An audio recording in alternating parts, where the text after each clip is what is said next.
I mean, no luck with the toss today. Would you have done the same?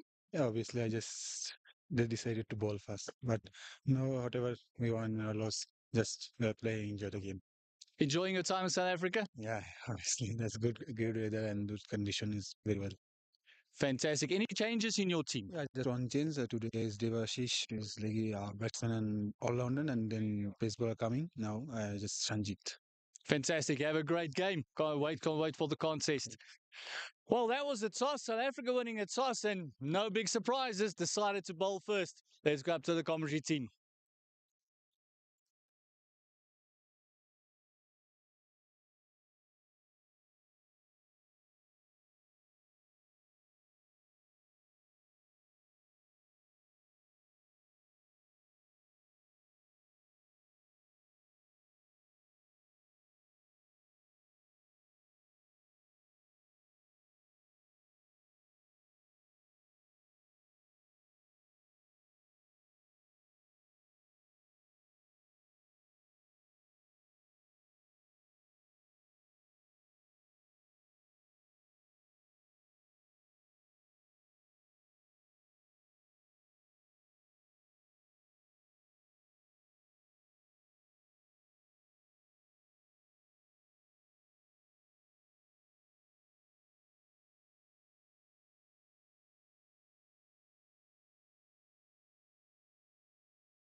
Or Park. We got the match referee, Rudy Birkenstein. We've got the Bangladesh captain, Samin, and today's captain for South Africa under 19, Jason Rolls. Match referee, will you please do the toss for us? Let's see where it lands.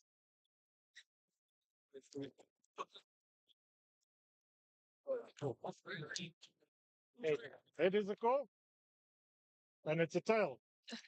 It is a tail. South Africa winning the toss. Right. Jason, overhead conditions. What did you decide to do?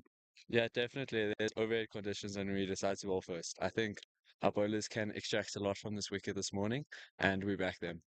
Great stuff. Any changes in your team? Yeah. One change up front, Adnan Lakhdin in for Jarek van Skulbeek, and then we're playing one more spinner. Fantastic. Good luck and enjoy the cold weather. Good luck. Captain Samin, no luck with the toss today. Would you have done the same? Yeah, obviously, they decided to bowl first. But no, whatever we won or lost, just play, enjoy the game. Enjoying your time in South Africa? Yeah, honestly, that's good weather and good condition is very well. Fantastic. Any changes in your team? Yeah, just one change. Today is Devashish is like batsman and all rounder, and then pace bowler coming now. Just Sanjit. Fantastic. Have a great game. Can't wait for the contest. Well, that was the toss. South Africa winning a toss and no big surprises. Decided to bowl first. Let's go up to the commentary team.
Good morning and welcome to Willowmoore Park. It is a gloomy, cold morning.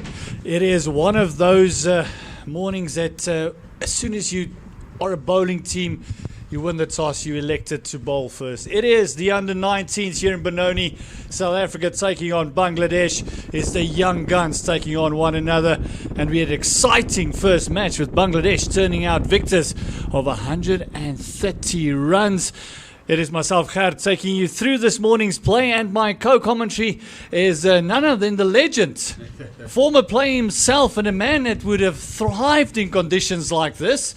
Big fast bowler, Dion, good morning. Good morning, Gert. Yeah, legend in my own lunchtime, apparently. Thank you for the introduction, and it's great to be here. It's, as you say, it's a different morning. We've actually had a few nice winter mornings the last week or so, but things have definitely changed. Another cold front coming in, apparently. And South Africa also deciding, as you said, rightly probably to bowl. It is a bit of a risk for me in a way. You know, we were on the field for the warm-ups. The outfield is still damp. There is a bit of moisture on the field. So for me, it was a 50-50 decision.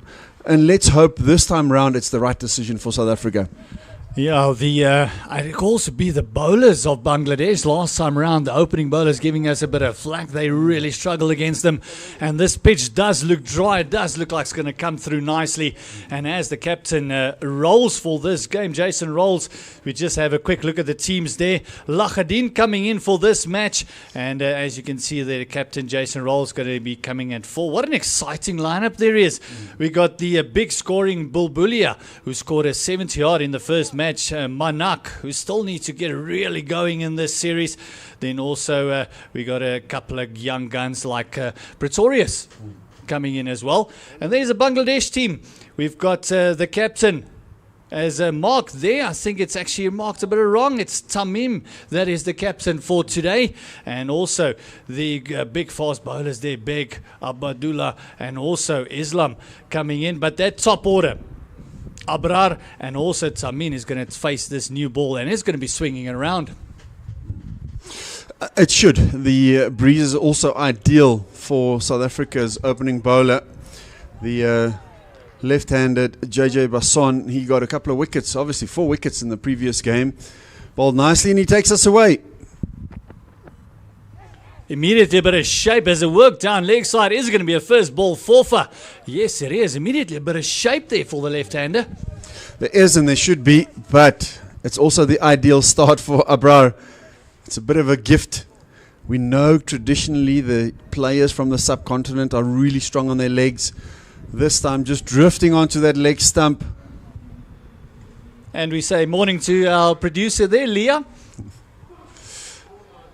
Just making the most of the morning, trying to brighten it up for us all. As you mentioned, a bit of a gift there by JJ. He wouldn't mind it too much, though, as there was a bit of swing. Well, this one, there's a bit of bounce as well. Just a little bit fuller. And just a little bit of pop there from the deck. Interesting field placing. Third man's up. Got a fairly wide slip. This was to the right-hander. Obviously to the left-handed Beg now it'll be different. But you had 2 guys behind square on the leg side. To me that says we're trying to bowl straight. Do I agree with that? We'll have to wait and see. I still feel that line outside off is a little bit more effective. But I'm sure the South African management would have done their homework on these players as much as they can.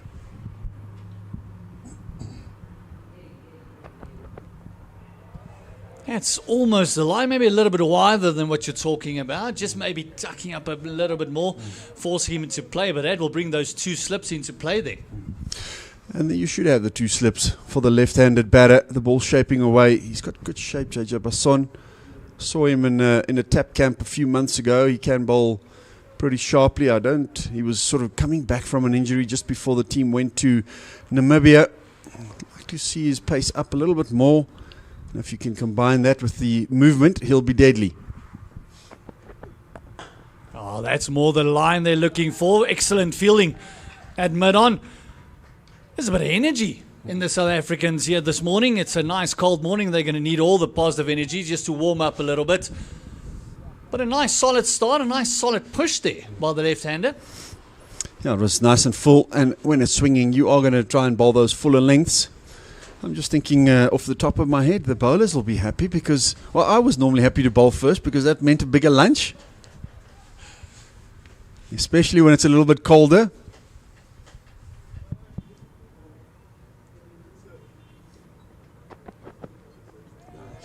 Nice shape, well left. Ravad doing a fantastic job there, just looking at the ball closely, following it all the way through to him.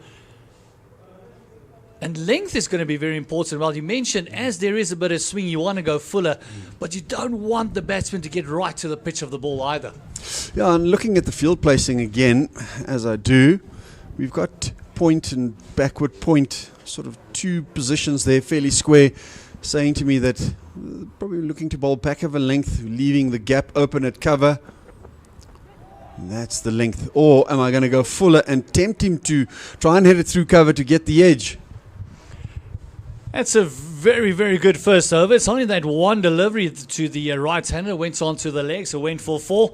Mason conceding the 5. A couple of dots there to finish up with.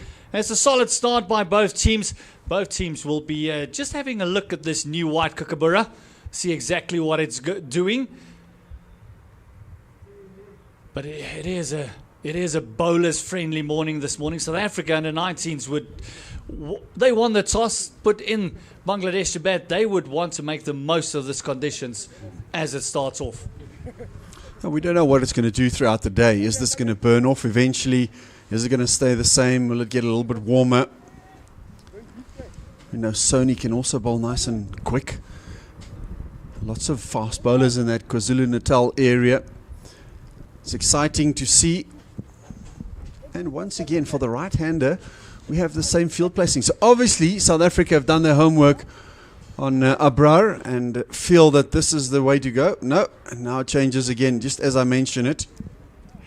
Yeah, your voice travels, Dion. They might have heard something. Only one slip, but he's a little bit wider as well. He's almost on a 1.5. If you look at the field there. And a very short mid-wicket. It's a bit of a squarish mid-wicket as well. And square leg. So, to me, once again, it says you've got to bowl fairly straight. But you're always taking a risk with that slip, standing a little bit wider. Oh, fantastic delivery. Sony coming in and just beating the outside edge. A bit of a hard-handed push by Abrar then. How nice it is to be young, hey? Just run in, bowl. And first time I'm seeing him bowl live, Sony. And that's a great start. Perfect length. I actually spoke to someone in the week and said to them, I wish I'd listened more when I was younger about everyone always speaks about a natural length. Oh, this time pitching it on about middle and leg. And just get worked through for a couple. I'm just getting back to my point on length and natural length. You look at a guy like Dale Steyn, who's natural length. Boomerang always challenges the top of off stump. And that's why they're so effective. You know, for me, I was always told you've got to bowl it like a foot or 2 foot fuller. And if I can turn back the hands of time, and what I'm trying to encourage bowlers now to do as much as possible is to find that right length. And each surface has a length that you need to hit. Oh, tucked in nice behind that one. And it is one of those things that I think with the new technologies and new way of coaching that we're trying to emphasize is don't just play your plan, look at the conditions, look at the pitch especially, because like you mentioned, every deck has got its own length.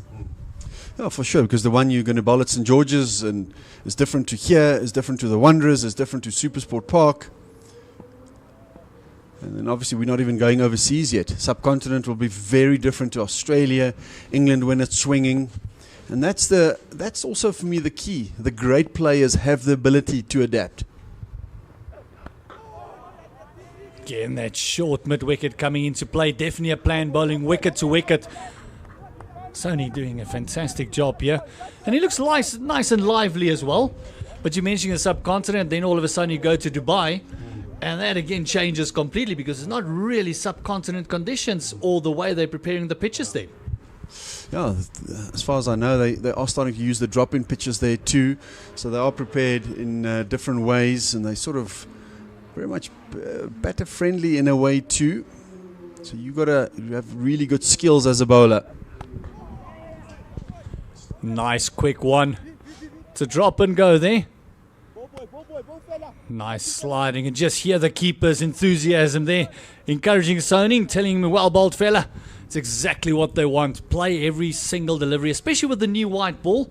You want the batter to play every delivery. I think Sony, the way I've seen him bowl now, his action, he tends to bring the ball into the right-hander. So in theory, he should be effective and comfortable bowling to the left-handed Rifat Beg now. You've also got 2 slips into the left-hander. But we also know, the stats say the left-handers have a big advantage playing in South Africa, Australia, New Zealand and England.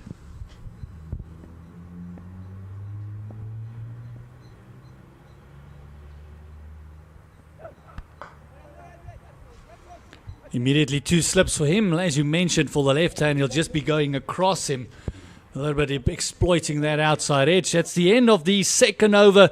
Only 3 runs conceded in that over. Fantastic start by Sony. But one must also say this, apart from the first delivery, I went past the edge. 2 openers looking quite solid and comfortable. Well, it's a surface. We were on the field earlier, and you asked me what I thought of the surface, and it's got no demons. It's got, well, it does have a little bit of grass, but it's not green grass. Don't expect it to be too quick. This time of the year, especially if you're playing this early, you expect the surfaces to be a little bit on the slow side, maybe take a little bit of turn. But in general, I think for halfway through July, the surface looks excellent. Oh, this one just played off the hip, uppishly a little bit, but not played with soft hands, well short of that man. It's a very weird position. He's not really square leg, and he's not really mid wicket. He's right. He's almost floating in between those 2 areas. He's in very, very close there. So it's obviously a strength for Abrar, the leg side, but South Africa maybe feel it could be a weakness too. That man quite square, and as I mentioned the over before, you've got 2 guys behind square on the boundary too. Nice shape punch through the offside. They'll look for 2. Comfortably get it. It is a massive field here at Benoni. One don't really realize how big it is until you sit up here and have a look. If you look at the boundaries, they look at about to the leg side of the right-hander now. Looks like about a 65-meter hit, but if you go to the offside, that's closer to 80 meters. And that's also into this breeze, and it's cold. But the timing was perfect. I would just like cover to be a little bit more square. He's coming straighter even as I speak. And for me then, you have to go fuller. The previous length was that back of a length.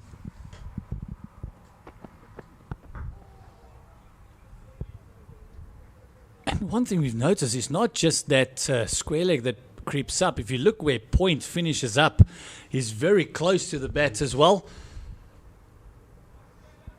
That I don't mind. You're trying to cut off the angle. You know, that's something Jonty Rhodes brought into modern cricket, if I can call it that. Is you've got to have great reflexes, of course, to be able to do it. But it does cut down the angle quite significantly.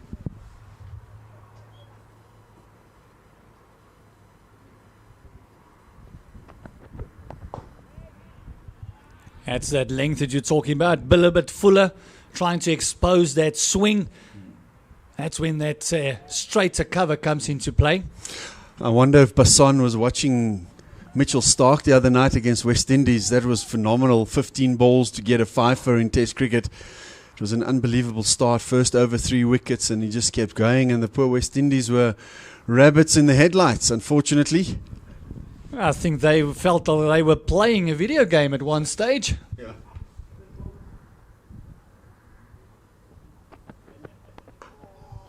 Oh, lovely delivery outside part, and that's what it means, cutting off that angle. Point doing a fantastic job there.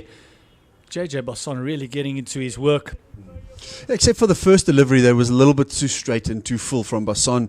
I've been impressed by the discipline that South Africa's bowlers have shown. Once again, I think they are still young, they are still growing. I'd like to see a little bit more pace. We'll see how we compare to the Bangladesh opening bowlers. Because also, for me, if you want to play, I mentioned Stark, he bowls in the 140s consistently. If you want to play international cricket, that's what you got to do. Oh, this one is picked up and it's with the breeze, and that is non-stop. It is a sixer, the first one for today. And Abrar said, hold on, I had a bit of a sighter. It's one of those as a bowler, you don't even have to look back. You just know the sound, you know it's going. The modern bat has changed batting and the philosophy of batting unbelievably. He's just got the slightly wrong Basson and it's gone an absolute country mile. But it looked like Abrar was just moving a little bit wide onto that about fourth stump. Maybe to access that leg stump. As you mentioned, subcontinent wrists is just amazing to watch. And they ended off the third over with a big mammoth six. As Sony comes in, he's going to bowl to the left-hander Beg, who's yet to get off the mark.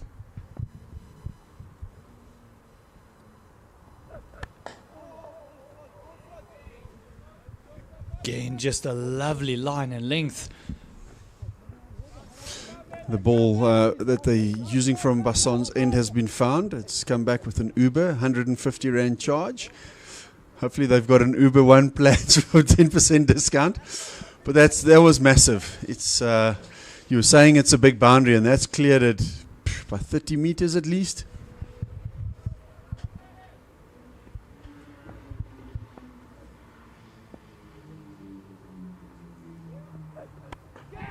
Oh, a nice hard flash, and they won't run for this. It is getting off the mark in style is Rafat Beg. It is 4 runs to his name. And as I was thinking about that six, and bad news for young Basson and Sony is those won't be the last sixes they go for if they keep playing cricket. With the modern bats, as I mentioned, batting has changed forever. Batters can trust the bat. The ball goes off the bat quicker. We're still using 2 new balls at both ends here. So it's definitely a batter's game.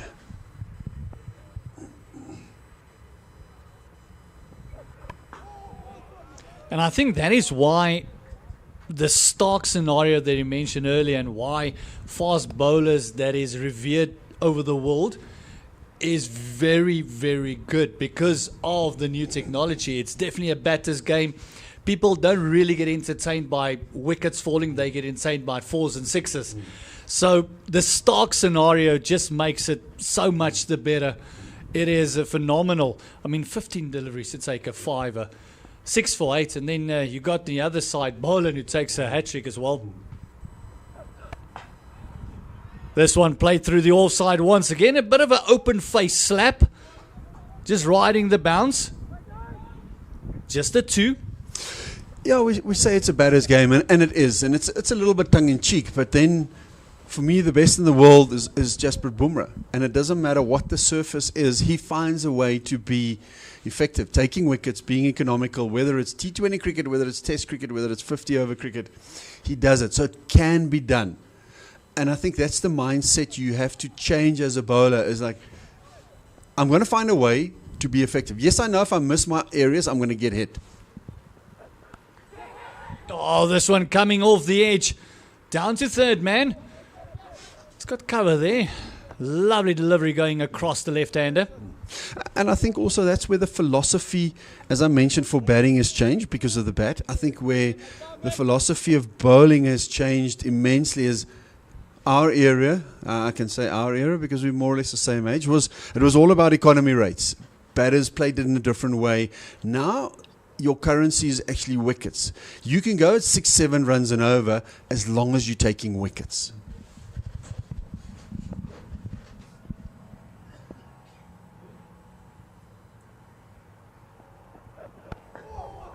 Oh, ball shaping in lovely there to finish off the 4th over. And a bit more of expensive over, going for 7 in his second, 23 for the loss for no loss at the moment is Bangladesh under 19, and it's Abrara and Beg going on nicely. And also, it's not just the mindset of the bowlers, but the mindset of batters have changed a lot as well. They're not as defensive as they were. It's not just waiting for the ball to get bowled at them. They're actually going at the bowlers as well. Well, once again, the bat allows it. You know, the modern bat, you can almost mishit it and it goes for 6. Where the older generation bats, it took a while for them to be really good. And you also knew you had to hit the middle for it to clear the boundary. Where now, the whole bat is good. They don't last as long, but you know you've got the confidence and you can actually hit 100-meter sixes now, more often than not.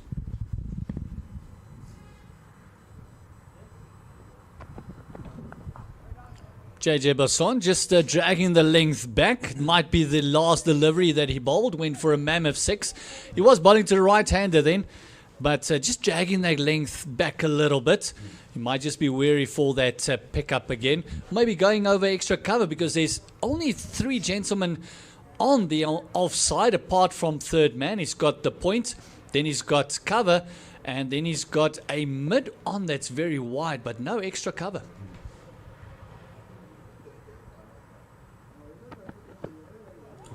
Lovely delivery. This one rising up from the deck from the tall left-hander. He's got a great build for a fast bowler, hasn't he? He's just tall, lanky, lean, and doesn't carry too much weight, which is great. I want to go back to that previous Sony over, and that was a great example for me. I spoke about economy rates.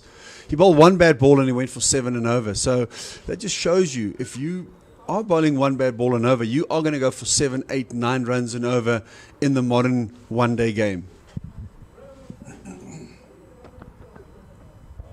Oh, this time having a flash on. Fairness, it was there to be hit. It was short, it was wide, and I think extra bounce of Basson. He just played underneath it. And as you mentioned, that one bad ball in the over will cost you at the end. But that's also where coaching staff and the mission statement becomes very important, because what is your role in the team? Are you there to keep the runs down? Are you there to take wickets? So 1 for 7. Just look at the replay there again. Lovely shape, and he just played underneath it. So are we happy with you going for a couple of runs? Just on the offside for the single. That wide mid on, just picking it up. Big throw over the keeper. I'll keep that cannon in tame. But are you happy to go 7, 8 to the over, but picking up 2 through wickets? So we're good with that, especially with leg spin as well. It's such a complicated art. And every now and again, the young leg spinners get out, you're going for too many runs, but they're picking up wickets. So the mission statement of the coaching staff also needs to be very clear to the players. I'll give you an answer after this delivery. Oh, this one pulled away. Now it is the right-hander once again saying, I flicked you for the previous one. This time I'll pull you in the same direction. That is a great shot. Again, it's gone in exactly the same place in a different way.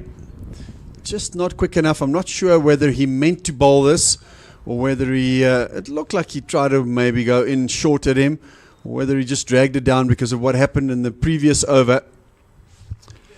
And again, it is one of those where they just need to take a bit of time, just start up the old tractor, get the ball back. And the bouncer he didn't get it up to that nose height. It was around about chest height. It's easy for any top order just to pick it up. Also, the line was a little bit too straight, but this gives me a bit of time as the ball is coming back now to answer you about, whether you want economy rate or wickets. For me, it's almost out and out wickets. If you don't get wickets, and that's why T20 scores are so high. You tend to having top order batters bat at the end, and then you can't stop them scoring. So the same will happen in 50-over cricket if you don't get wickets.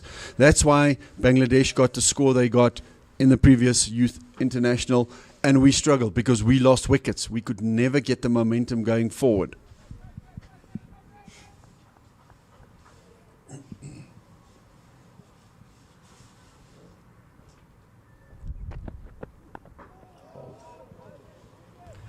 Well, ball dragging the length back, but again, not going too short. It's the end of the over. It's 30 without loss. And again, that one ball. The one ball going for 7 and over, and Bangladesh really getting a move on now. Still in the power play. 5 overs gone, going at 6 to the over. And they haven't really tried anything strange. They've just batted. The couple of balls that have been sort of offline, they've managed to put away. And a great controlled start by Bangladesh. And look at that head-to-head with the in the youth. Is Bangladesh actually far ahead, 19 to 11. Win ratio 63% to Bangladesh. It just shows you how far they've come over the last couple of years.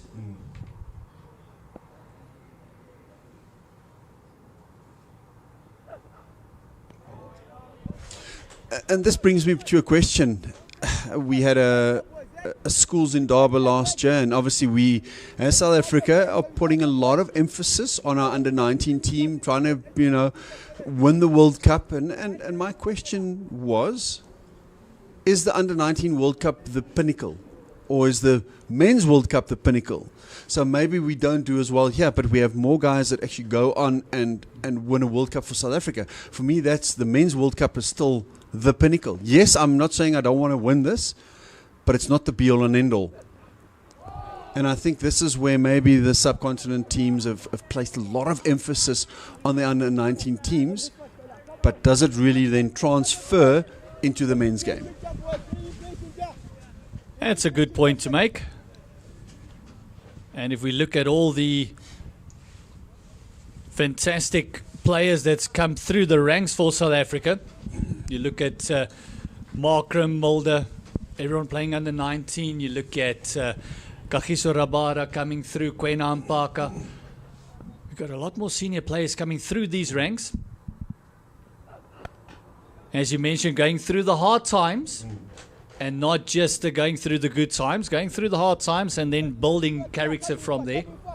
So it's a delicate balance and probably a delicate question to ask, but I feel I've got right to ask it in a way. And once again, are we thinking long term? Are we thinking short term? I've always been someone to think long term coaching wise, because I want a Sony to go on and play for South Africa. This mustn't be once again the pinnacle, if I may use that word a few times now, for his career. And you've had a Markram win an under-19 World Cup, but now surely this World Test Championship that they've won, and he batted so beautifully, that surely is now his masterpiece on his mantle. Yeah, I think if you ask him which one of those two trophies is his favourite, I don't think we owe no doubt about it. And also we would love to see these youngsters playing more red ball cricket as well. The longer format, that just builds that character, that grit that we were talking offline about. Giving you a bit of guts to go forward, facing a couple of short ones. Sony into Beg. What a lovely shot. Not a bad ball by Sony. It was on the up, and what a fantastic shot by Beg that was. Right on the rise, through mid-on. Oh, glorious. That answers the question about the surface. For me, it's a good surface. If you can play shots like this, there's nothing wrong with it, because that was not a bad delivery at all. And this makes a bowler think now, say, what is the right length on this surface? But if you look at the field, the way it's set, it's not really set for the fuller delivery, is it? It needs to hit that back length around about that 6-7 meter mark. Gets the ball to rise just a little bit more.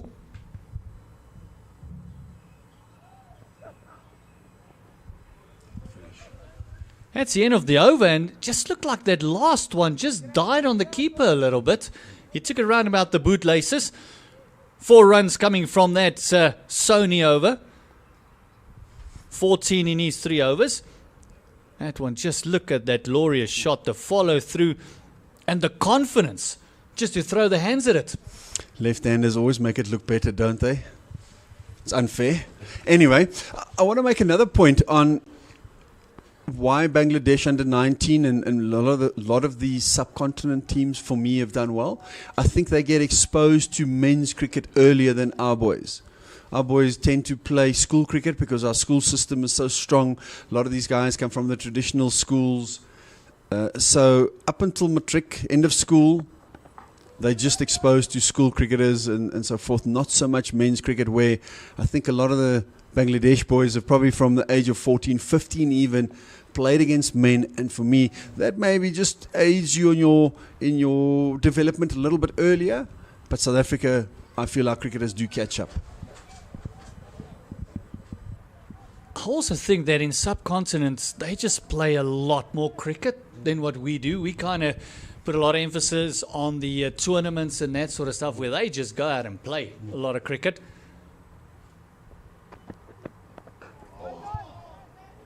It's that Fuller one again. I saw him be very wary of the line he's going to bowl that one at, because he got picked up off his bra rather, picked him off the legs. You can just see him look at the line, and he had a mammoth 6 from that. But I must agree with you, we spoke earlier about Basson as well. He's got a lovely build to it. It's almost like the Janssen 2.5 that we are busy with. Very similar build as well. Very similar action, actually, as well. Just strapping himself in as a bowler. That front foot takes a pounding. And you just want that boot to sit nice and tightly. You don't want to slip, because it just adds more pressure to that big toe, and it does become a little bit uncomfortable. But he's also realized now the margin for error here is so tiny against a good player like Abrar. You talk about the bat technology, how the shoe technology has changed as well. Going back to our day, we normally had a hole in our big toe there just to give it a bit of air, bit of movement as well.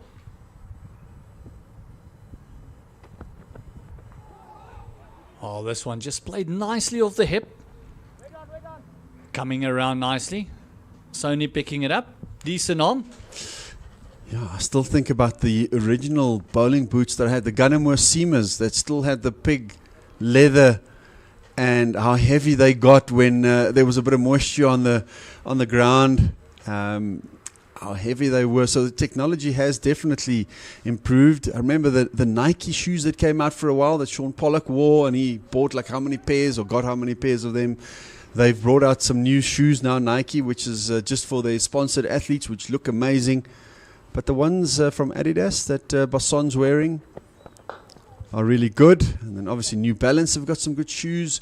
So there are a few options around.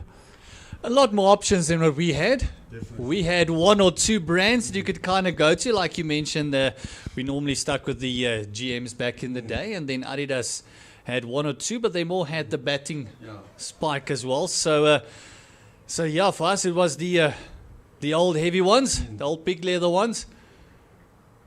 And once they get moisture, as you mentioned, your shins, oh my word.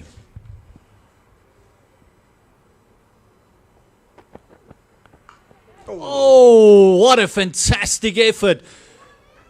Cutting off that angle, you can just see even the bowler, they never like it when they go for runs, but when it's effort like that in the field, that's really backing your bowler up. That's Paul James. He's a keeper as well. But wonderful effort at point. I'm trying to think, there was a brand, Alan Donald used them. They made the shoes specially for you, similar to the Willowmoore Seamer boot. And then obviously for a while, and some people still do it, you would buy a trainer or a running shoe and have it spiked. But for me, those spikes would tear out quite a bit, unfortunately.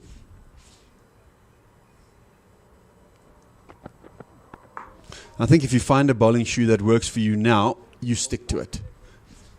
Yeah, it's kind of the advice we give to all the youngsters. We see at the end of the 7th over, it is 36 without loss. Bangladesh under 19s looking very good and very comfortable, the two openers. And that's one thing that kind of goes for all equipment. If you get something that works for you, don't go with the trend. Stick with what works until it doesn't work anymore, and then go look for something else. But yeah, like we mentioned the difference, but even the clothing has changed quite a lot as well. We didn't have moisture management clothing back in the day. We had wool. They're still nice. I still like a wool jumper, pullover, cardigan. No, pullover. No, it's a cardigan. But yeah, the clothing has certainly changed, and for the better, and so it should.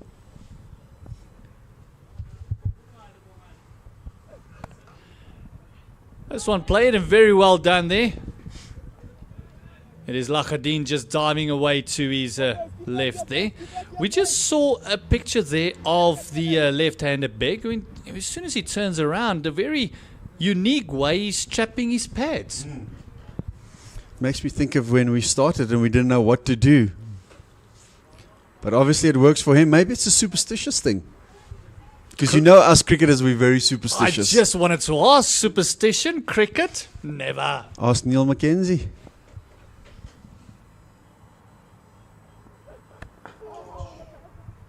Oh, great single there. Just realizing that it didn't actually come off anything. Just a single.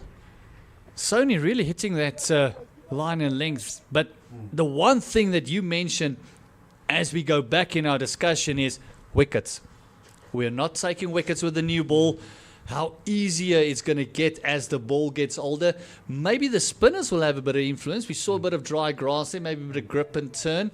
But other than that, nothing really happening with the new ball. We got, I think, if I recollect correctly, about 2 balls that went past the edge. That was it. So nothing to do with the new ball at the moment. Not really using it to our advantage. So I would almost rather have 60 or 70 for 3 after the power play than 45 or 50 without loss.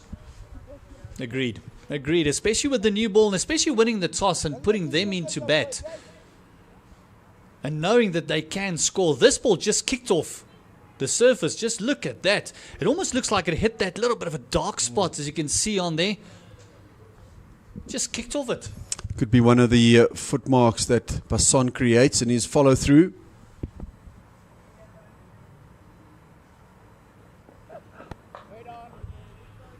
Realizing that's the length, going for that same spot again.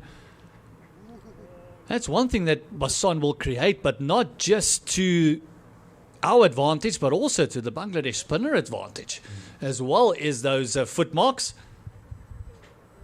Definitely. I watched them in the warm-up. The leg spinner looked really good. Bowls it at a really good pace. So it will be a challenge for South Africa this afternoon.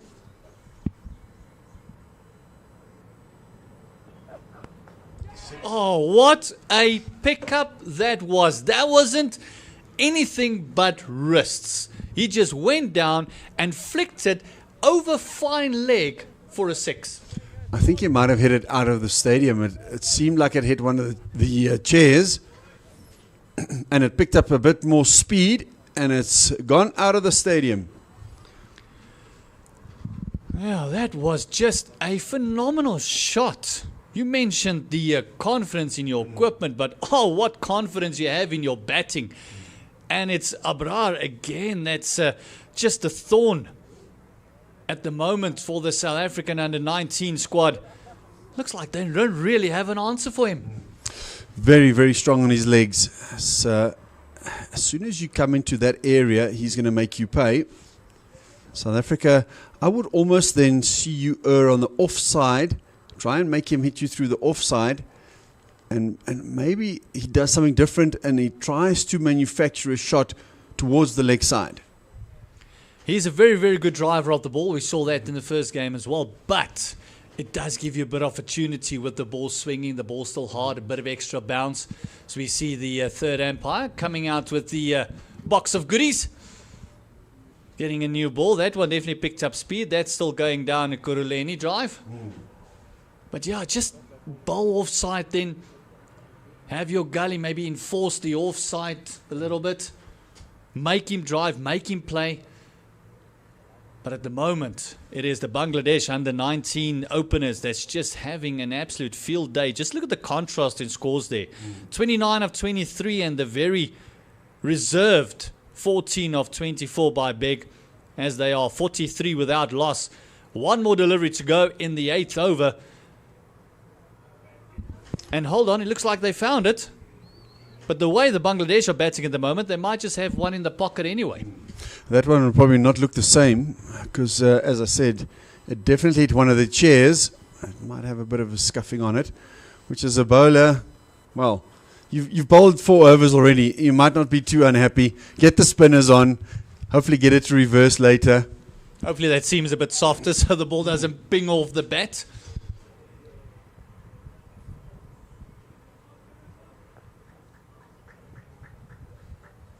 And also what they would have hoped is this little break will just cause a bit of a lapse in concentration for the batters as well.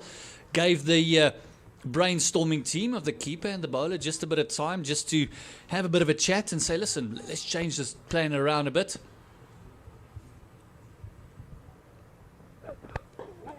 Oh, moving across to around about the 4th stump. And just playing it off the legs, just a single. What great batting it is after the 6th taking the single. 5s and 7s. That's the end of the 8th over. And it's 44 without loss. And South Africa desperately need a couple of wickets. Abra's not just a good batsman, he's a good counter too. Making sure he keeps the strike. I don't think it was on purpose. It wasn't like it was a stolen run. Bit of tongue in cheek. But we got 2 overs left in this power play. Can South Africa get a breakthrough? One wicket will be vital. Because also now if your new bowlers come on, there's no hiding place because you've got 2 batters that are set. I would actually love to see it change now already. Just to give them something different. Maybe just eke out an over or 2 for them just having a look at the bowler first. Especially with the last 2. Them knowing the bowlers might just take advantage of this last 2 overs in the power play.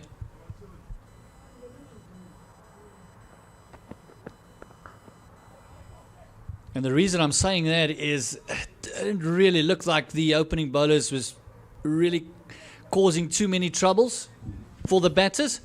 The other thing which it does if you were to change the bowling now is you don't have a double change, which often also creates problems for a captain. But the man, speak of the captain, he's there with his bowler having a word. We'll probably see him into the attack pretty soon.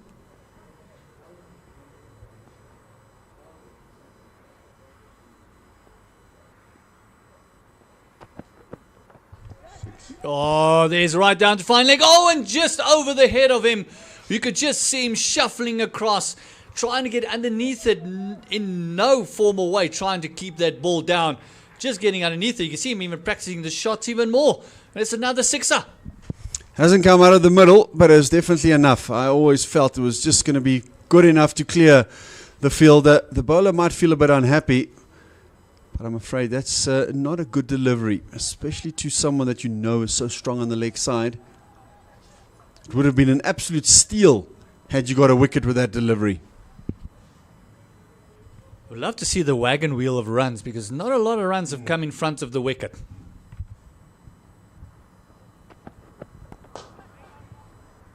Oh, great work there.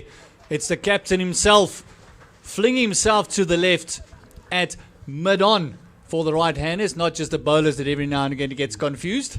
And that's why it's good to understand angles and so forth. If you have someone that's a right-hander or a left-hander, so standing a bit wider, having to feel to his stronger side, he can cover a little bit more ground.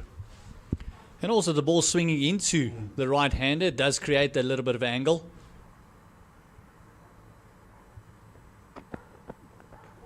Oh, this one is that little bit fuller that we were talking about, immediately getting the inside part of the bat. Deep square picking it up. That's one of 2 deliveries that I can remember now that was sort of that 4th stump line to Abrar from Basson, and both have been inside edges. So for me, we haven't bowled that line enough. We've fed his strength. Yes, we had protection there, but it's almost like we set a field for bad bowling. So I would rather say, how am I going to get him out? Where do I have to bowl? If I bowl a bad ball, it's supposed to go for a boundary. Agreed. And with that 6 in the over, it's also that 50 that came up for the Bangladeshis. A little bit fuller, just pushed to the offside. Rolls doing the fielding there once again. I got to agree with you. If you're already going for runs, so try something different, pitch it up. If you get hit over your head, hey, well done to you. But it just gives you that little bit of opportunity for a wicket. Yeah, I'd want to see the slip come into play a bit more. Bowl that wobble seam delivery, the one that goes across him. We've only seen Basson bring the ball back into the right-hander. We've not really seen him try and bowl one that just goes across him.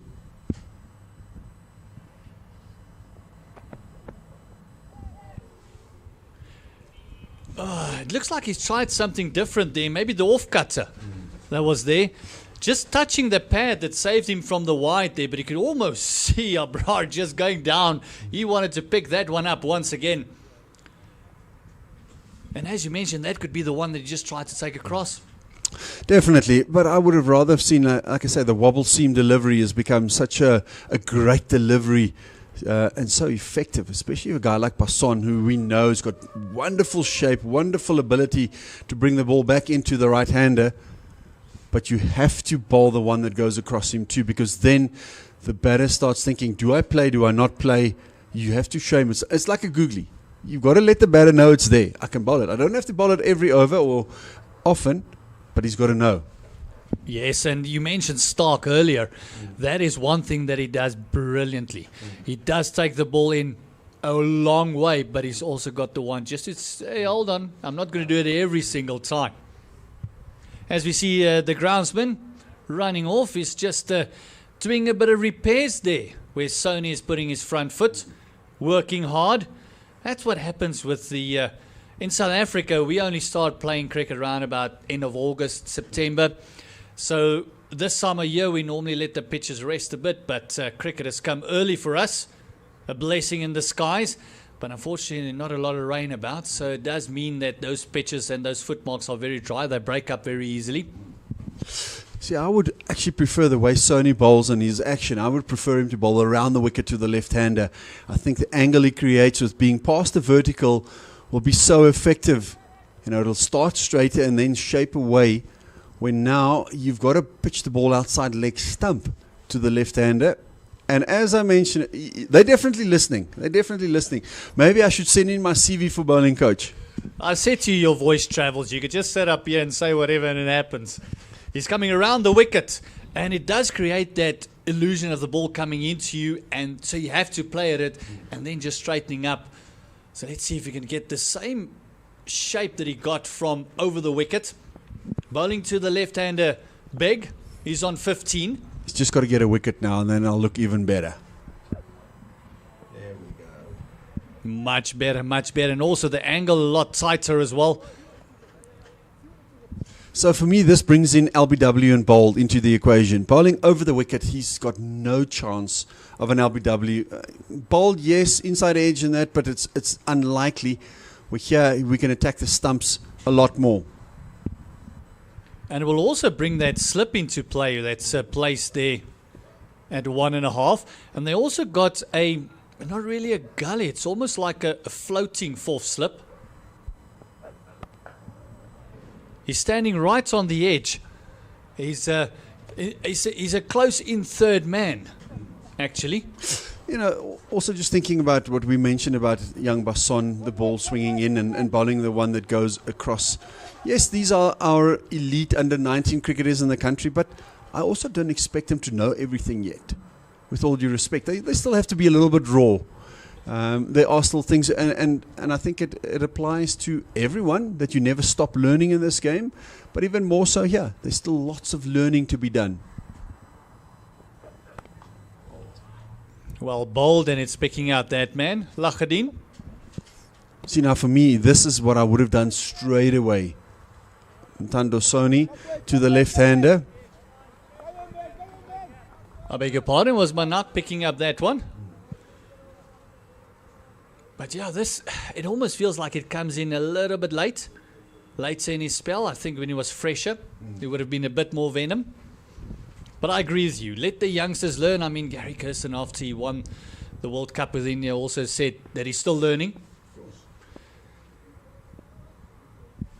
I feel you have to have a learning environment in a team. Otherwise, you limit people. All of a sudden, there's a bit more excitement on the field and just creating a bit of pressure for Dots. And that's another thing that we haven't seen a lot of, creating pressure from one end and forcing them to release.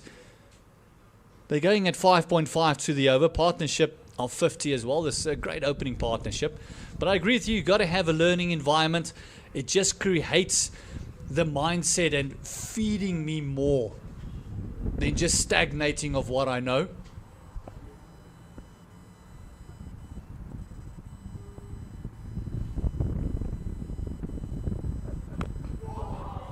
Again, that fuller delivery, inside edge once again. This time it was big. Playing with a bit of fortune.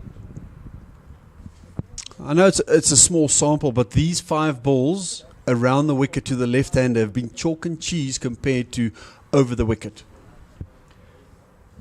And yeah, and it's a skill as well. That's something to be mentioned as well. It's just, everyone feels that, oh, it's a left-hander, let's go around the wicket. It's not just going around the wicket. It is a skill bowling both ends of the wicket.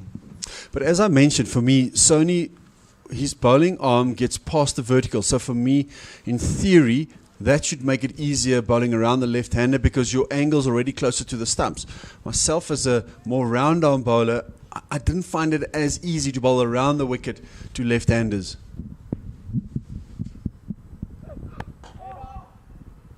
And also, you swung the ball into the left-hander as well. So I did myself. So we kind of preferred going over the wicket than actually coming around. It's very few guys.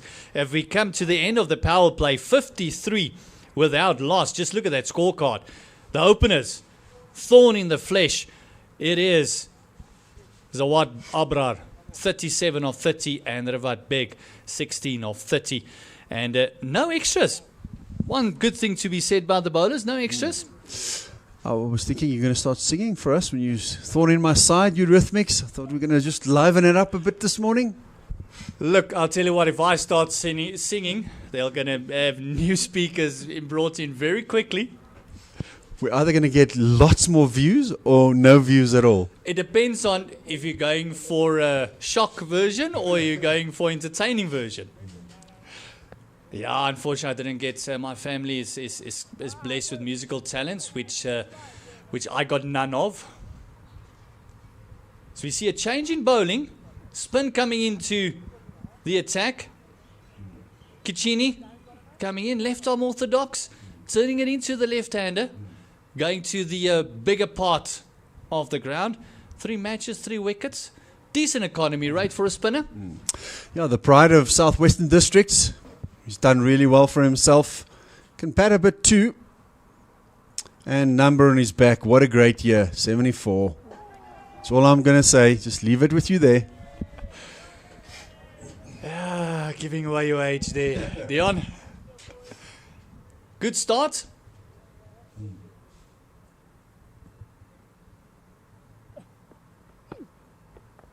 And he nearly snuck through. That actually almost looked like he bowled him. And almost looks like the keeper also thought that he went through. I want to say, how did that miss? I just assumed it was bowled. Oh my word.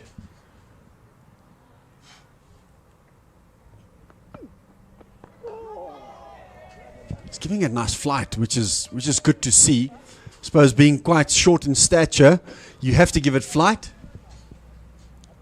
It almost looks like he's getting a bit of drift as well in the cold weather. The wind should help him with that drift. Oh, yes, what a fantastic start. Just shows you as soon as the spinners come in, there's an expectation immediately around in the modern game. Not so much in our time.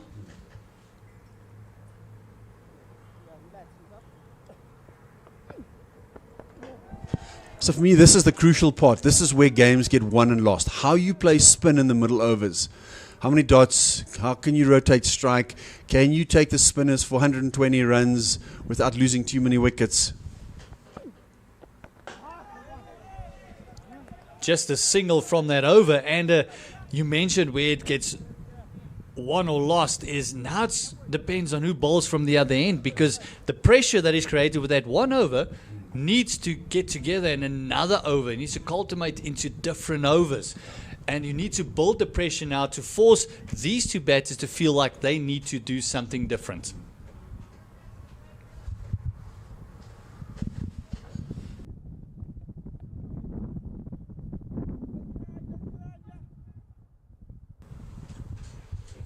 "11 overs gone." Partnership, this opening partnership, 54. And I like this. Sony getting another over from around the wicket. Not a double change. Let the spinners settle in first. They did move the third man back. A little bit of a change in field now that they can have more boundary riders. They got one at deep square. Third man on the fence. Also a fine leg. Oh, this one actually just holding his line and just beating absolutely everything. So once again, depending which team point of view you're looking at here, Beg needs to fight through this little session. He's just getting bogged down. His captain's playing well. He's got to try and rotate the strike.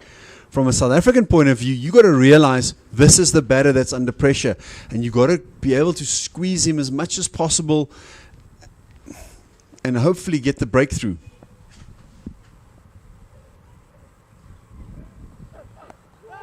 Oh, finding the outside edge. This one moving away from the left-hander.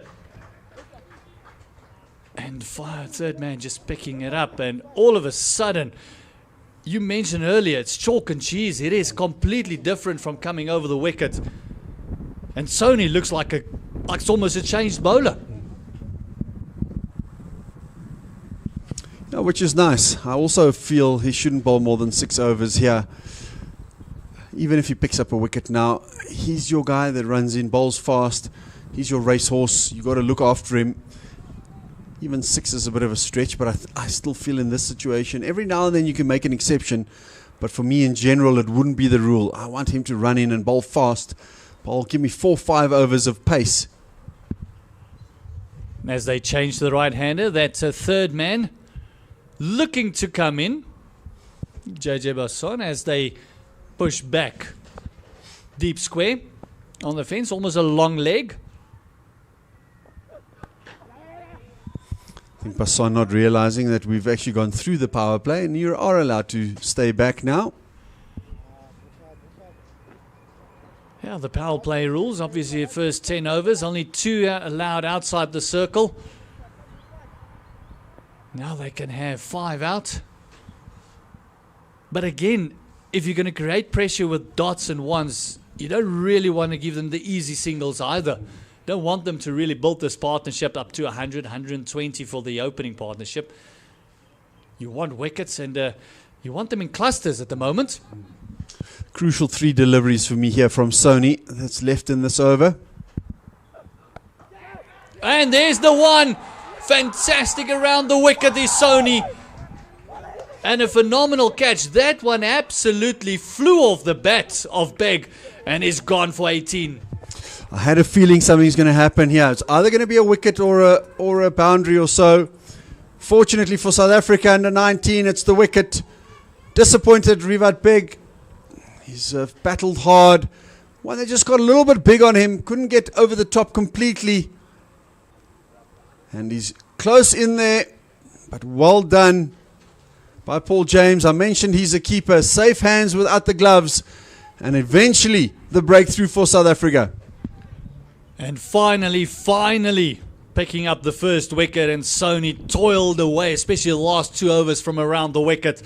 And it's a wicket time for the SA and the 19s. You could just see the disappointment from Beg because he's almost, apart from 1 or 2 deliveries, looked really solid. As the captain Tamin makes his way to the crease, joining Abrar. And this is now what you want. Maybe just a little bit of pressure. Get those wickets in clusters.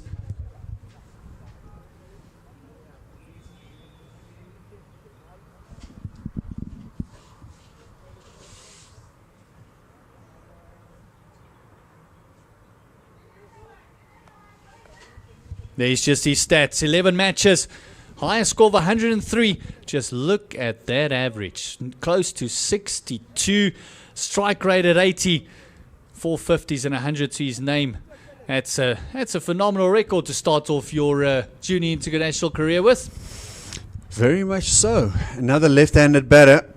And I was thinking it in the previous over. I didn't want to say it out loudly, but I can say it now. You sort of wonder whether you want to get the batter out that struggles. Because now you got someone that comes in. I know he's new, but that record is impressive. And also a different way of strapping his pads, it seems.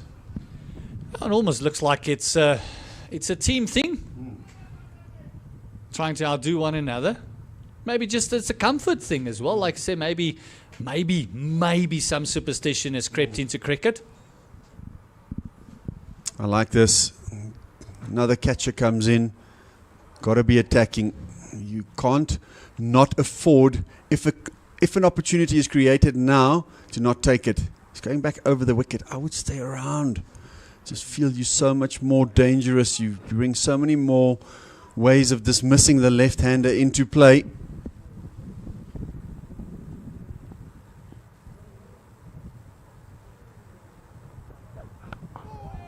And his rhythm looked so good from around the wicket. It almost looked like he was actually picking up pace from around the wicket, much more comfortable. So I agree with you. Just picked up a wicket in one way. Now you've got to change your angle again.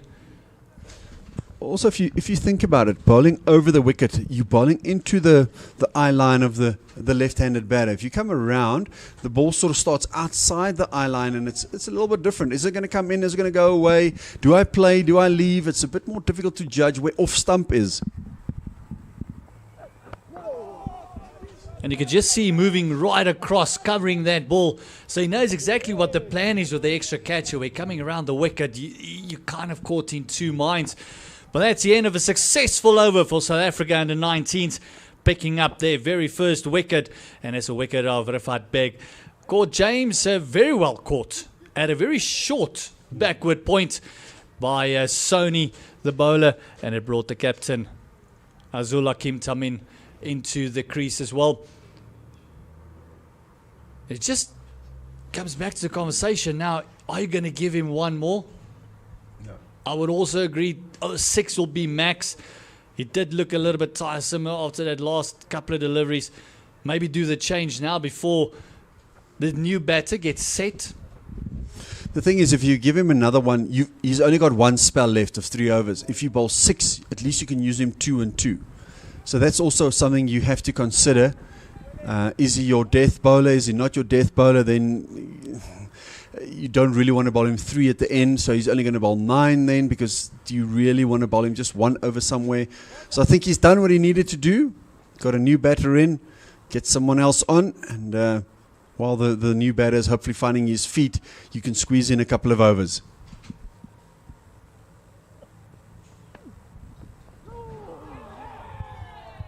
And Kachini has just caused all sorts of trouble at the moment. It looks like he's going to fire it in. He's just playing around with the speeds a little bit.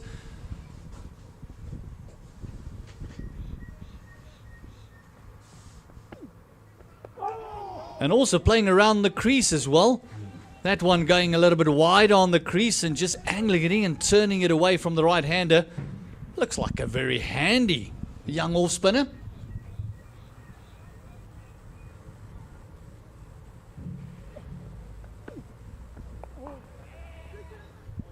That one just a bit flatter, a bit quicker. Using the pace, just drop and go.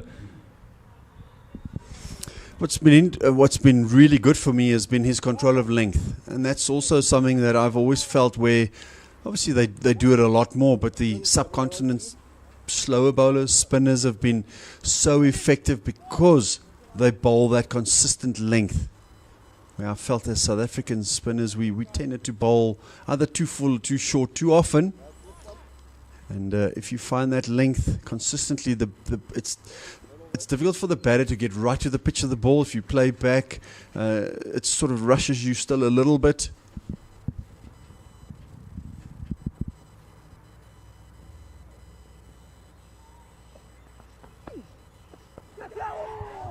Oh, this one just uppishly played. Lucky for Hakim Tamir not timing it. Still playing with soft hands, allowing the ball to come to him.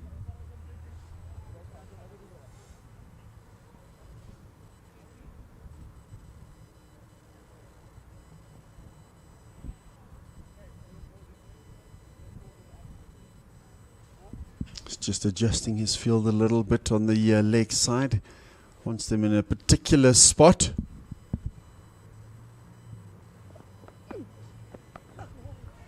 Well, once again, that subcontinent mindset. If you can't drive him, I'll sweep him. Sweeping him well outside the off stump. Just to get himself off the mark, get himself going.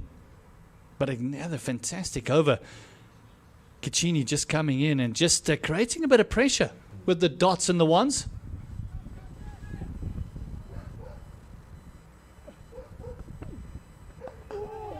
Finding the inside bottom and very well fielded.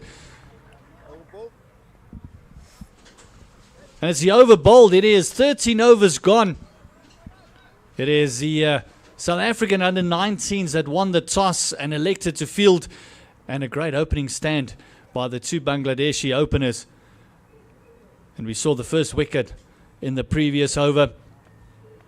At the moment, they are 58 for the loss of 1. New man at the crease, just got off the mark there, but he's got a fantastic record, the captain of Bangladesh.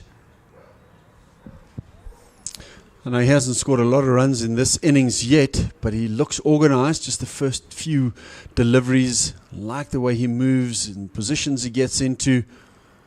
And yeah, should be an exciting prospect for Bangladesh. Yeah, they have a tendency of creating these left-handers, don't they? Think of the great left-hander, Shakib. That's just retired about a couple of months ago. Decided to call it the day. As we see Corné Botha, the right-arm medium, coming into play. His first match. Economy of 7. Second match that was played in the first one, didn't get a wicket obviously.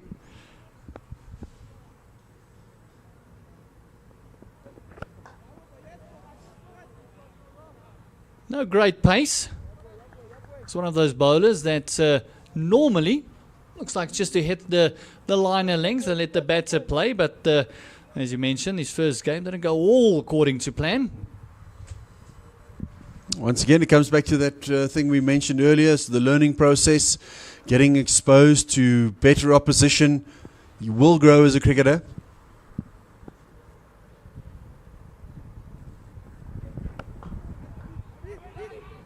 Oh, chance, nearly a little bit of miscommunication by the two batters there. I like his action though. I do think there's something to work with here with Corné Botha. I think he can get a little bit quicker still. Nice and strong.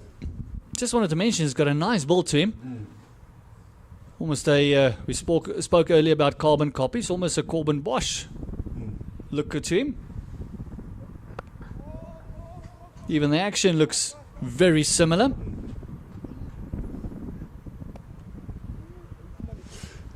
Yeah, just having a chat to the coach, Mali, this morning, and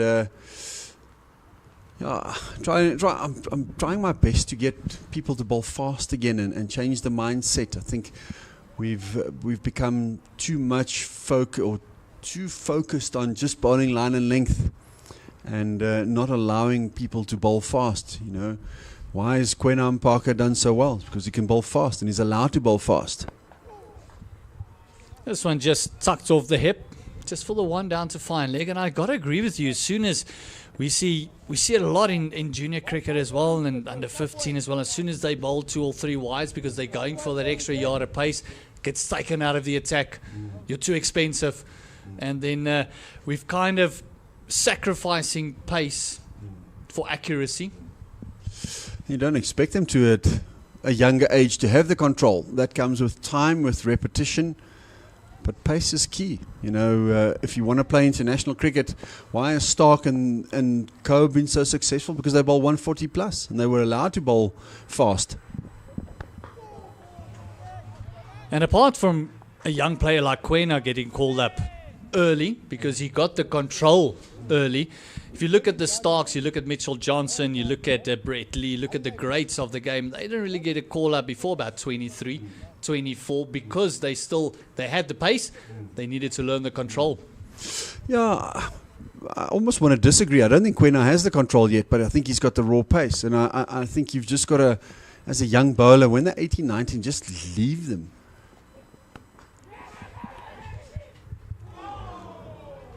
It's gone through the hands for 6. Kachini's bowled well, but this was a chance. I know it's cold, but he's going to be disappointed. So is the bowler. Yeah, it was almost a gift once again. It's that ball that didn't really come up short, played around the corner, and just got his head out of the way as well. Just palmed it for 6. It is 65 for the loss of 1 after 14 overs. Abrare is on 45 of 37. He is the key at the moment. Tamin joining me. He's on 2 of 8. We're going to have a drinks break, and we'll be back in about 5 minutes' time.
Welcome back. We've wet the old coggles, had something to drink, something to nibble on, as the players have as well. With the cold out there, I don't think anything came out of the cooler box. I think it was just brought out in the six-packs. It has been an interesting morning this morning here at Willowmoore Park, Dion. It has been. I can do with a nice hot chocolate here, actually, come to think of it. Bit of a mocha, maybe a shot of espresso in that hot chocolate. No, just pure hot chocolates for me. It has been a good morning. I think it's still fairly even. Although South Africa have only taken the 1 wicket, I'm still going to feel like we're still in with a chance here. If we get 2 or 3 wickets now, sort of get them 18-90 for 4, then South Africa will feel they've got the upper hand. But this is the period. That they really need to get going. This is the period that they would love to pick up 2 or 3 wickets.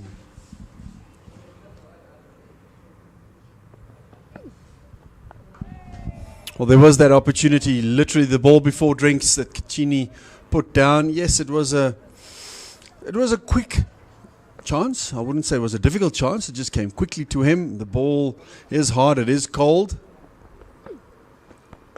But I'm afraid at this level, you should take those. And also it was the man that he set, Abrar, that he dropped. That would have been a crucial wicket, getting 2 new batters at the crease.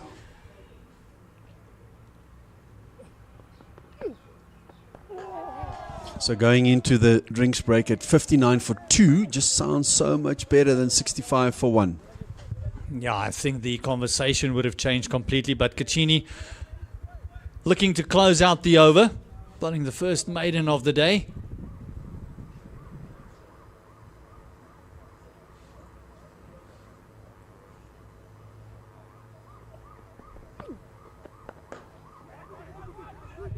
Oh, he pushed it wide to Miron, and fantastic work done there by JJ Basson. Big fast bowler coming around. Just a single in that over. It is the end of the 15th. Going at around about 4.5 to the over. And it is Tamin that has just kept strike with that single of the last over. And we saw that very unique handshake and taps from the Bangladesh players. Well, that's definitely a team thing because they've been doing it since the start.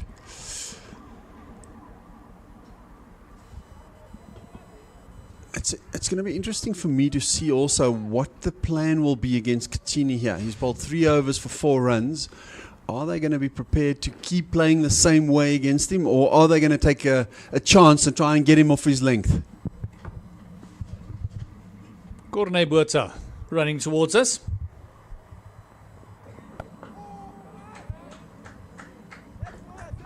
That's kind of the length. He was the unfortunate recipient of that drop catch.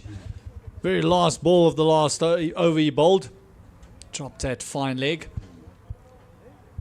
Also wasn't the best delivery, but those are the ones that are a little bit of a bonus. Often you bowl good balls. The good balls don't always get the wickets. Yeah, the SDWs always takes a couple of wickets.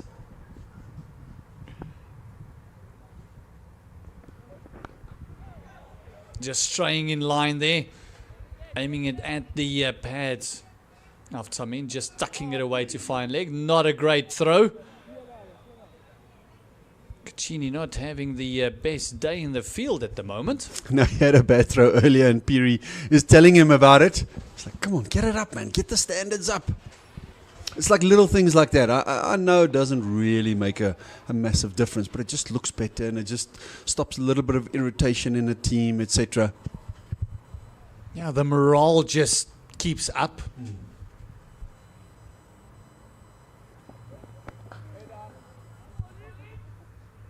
And with the invention of stump cams and cameras around, streaming and that sort of stuff, we go back about 20 years. If something like that happened and your keeper was standing there, he would have had the sentences would have been a lot longer. Definitely. And rightly so. I think as a keeper, you set the standard. You've got to tell them this is not good enough. This is what we want. This is what we expect. Do what we practiced. Oh, another half chance there. Trying to hit that ball on the up. Almost looks like Botha just bowls a bit of a heavier ball. But it's once again outside off stump. He doesn't quite look the same sort of player on the offside. Yes, he still plays some good shots, but does open the face of the bat a little bit, so you feel like you've got more of a chance. Anything too straight, we've seen him put away.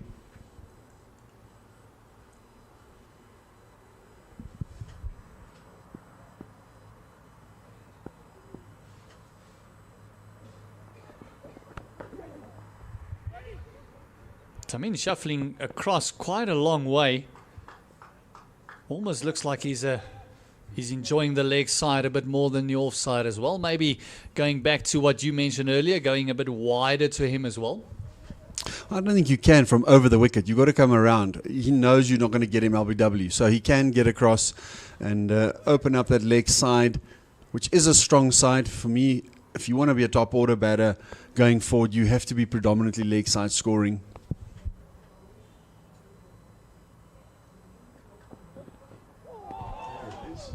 There's a bit of shape. There's a bit of shape there for Botha. And it also didn't look like a shot. It was almost a fend. But that's the line. That's the line I feel he's been so much more vulnerable. And we haven't exploited that enough. That's almost like 6-7 stump. That's very wide. And he looked to play that very square as well. So that is exactly where hopefully they'll be targeting. The Abrar, he's closing in on his 50, but he's struggled a bit over the last over or two. Botha bowling a fantastic over, 3 runs coming from it. 69 for the loss of 1. The first time Cacchini has straight off line, and he's very lucky to get away with that one. That could have been a lot more, just a single conceded. I thought it was 4 initially, and then Sony did well to get a hand to it, and unfortunately allowed them to get 1. But this is probably the matchup that Cacchini would prefer, bowling to the right-hander.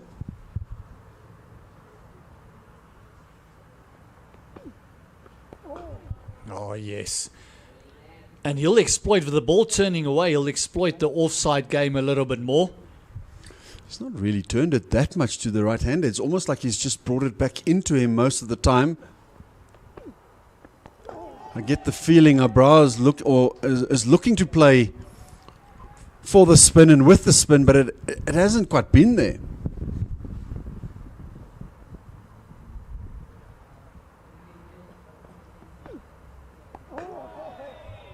Almost looked like it was lining up to sweep that one.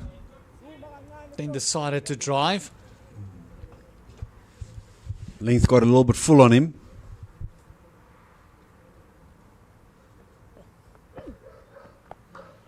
Going a bit wider, giving him opportunity to cut it away.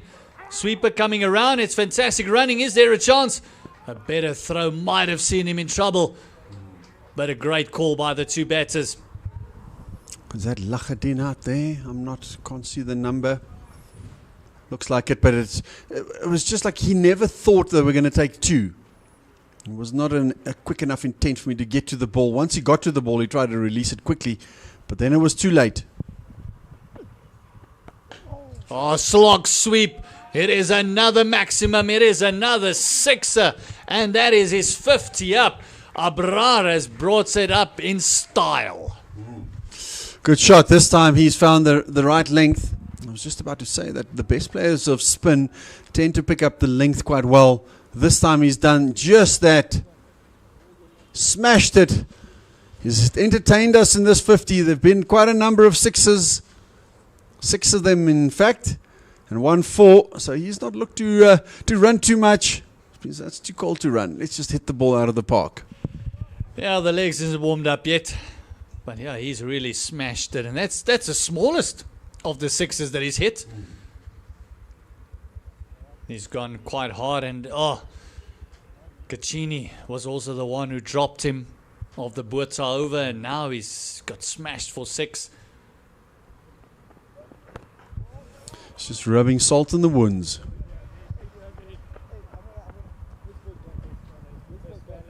But Brits are still continuing over the wicket. They saw what Sony did around the wicket, just creating a bit of an angle. Got to be careful here, the South African U19s, that they don't just fall into this is our plan and this is what we're going to do. They kind of got to start thinking on their feet a little bit.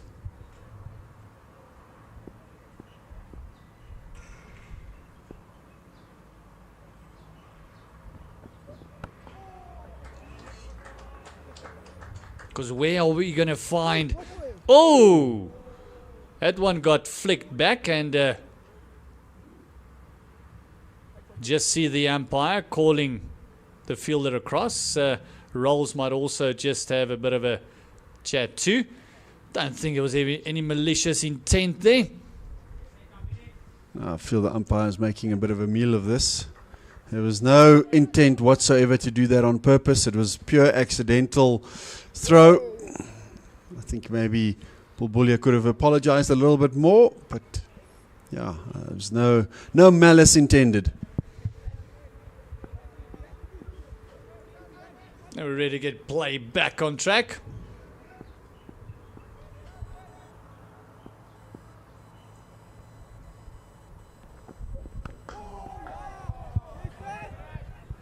Those things tend to escalate if there's a wicket immediately ball after. Then, but also as we saw there was no malice intent. Immediately lifting his hand. So we see Zawad Abrar, 54-45. He's really entertained us. He had a bit of luck being dropped at 45 on the fence, palmed for 6. But other than that, he's looked quite solid.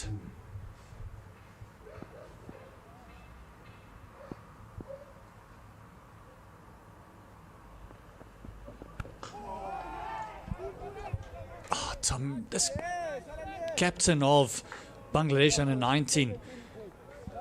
Hakim Tamin, he just looks solid. He looks so technically correct.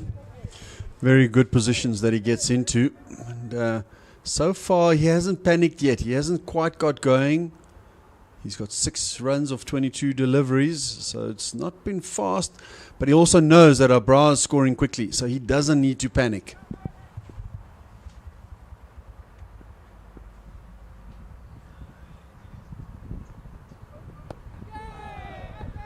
Again going for that favourite shot of his. He enjoys picking it up off the hip.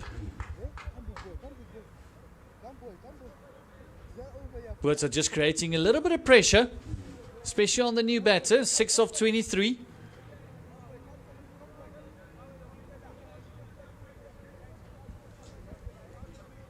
Trying to close out this one. We haven't seen a maiden yet. See, this is where I would probably look to protect the over, put one guy out on the offside as a sweeper. Don't want to let the pressure go by conceding a boundary now. Oh, and as you mention it, that one gets open face slapped through the offside. And that's another boundary to end off the over. Puerto did such a good job, and all of a sudden going short and wide. Nakin Tamim just slapping it through the offside. It's a forfeit. That brings the end of the 18th over. 82 for the loss of 1. Told you so. I've seen this rodeo a few times. And I think, once again, that for me will be part of the learning for these guys. Just understand, even with, if you've bowled 4 dots in this situation, put the guy back. Give him a single. You don't want to go and concede the boundary. And just relieve a little bit of pressure on the batter.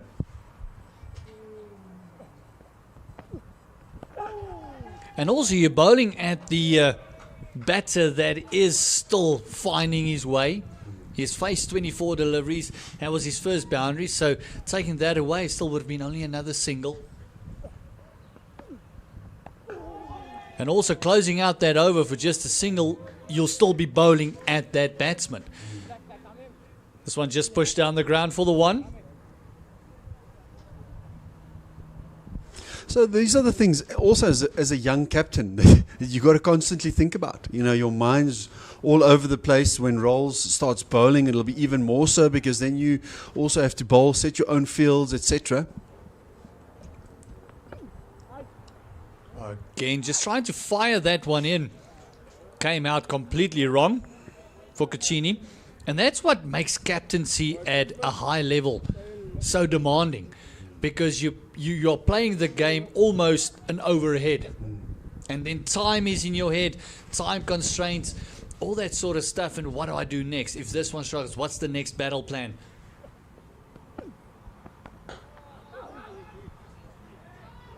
And just pushing it down, a bit of a fist pump, enjoying that single. Yeah, Caccini just changing his angle to the left-hander, also to around the wicket. Maybe just feels a bit more comfortable, or trying to use the angle going across the left-hander.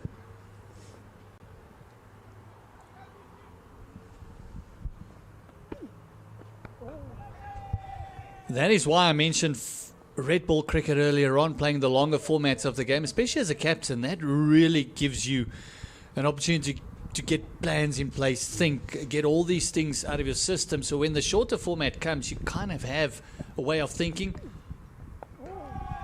You learn to think ahead of the game. Caccini finishing off that over with a lovely dot. Only 2 runs conceded. It is 19 overs gone, 84 for loss of 1. Abrar still there. He's on 55. And the captain, Hakim Tamim, just finding his feet. He's on 11 of 26. Still reasonably even. I would probably still give Bangladesh just a little bit of an advantage here because of only losing 1 wicket. South Africa definitely need another wicket or 2 just to get back into this match and put it more on an even keel.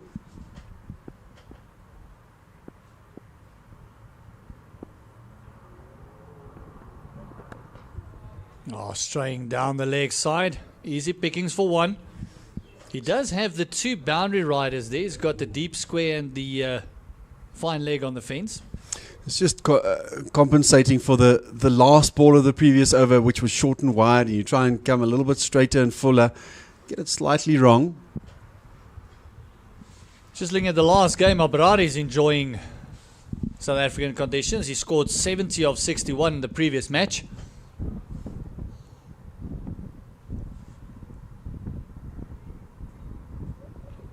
Oh, there's a bit of a big hoik.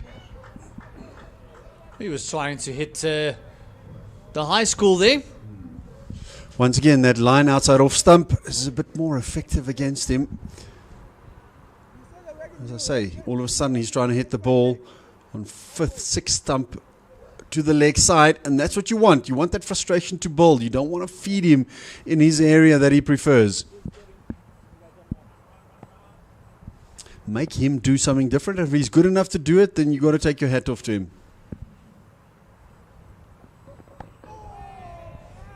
Yeah, he just looks like a different batter when you bowl at him, and then when you bowl that little bit wider, it just looks a little bit unsettled there. As I mentioned, his 70 came off 61. At the moment, he's 55 of 51. And just looking down the scorecard, Hassan still to come in. We've got Abdullah still to come in. You've got the wicketkeeper, Farid Hassan, to come in as well. So a lot of batting for Bangladesh. So we need I beg your pardon, South Africa under 90s need wickets. They need it in clusters. Oh, going across and picking this one up onto the onside. It almost plucks into the ground. At 9 iron, not going all the way. So much for the run you get on the winter fairways. Not this time. Stood there and thought he had hit it well enough. But at the end, as you mentioned, only a brace.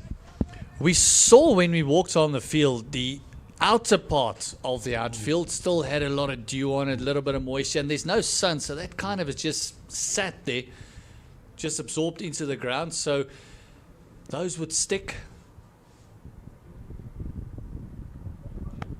Oh, this time it is skied up in the air. Chance and taken, very well taken. You could just see the absolute joy from the South African under 19s. A lovely catch there. That hung up there for quite a while. Definitely not in control this time, Abrar. He's looking for that leg side again. You could see JJ Basson steadying himself, knowing this is an important catch. And he does take it, and it's Botha's first under-19 international wicket for South Africa, and it couldn't have come at a more important time. Just look at the reaction there, just laying on the ground, thanking the heavens. And that is a big, big wicket. It's 87 for the loss of 2. That means both openers are back in the hut. And this is a man that comes into the crease now. Scored a couple of runs in the previous game. He had a 60-odd. The other thing about the Bangladesh side that really struck me this morning is they've actually got quite a few big, tall players. And the new batter is a prime example of that. Yeah, lanky batters we saw on the ground as well. You and I are no slouches in the height department, and a couple of them were towering over. We saw that Mohammad Rizwan, our son, is at the crease, right-handed batter. Again, not a great average, but a decent strike rate of 65. He's one of those batters that takes his time to get in. He scored a 63. I beg your pardon. He scored a 63 off 55 in the previous game. 14 matches, highest score of 82. So still want to get that 100 off his back. Previous game also steady start, and then all of a sudden started to accelerate from there. So he can up the ante. 5 4s and 3 6s in that innings. Botha's tails up his very first under 19 wicket in his second match. He'll feel a bit relieved as well. That was the man who was dropped off his bowling earlier on. And I like this from the South Africans, attacking a bit more, getting the slip back in. Fielders in close. Oh, great fielding. Great fielding. Great awareness as well. It's such an important part of your game is your fielding and your attitude in the field. That's one thing you can really control. And so far in the first 20 overs, I have been impressed. Yes, Katsini dropped a catch, but I think in general the fielding standards have been really good for South Africa. Yeah, it was actually Vian Pretorius who did a great save there. The younger brother of Luandre Pretorius. And it's not that much younger. I think there's a year or two difference between the two of them. How great it would be for the Pretorius family to see both their sons playing at a high level. Kachini continuing. He's just lost a little bit in the last over or two, trying too many things, I feel. Oh, Rolls can't catch up to that one. Not a bad result, getting the new batter on strike.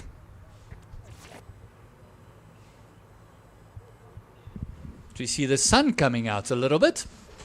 I was just about to ask, is that sunshine that I'm seeing? It's still not warmer here where we're sitting. It's a bit of opposite of being in Boland Park in the height of summer. Gets slightly warmer there. Yeah, just a tad, about 30 degrees. Yeah.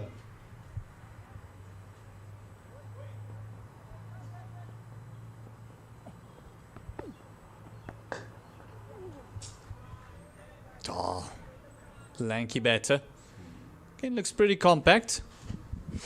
Yeah, I think that's one area for me, Katsini. It's twice now that the two balls that have, if you're being hypercritical, could you have maybe stopped them?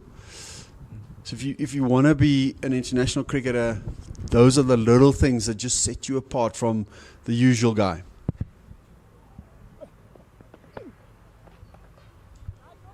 Dropping it short again. It's almost like he's trying to push it through to the left hand a little bit quicker. Trying to take the slog sweep out of the equation. But I agree with you.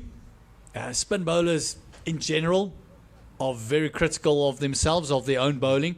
They feel that 10 meters either way of them is theirs. we see a guy like Adam Markram, even if he's a part-time bowler, anything that he's like a hare after it.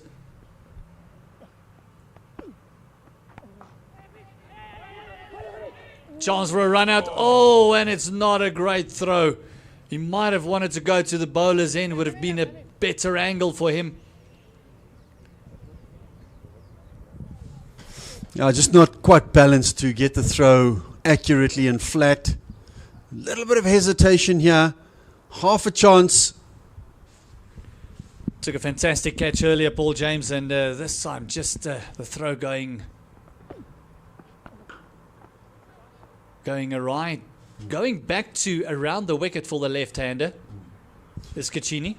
If I think about how he started his spell to the left-hander, it was a little bit more flighted, and he's just sort of maybe got a bit nervous and dragged it down from over the wicket. Got very excited about that one. Spinners in general always get excited if it's close to the pad. But that's the end of another over. It is 21 overs gone. It's 91 for the loss of 2.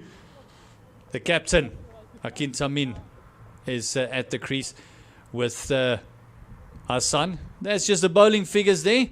Dion, not fantastic, but also not horrible figures. Yeah, Basson having a little bit more difficult day than he did a few days ago when he got 4 wickets. Sony got the breakthrough initially. Katsini has been steady. And I must say, Buerta has been impressive. That could have been a lot better than 1 for 17. First over, should have had a wicket. Eventually did get the wicket. But so far, so good. And I'm just worried, not worried, I'm just wondering when the captain, Jason Rolls, will come into the attack. Yes, I think it's one of those things where the conditions have changed just a little bit. He is a spin bowler, so he's looking, is there turn? There's Kachini not really getting any turn out of the deck, so Buerta picking up a wicket. Is the medium paces going to give him something more than the spinners maybe?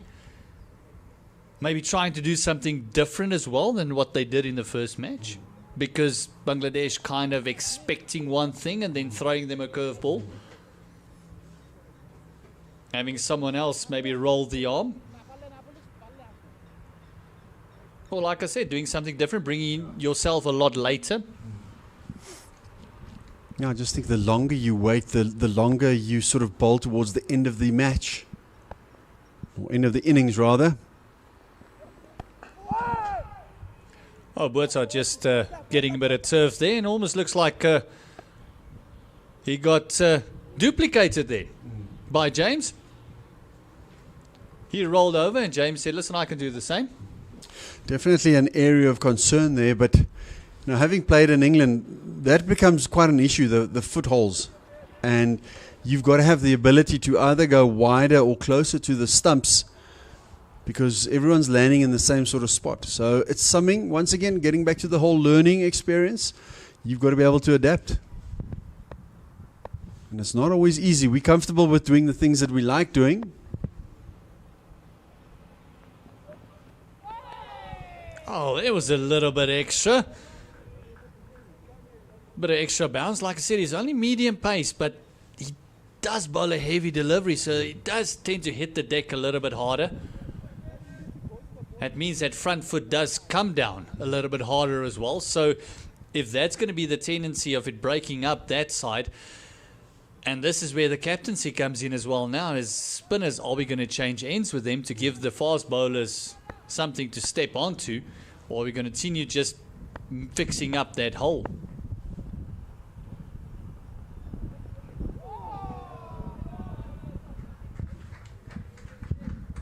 Lovely shape there. New batter still trying to find his feet.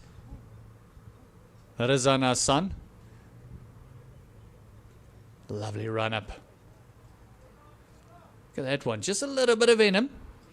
Just showing that I do have it in my arsenal. I really liked what I've seen from Buerta so far in this spell. Once again, it's a short or a small sample size, but it shows you what potential there is and what you can do.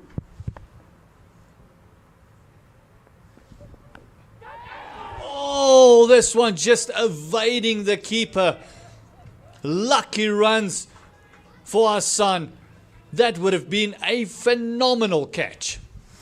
I did say it earlier on in the innings, you're always taking a chance when you're putting slip at second, third.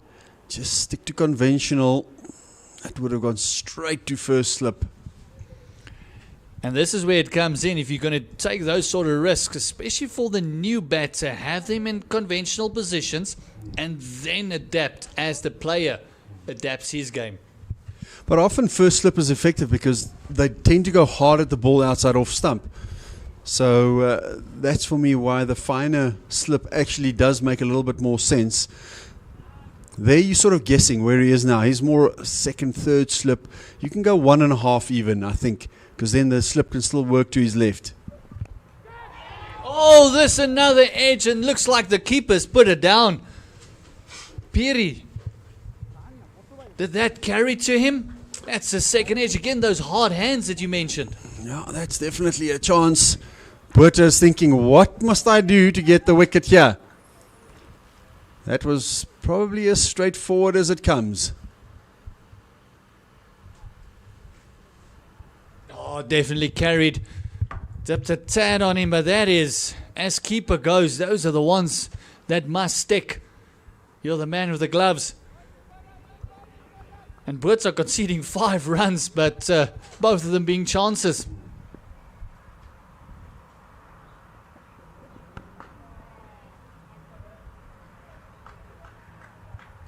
Closing out the over. And oh, how great that would have been. The man that scored 63 in the previous game would have been back in the hut. Rizan, our son, riding his luck a little bit. It is 96, closing on to those 3 figures. 22 overs gone. Once again, 90 for 3 looks a lot better than 96 for 2. Just gives you a different feeling and different momentum. You know, that's not a physical thing, but momentum is such a big part of this game. And it would have definitely given South Africa a bit more momentum going into more of the second half of this innings of Bangladesh.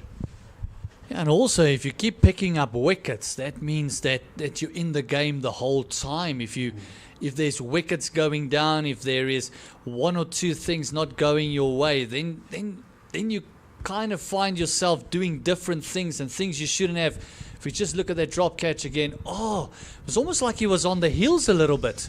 He wasn't kind of expecting another edge. No, he would be very disappointed with that.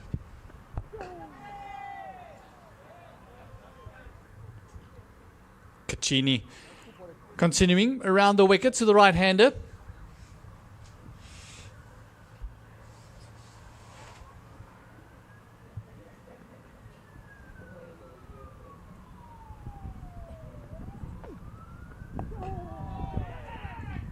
Definitely playing with very hard hands on the offside is our son.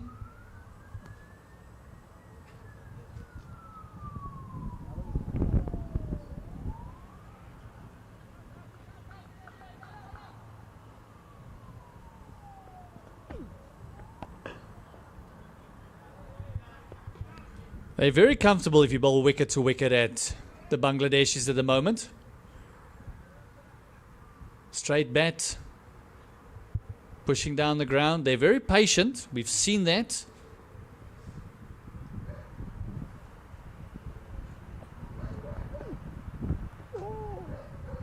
Oh, just a lap sweep around the corner. Nice and quick to the ball. Only the one. I'm just sitting here thinking we normally say at 30 overs you can double the score. So if Bangladesh under 19 bat conservatively from here, 7 overs, say, gets you to 120, 130, we're still looking at possibly 260, which is quite a big score. That's why, for me, they're still in control. South Africa needs to stem not only the run rate, but definitely get a couple of wickets, because that's the only way we're going to prevent Bangladesh under 19 getting to 250, 260 once again, which I feel will be difficult to chase.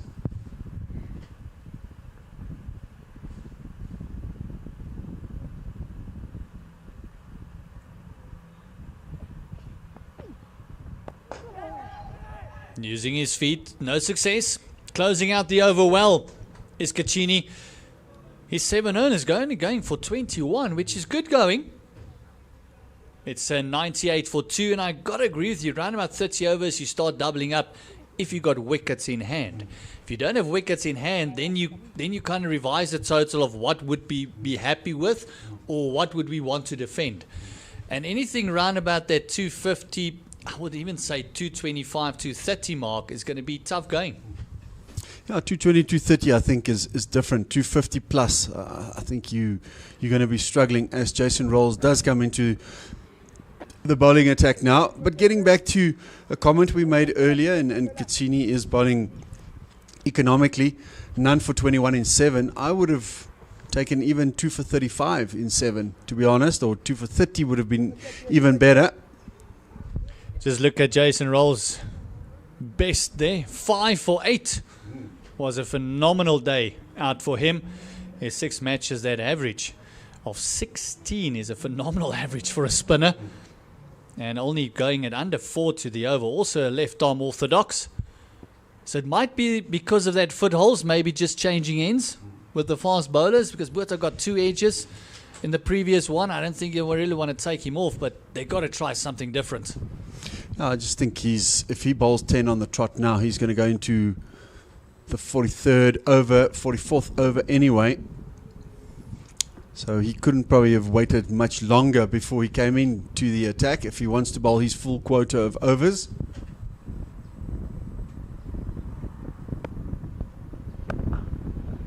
This one is absolutely thumped. And welcome to the crease. Captain Rolls for the day. And it also brings up the 100 for Bangladesh under 19. Yeah, just too short, and they're not going to miss out on this. It's turned into him. We know he's economical normally, but it's just a bit of it's a cold day. It's not easy for the spinners. They prefer it a little bit warmer so you can wrap your fingers around the seam of the ball. So it is going to be a challenge. You've got 2 batters. Well, one is a bit more set than the other. But you've got to come into a situation now where Bangladesh are just slightly dominating this match.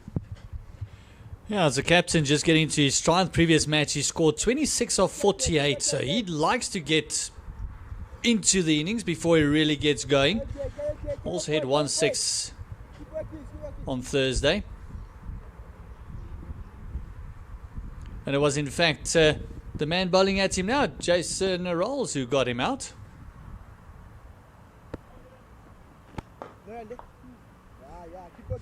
Interesting in South Africa, both the left arm spinners are quite short in stature, so you'd expect them to both be able to give the ball a little bit of flight, having to bowl the ball up more so than down.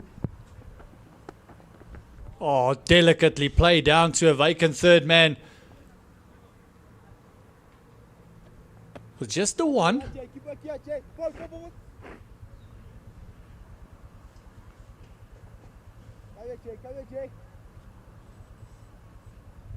Still a big advantage for Bangladesh to have the left and right hand combination at the crease all the time. So the bowlers keep having to adjust.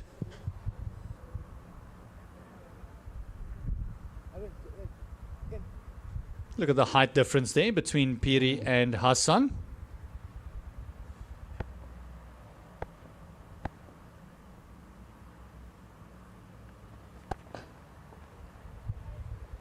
Again, just happy to knock it. That anything in that area where it pitches onto the stumps, they're very comfortable. Playing straight or square of the wicket is comfortable, and we've mentioned it a couple of times now. It's almost that outside of that 4th stump line is where they almost look vulnerable.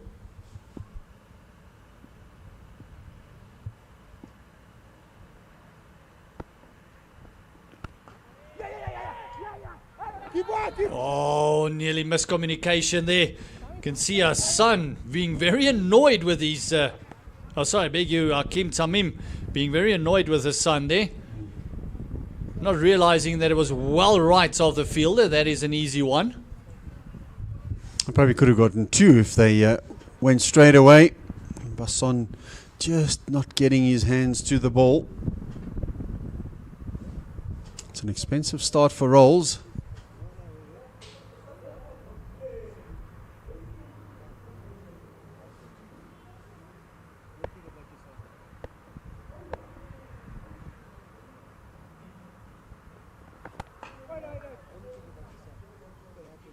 Closing out with the dot, didn't need to do anything else. 9 runs coming off his first over. Piri also just having maybe some batting advice there for our son. Just a friendly reminder. 107 for the loss of 2, 24 overs gone. We're closing in halfway of the Bangladesh under-19 innings after South Africa under-19 won the toss and elected to bowl first. Didn't really have any luck till around about the 9th over when Sony picked up the first wicket. And that was the wicket of the left-hander Rafat Beg.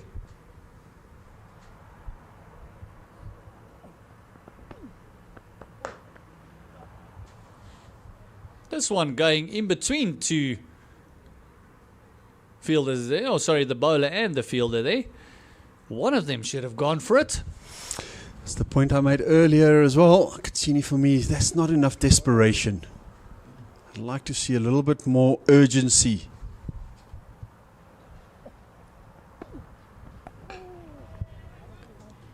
This one was fired in a little bit more, and I like that, but I would love to see just one tossed up. A little bit of flight and see, listen, if you want to hit me over my head, go for it.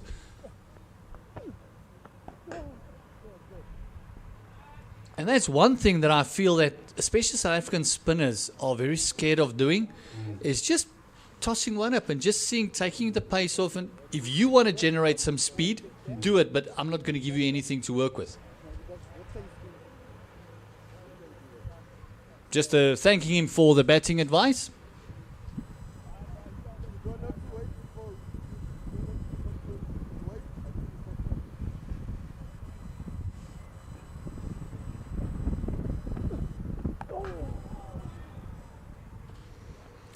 Yeah, it might have been Piri just continuing the conversation about lunch and that sort of stuff a bit longer when the bowler is already running in.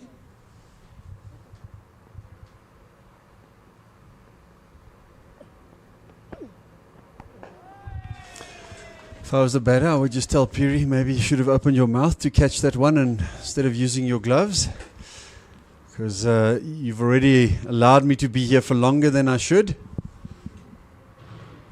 But also as a batter, you shouldn't really say much. Because you're always going to be at the losing end in a way.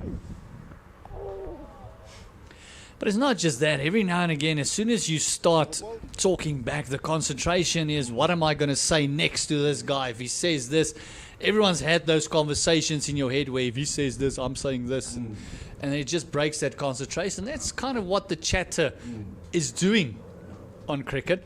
So like you said, as a batter, you're always on the losing end. The over comes to an end. Only 1 run from it. 108 for the loss of 2 halfway through the innings. Only 2 wickets down for Bangladesh is the great news for them. But again, the run rate, not too bad for the South Africa under-19s. 4.3, they'll be happy with it. The thing that's worrying for me is it's taken 2 hours to bowl these 25 overs. And that's, at this level, just not acceptable. By my calculations, about, 16, 17 minutes too long? At least. You know, we haven't had a lot of wides or no balls. Yeah, we've looked for a few balls. That's probably taken up a few minutes, but not 16 to 20 minutes.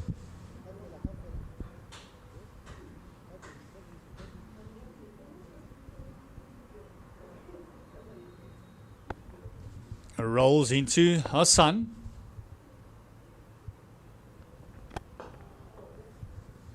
Just playing this one on the onside. They'll be happy to milk Jason Rolls like this, especially in this middle part of the game. If they can go at 5s and 6s, they'll be happy. Without a doubt, because that'll give them the platform, and then they can launch in the last few overs.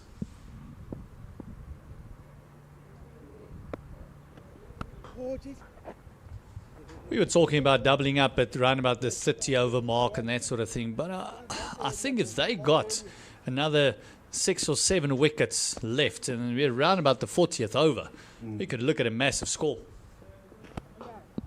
It depends whether you got set batters in or not. If you have set batters in, as I've mentioned, what you see in T20 cricket when you have two top order batters that are hitting, you can't stop them scoring. The only way you stop them scoring is by getting them out.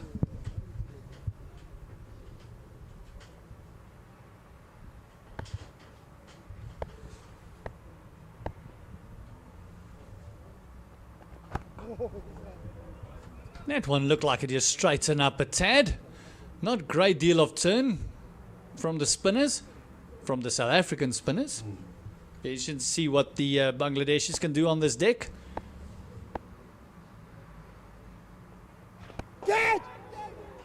Oh, very close. Very close to Jason Rolls there. 4 runs coming from that over. And those are little half chances you wish going your way. I get a feeling the umpires have told the South African under 19 team they are a little bit behind you. I can sense a bit more urgency between balls, between overs, which is a good thing. But, Rolls, sort of half a chance there maybe. Kachini's ready to bowl, which is a good thing. You also got to try and get the Bangladesh batters a little bit out of their rhythm now, maybe rush them a little bit and in that way creating an opportunity.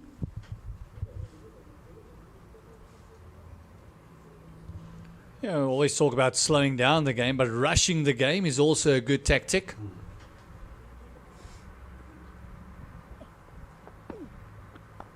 Oh, this one played beautifully with the turn.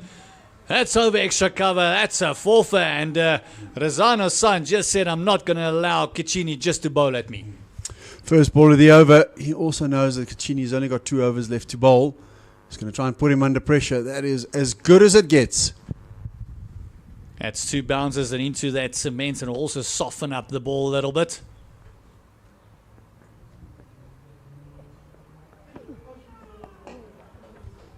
And then great batting. Just pushing it down the ground just for the single. That's 5 in 2 deliveries. And also brings that left-hander now into play as well, that right-left combination.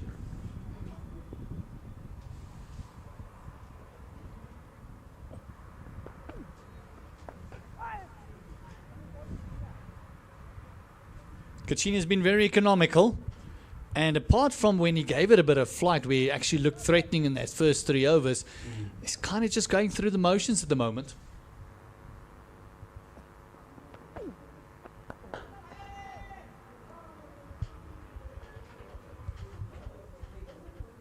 Two deliveries ago in his 9th, he's conceded 27 of it. Very economical bowling.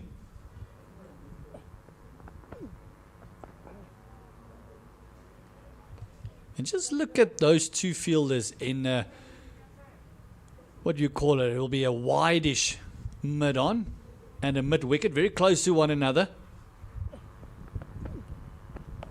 Oh, this one is picked up. It's into the gap. This will be an easy 2. They might even go for a 3rd. But no.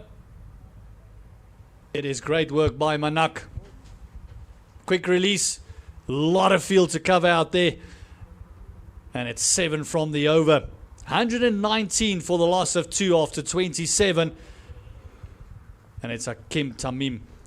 They're 28 of 45. And Hassan, 16 of 25.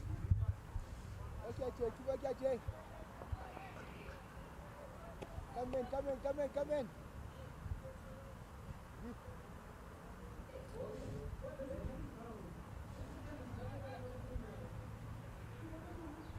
Jason Rolls continuing. He'll be bowling to Hassan, who's really starting to find his feet.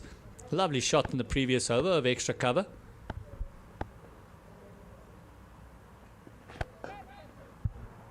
This one just pushed down the onside. Just an easy one.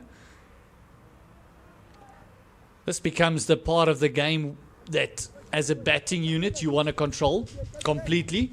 And as a bowling unit, you're almost looking for ways to get wickets. This is where the mystery spinners come into the equation often. Yes, your left arm spinners are worth gold because they always give you control. They bowl wicket to wicket. But we've said it a few times now, wickets are the currency. Oh, fantastic, fantastic fielding there. Is that Pretorius again? No, that's Paul Jason. James. Paul James. Paul James. Paul James.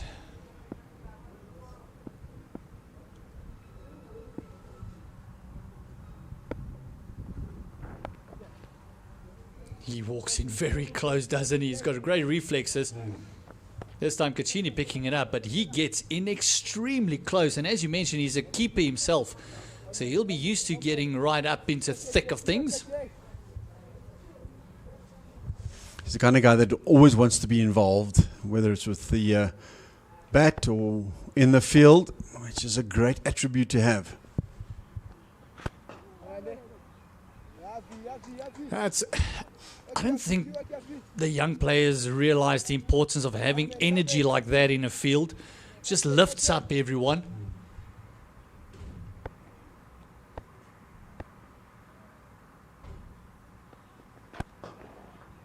And you would have played in the Mackay and Tini Roads eras and that sort of stuff, and those energies is very hard to duplicate. Without a doubt, John T, we spoke about him earlier. He was phenomenal, to say the least. And Mackay is just Mackay. He is what he is. He's an unbelievable human being.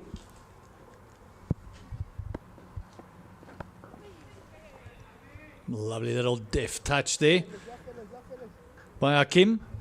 But yeah, there were quite a few actually in that era. If you think about Derek Crooks, Herschel Gibbs, A.B. de Villiers, you shouldn't throw away. You know, he was Mr. 360, and that was with bat, ball, gloves, fielding, everything. Looking forward to watching him play again in this Legends League. Oh, that's going to be an interesting league. You look at everyone around him as well. It's going to be interesting. But I think all the eyes will be on him. Does he still have it? Does he still have it would be the question. Probably does. Caccini in for his final over.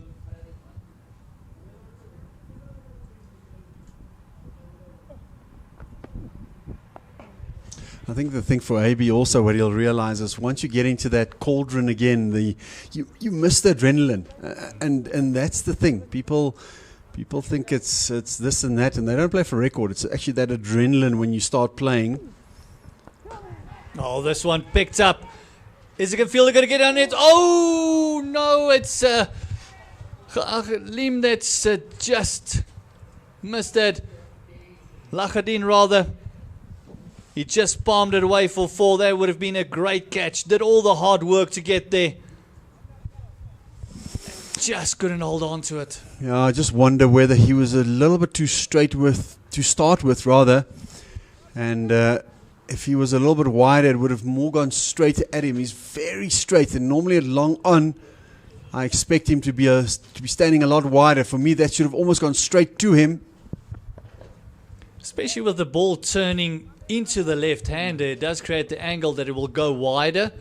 Be a more difficult shot to actually play him straight over his head. So another chance missed. Yeah, I just wonder whether he's straighter because of those 2 mid-wickets that we have, but he should still be wider at long on, because that was a straightforward opportunity which was made difficult by the fact that the angle wasn't correct. Yeah, but even with those 2 mid-wickets, he almost could have been standing in between them, because the technicality of the shot going over the left armour would have been so high that you'll have a better chance. But even for the right-hander, he's very straight. For me, that's also the keeper's job, is to get the angles correct. Mm-hmm. Last ball of his spell. Caccini, a very economical spell.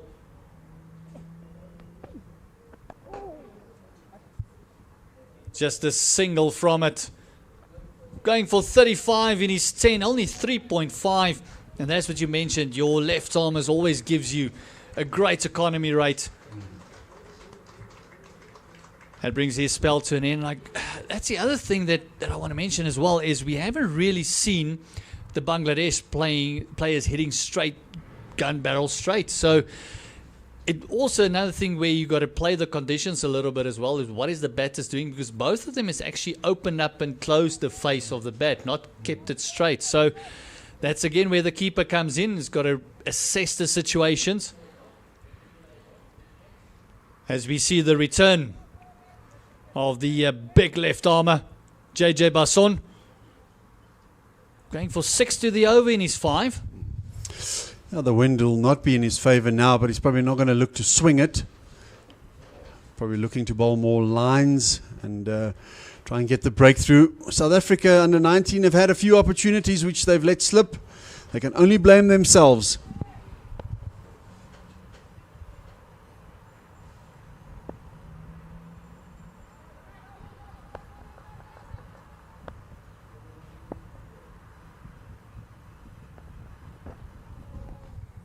Just a bit of a loosener. That's the very first extra that we've seen today, the very first wide. So discipline-wise, very well done by the South African under-19s. And it was something I wasn't overly fond of, is changing ends. You sort of get an end and you get used to it and you have a preferred one. This time he's had to switch around, and as he did in the first spell, the first ball of the day was just a little bit too straight. This time missing everything.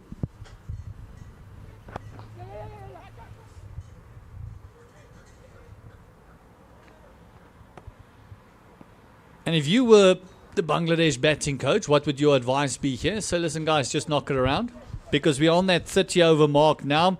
If we double up now, we keep wickets in hand, we're looking at a 260, maybe possibly a 280 score. So it becomes difficult. So would you be happy with them just knocking it around? Definitely, especially the next 5 overs still. Just have some intent. Maybe have one of these two decide, okay, I'm going to be a bit more positive than the other. We know ideally first ball of the over, you try and put the bowler under pressure. But I wouldn't do anything out of the ordinary. Oh, just outside that off stump again, just finding the inside part of the bat. And this is one thing that we've noticed, even that first match from the Bangladesh under-19s, they never feel rushed. They don't get impatient. Even if a bit of pressure is built, they absorb the pressure. They don't want to give it to the next batter. People don't realize 50 overs is actually a long time to bat. South Africa under-19 only batted for 30 odd overs. So that also shows you there's a lot more time than you think. And also, as the batting unit, you want to keep the fielders out there for 50 overs. Because remember now, your top order bat has been on their feet for 3.5 hours. Well, 3.5 hours to 4 hours. So you want to keep them in the field for as long as you possibly can, because that also has got a lot to do with mental strength and concentration and that sort of stuff.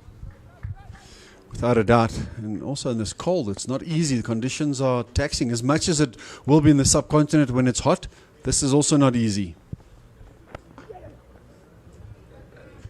Lovely drop and go there. Captain Tamim playing conditions to perfection. 36 of 55.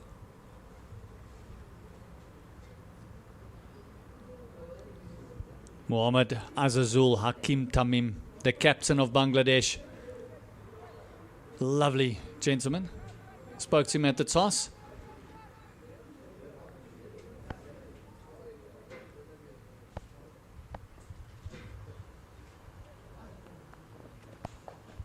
A bit of a slower bouncer there. That looked almost like a second serve. Well, we are in tennis season, actually, or just through it now. Still the US Open to come. So why not bring out the tennis skills?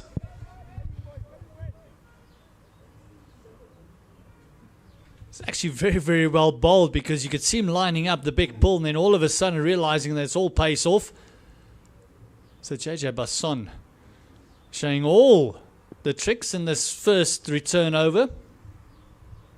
Having a bit of chat with Sony there.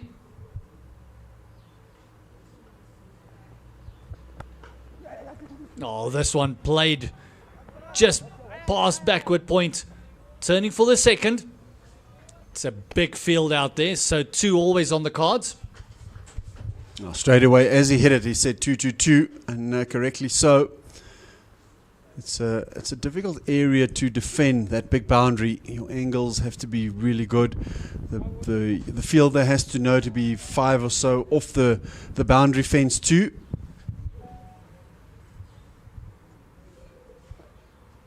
$135 for the loss of 2. 30 overs gone, and as we mentioned earlier, this is kind of the area we want to double up. So we're looking at about 170 if we just do it. 270 if we're just looking at a proper multiplication there. But if they got wickets in hand, 300 might be on the cards. Nothing's impossible almost in the modern game. So the only way South Africa gets back into this is by getting wickets and getting them quickly. Now 170 South Africa will bite your hand off for here, but it's more unlikely for that to happen. Yeah, they've had 3 chances already. That's gone a-begging.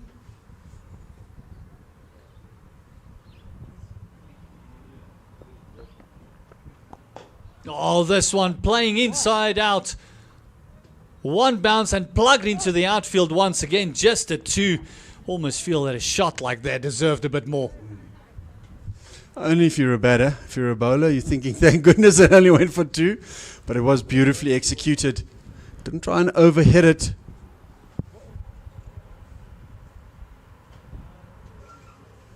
Did they get... How many did they get there? 2 or 3? Or 1? It was either 1 or 3 because the left-hander's on strike. They only got 1. Oh my word, I thought he hit it better than he did. We saw Abraham also picking up 1 from the other end that also just plugged in the outfield. That's probably the first miscalculation that the under-19 Bangladesh has made. This might get you a wicket. Dropping it in short. It's got protection down there, deep square. How often do you see it when a batter is not supposed to be on strike, that something happens because they didn't run well or because of not following up or backing up or something strange like that?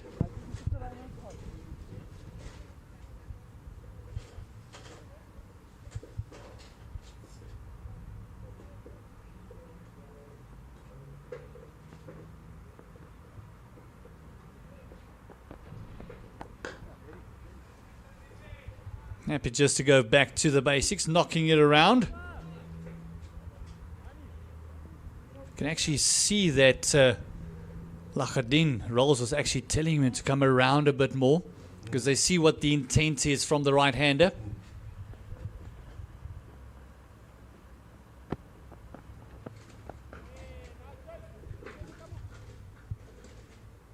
Good over thus far for Jason Rolls.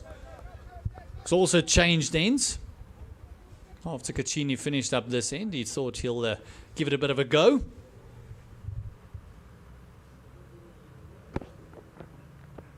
Oh, finding the inside part of the bat. That's the over bowled. It's 31 gone. It is 138 for the loss of 2. Jason Rolls completing his 4th over. He's gone for 20.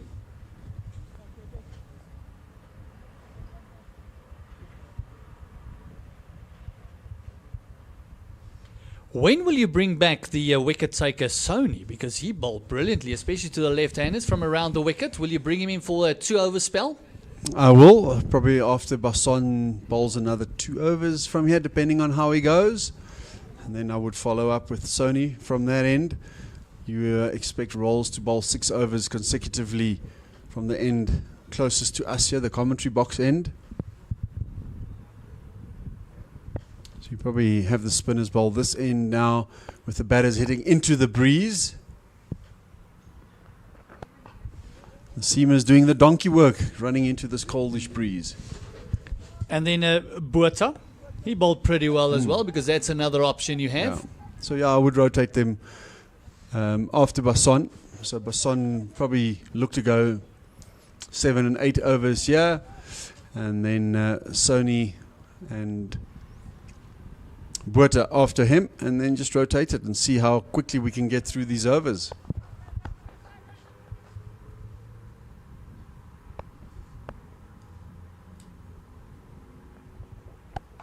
This one is slashed through, and again, phenomenal fielding.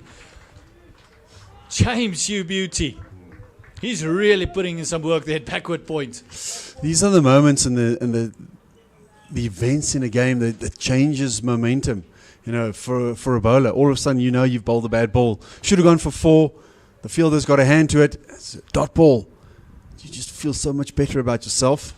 And also builds a bit of frustration for the batters because he knows it was a bad ball. It should have gone.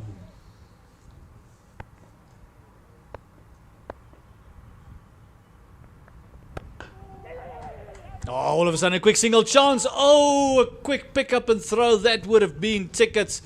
Great effort there. Love to see the side on there. I think he would have been wanting. That is Vian Pretorius, who came in there like an absolute Doberman pincher. It was the right angle for him as well. Just couldn't pick it up. He was gone for all money. Phenomenal fielding there by the young man.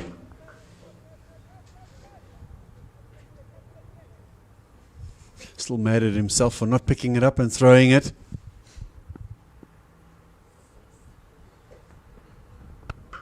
This one is shorts and wides. Sweeper coming into play. Must look like it tried to take a bit of pace off there again. But it just shows you that bad ball that didn't go through.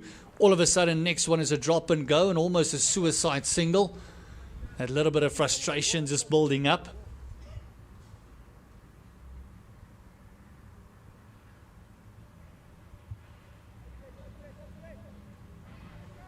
And cold weather like this, we mentioned for the spinners, the grip, but also for fast bowlers, it almost feels like you are chewing on the air. It gets very thick. Oh, this one is pulled up in the air. Not really went through, didn't go through with the shot. So just the one. Excellent throw from the deep. Botha with a great arm. It's a good option. I like this bouncer. He bowled the slow ball bouncer in the previous over. This one was the quicker one. Think about the West Indies of old. They used to have 2 or 3 different pace bouncers. And it's not just about one pace. You've got to vary it, height, line. And that one was well executed. Sorry, trying to find the right word. It's almost uneducated there. Yeah, talking about the West Indies. They had fast, very fast, and then extremely fast. Is that the 3 paces you were talking about? More or less. They didn't bowl the slow ball bouncer back then.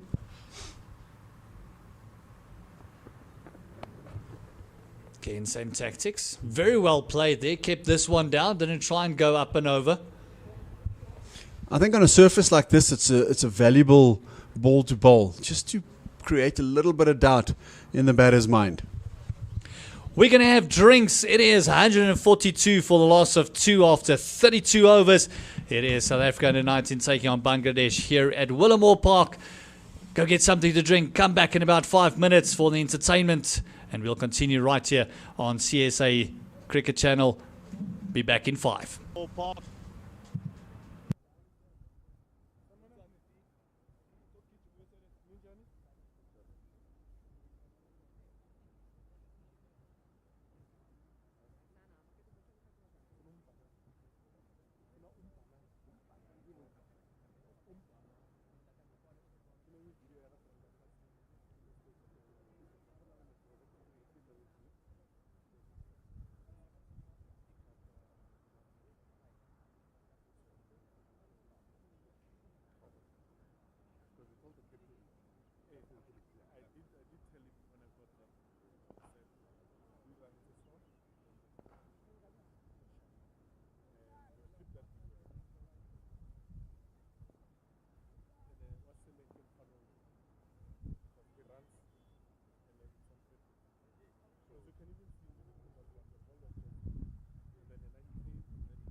I'm not measuring the bottom, I'm measuring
Come, let's be ready, boys.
Okay, the way we better than other day, we need to bowl him out now. 140, too much already. Nah, I should have been 4 down though. Oh, where he was filming that?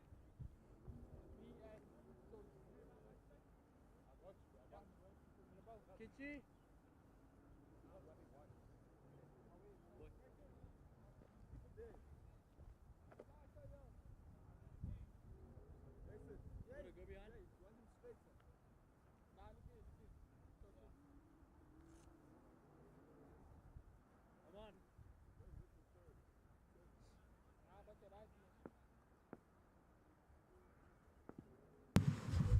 Welcome back as we see Jason Rolls running away from us to bowl. This is almost the perfect fielding position for Naad Khadim, where we figured he should have been. It's been a long enough morning for me to make my first dad joke now. Jason Rolls runs into bowls. But yeah, South Africa under 19, 18 overs. Well, just under 18 overs now left. It's going to be a crucial 18 overs for them to stay alive in this series.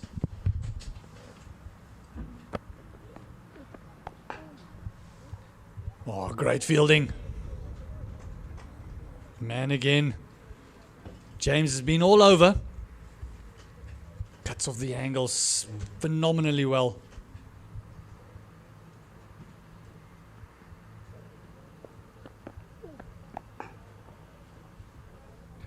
Yeah, Bangladesh winning that very first game by 130 runs, a huge margin. Batters had no answers to their bowlers.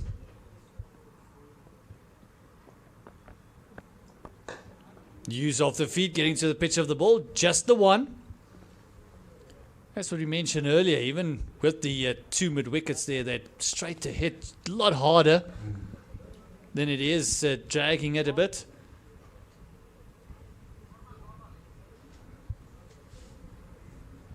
Captain for Bangladesh under 19 on strike now. Azizul Hakim Tamim.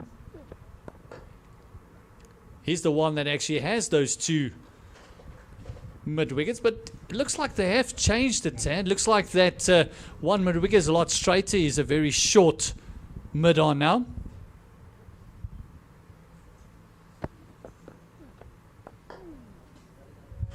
I like this field. I think it's something different.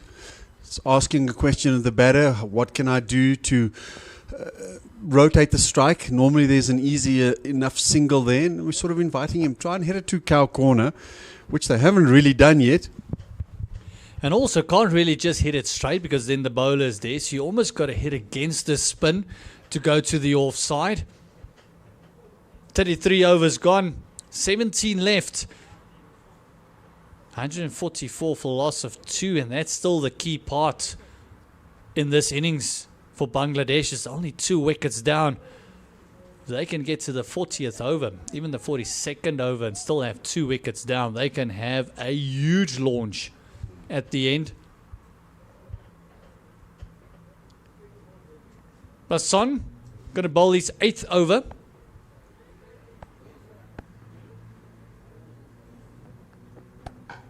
This one is slashed through the offside. Looks like it'll only be the one. Sweeper going across very quickly.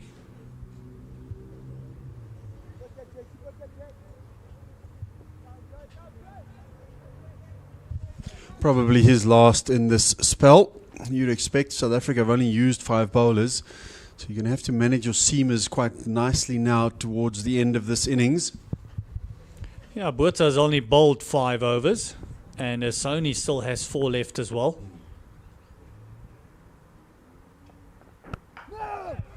So do you use a 6th, maybe a 7th bowler? Which options do you have? Do you use Pretorius? Do you use Manak to bowl some spin? Or do you just go with your 5 frontline bowlers? I think now it's an opportunity you mentioned earlier. Where's the mystery going to come from? What do I have that is just a little bit different? What do I have that's just going to give us something else? Or the batsman just something to think about. If we can eke out 2 or 3 overs just while they're figuring it out, then take him off. That will be a great result.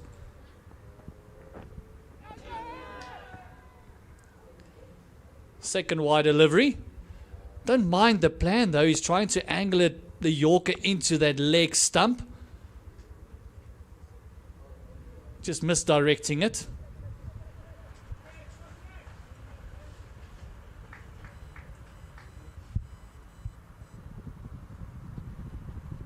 Captain closing in on his first half century of the tour. Set a toss. They're enjoying the South African conditions. Oh, this one chipped, and oh my word, just evading Pretorius there at square leg. He's still down. He's thinking, the ball's sort of following me, but not quite. Almost an opportunity here, and a wicket for Basson. I like the variations. At least you can see he's thinking. He is thinking about getting a wicket. Yeah, Pretorius thinks, what does he have to do to get the ball into one of his hands?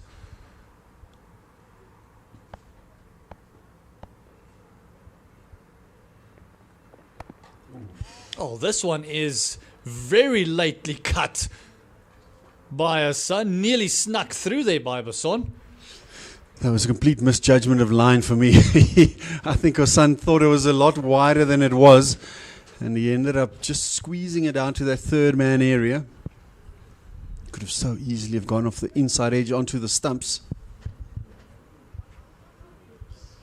Or even just getting a faint hedge and going through to Piri.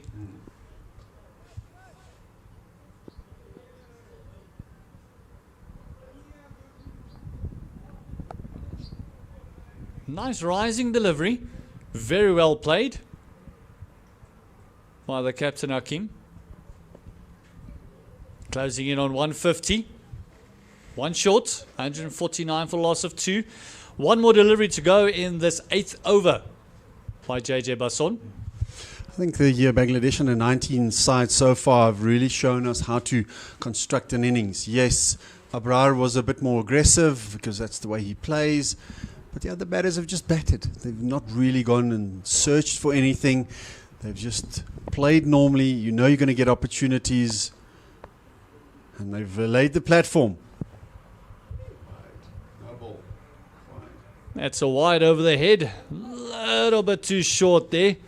And that had to be dug in to really get it over Hassan's head. He's a tall gentleman himself. As the 150 comes up with that extra, it's 150 for loss of 2.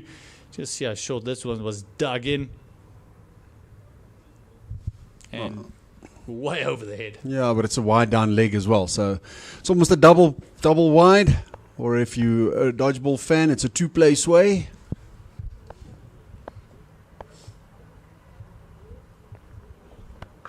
Oh, this one is pulled vigorously to the onside. And it's 2 bounces and into the advertising boards. And it's a forfeit for Hassan. Hasn't quite gone to plan for Basson in this spell or today. It's amazing how sport just keeps you grounded, doesn't it? You know, you had a great day, the previous match, 4 wickets. Today you think, I'm bowling well, the ball's swinging, and all of a sudden you've gotten 8 overs, none for 50. Just keeps you coming back, making sure you keep working, you want to get better, and not just take things for granted. Cricket's a great equaliser. One day you're on, then a couple of days you're off again. Ask any top order bat. Once you're on that wave of form, you want to stay there for as long as you possibly can, because eventually the wave will break. Sony seems to be just swinging his arm, so I expect him to come back and replace Basson. Hopefully coming around the wicket to the left-hander. He just looked so threatening when he did that. But oh my word, we got to mention as well how well Bangladesh has batted. And again, never looked like they're panicking, even after a chance.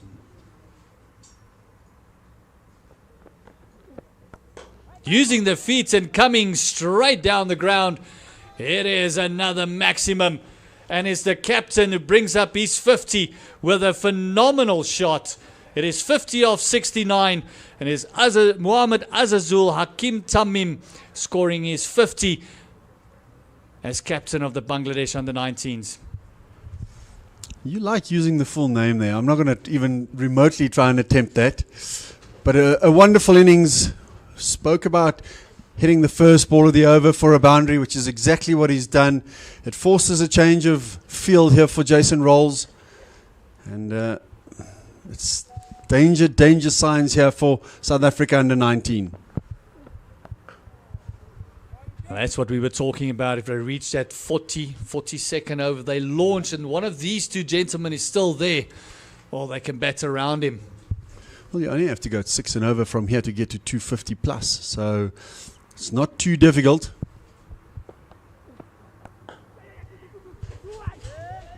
Two is the call. JJ Basson, the left arm, has got to go around to pick that one up.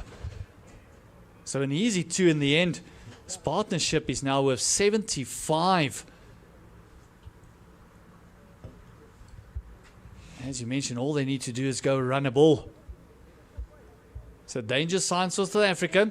300 on the cards.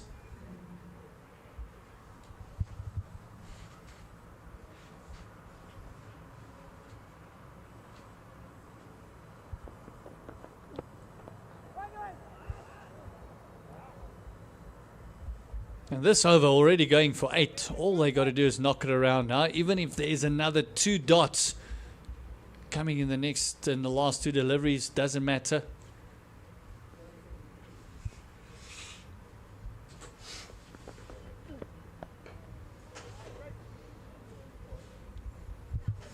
Could come back after the first ball went for a boundary, but 1 ball to go. He can still change again.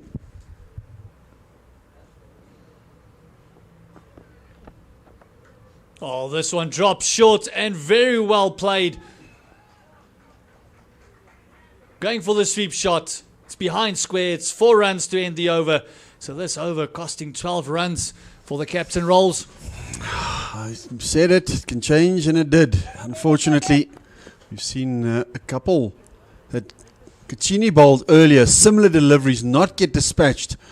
But now with Hakim in settled, he doesn't miss out this time. And now it becomes concerning for Jason Rolls, because he was looking to bowl out his allotted overs, and now they're starting to pick him a little bit. You mentioned earlier, where does he turn to? What does he have that's a bit different? I think what he's now decided is he's going to bring Puerto back instead of Sony, and Sony probably replacing Rolls. But you still have to find the last 4 overs for your 5th bowler. So when and where do you find them? If you're going to gamble with a 6th and 7th bowler, you want to do it before that 42nd, 43rd over, at least before the 45th.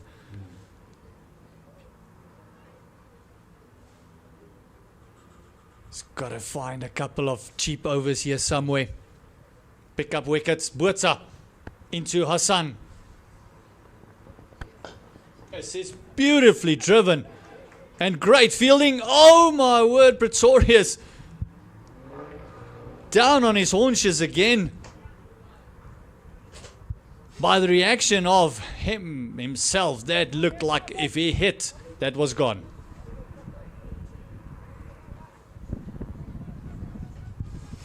Very good.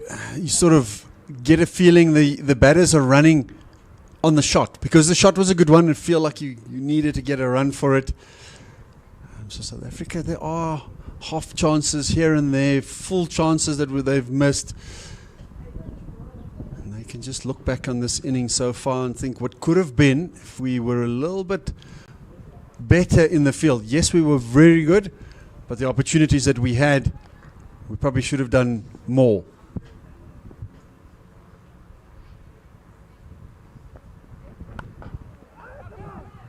Oh, just throwing the head back. Is Hakim knowing that should have gone.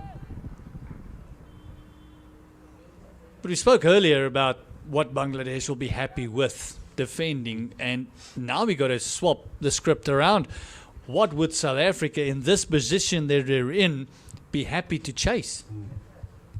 As little as possible, but maybe also when it is a higher total, do you just go and say, well, let's play with some freedom. Whatever happens, happens. Or I was also just thinking that the surface is actually, it's a little bit slow, but it's still a good surface to bat on. You know, there hasn't been too many demons. There's been a little bit of turn. Hasn't been too much sea movement, which you don't expect. A little bit of swing initially.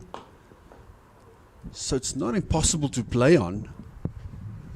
I also feel that one thing that the South African under 19 batters can take a page from the Bangladesh batters is they took their time to get in. They didn't go in guns blazing because it's a high score, let's do this. They took their time to get in. As they got in, it got easier. So you got to feel that first 10, 15 deliveries is crucial. Once you get past that, you kind of can ease yourself into an innings.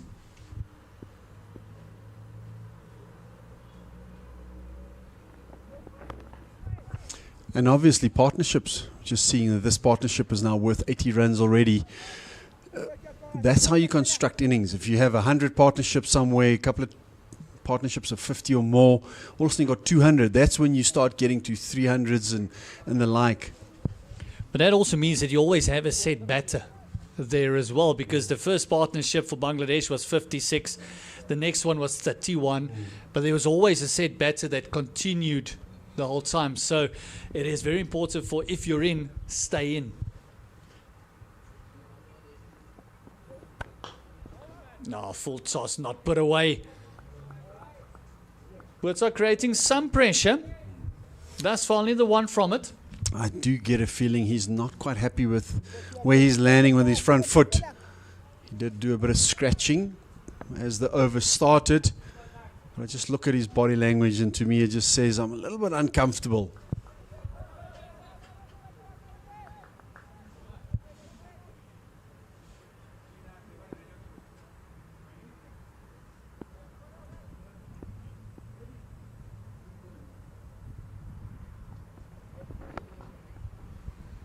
This one worked for just the one. It's a fantastic over there by Botha.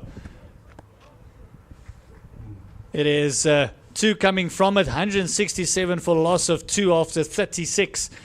And it'll be interesting to see if there's going to be a double change. Yeah, that 1 for 24, 6 is actually should have been a lot better. He created opportunities, a couple of drop catches, an outside edge that went for 4. It could easily have been 3 for 15. Even better. Yeah, because if you take just the 10 off that, it's already a great bowling. The economical rate for the bowlers hasn't been too bad. You look at just JJ Basson that's gone for a bit of tap. He's gone for 6.3. All the others is around about 4 abouts. And then also Rolls has gone for a bit of runs as well. You see the dugout from South Africa there. sitting there in the cold. And it is cold. Enthusiastic crowds we've got in as well. That man just checking into the office, just saying, yeah, no, power's still out. Computer down. System error.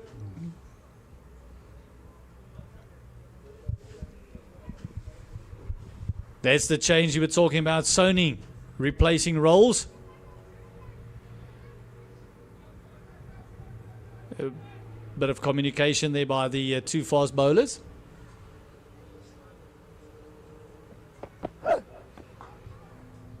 Coming around the wicket to the left-hander, might just get a bit of a warning there from the umpire, running right across the pitch there, as we see there. Just, I think he's saying, I thought he's going to push it back right at me. That's the obvious answer, isn't it? Yeah, I think he just did a little quick stretch before he started that over with Basson. Sony is a guy that's also capable of getting the breakthrough. South Africa getting more and more desperate for it. Oh, this one is absolutely hammered through the offside, but the sweeper just waiting for it.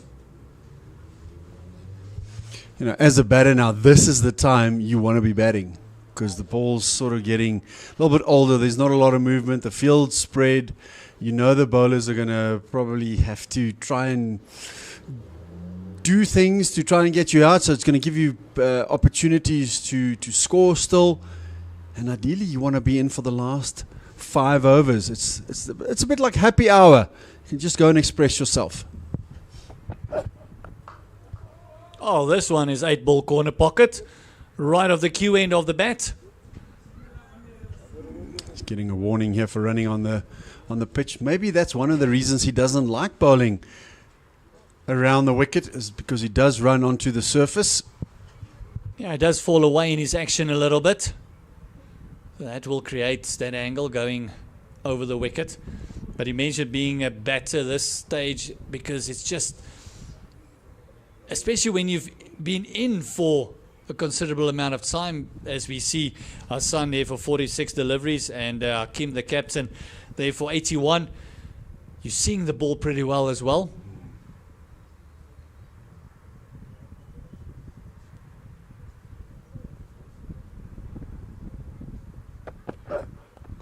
Moving across, just flicking this one to the leg side. Sony not really finding his length at the moment. You can see the plan is to go nice and full. So just the line straying as well. Just looking at his follow through now, and it's something that's maybe a bit of an issue. Is we know it's happening, but how many people are there that can actually fix it? And has anyone ever spent enough time on trying to fix it? You know, it takes 20 to 45 hours to change something. So it's quite a lot of time that you have to spend doing various drills and things. So interesting, and yeah, fast bowling it's something that you're born to do, but it's also something that you can get better at and a bit more economical at. Yeah, you can't really coach pace, but you can definitely zone in on it. You can increase it a little bit.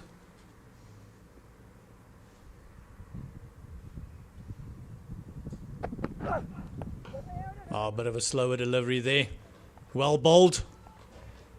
That brings the over to an end. Only 4 coming from it. 172 for loss of 2 after 37. And it's still 2 set batters in for Bangladesh under 19. And that scorecard still to come is Mohamed Abdullah as well as Hassan, the wicketkeeper. So a lot of batting still to come for Bangladesh under 19. I'm pretty sure those batters waiting to come in are like chomping at the bit. Like, I also want an opportunity to play on the surface, especially now with 13 overs still to go. It's still a long time. It's still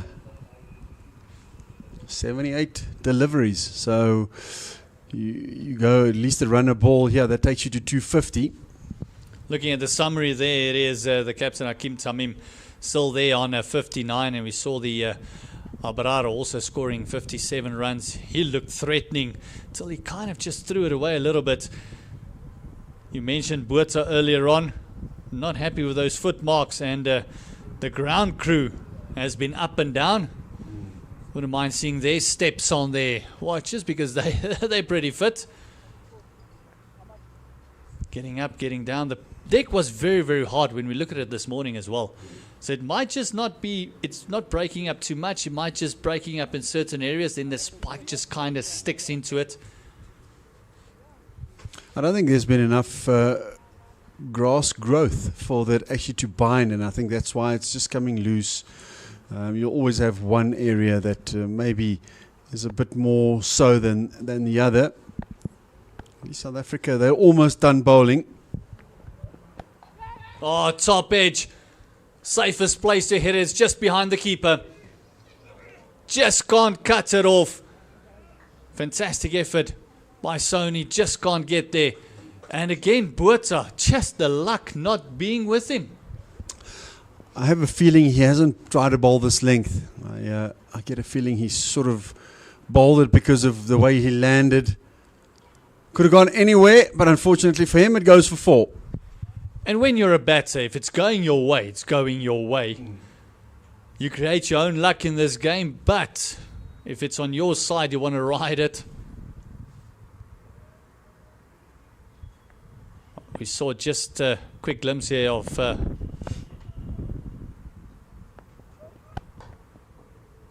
Tamim just having a bit of a chat with her son, saying, calm down, don't do anything rash now. You want to get to that 42nd over, and then that last 6 to 8 overs have a big launch. So just stick with the plan.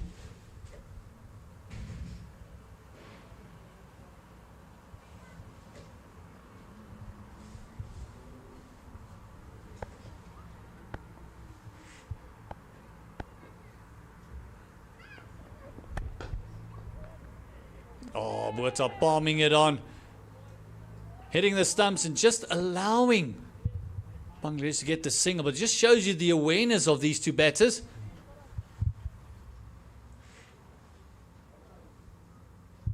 And for all his effort there, Botha also getting a sore finger.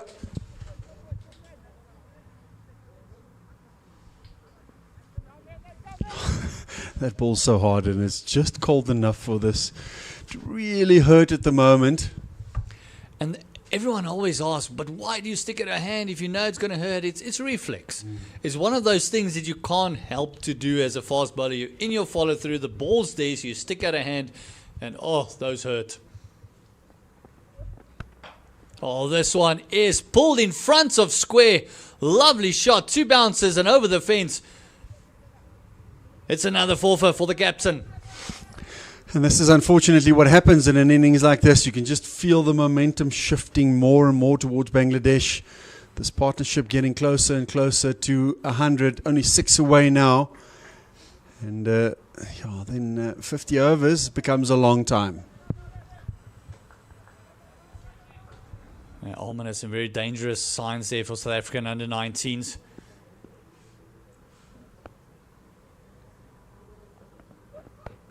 This one flicked. Not carrying to deep square, just the one. Torius getting it in. But this over's already gone for 10 runs. And while we're sitting up here getting a very unfair whiff of someone having a braai. No, it's not like we're hungry or anything, hey? Doesn't need to be. After you catch a whiff of a braai, you become hungry. It's a bit like KFC and Spur. There are a few places when you're hungry, everything smells good, except vegetables and salad. Again, Botha just falling over those foot marks. You can just hear his spike just rolling the ankle a little bit. Not great for fast bowlers. So you can see him just clutching at the back of his ankle there. So what happens, you get a bit of an impingement. Because that foot hole's a little bit deeper, the ankle actually flexes further down. Your toe goes further down than you used to, and that pinches there because you haven't got the flexibility and the range of motion in that ankle to actually handle that toe going further down with the force that you put through your body when you have the bowling action. And you don't really want that as a young fast bowler because that can cause permanent damage going forward.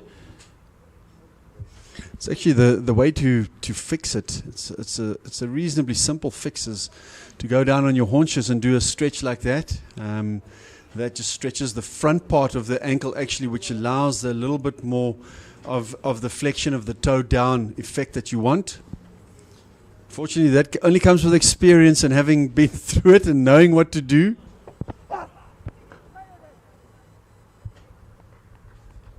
Sony coming around the wicket. Umpire looks much happier with his follow through there. Did look a little bit wider than the previous times. It was a deliberate attempt there to move to his right and not to his left.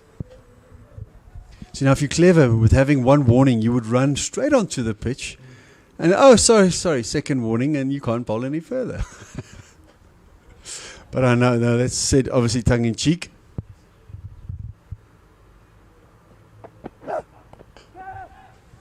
You'll probably get another warning for that one. It looks like he was actually going down that danger zone again. And there he's got his first official warning.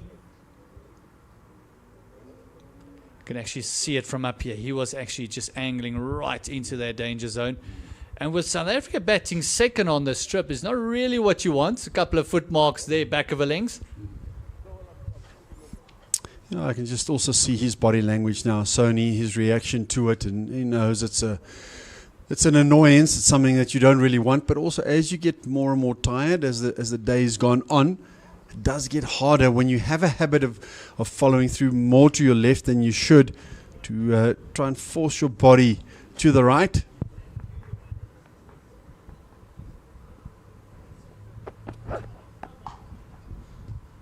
This one is just slapped to the sweeper. So it almost looks like he's between sweeper and a deep point there. Not really one or the other. Is Manak.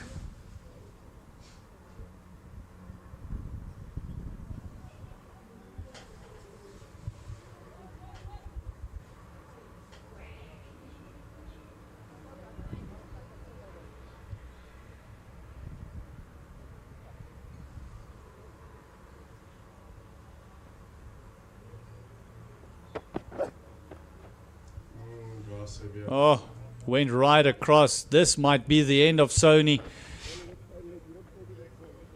Just apologizing for that. That was his final one. After this, he won't be allowed to bowl anymore.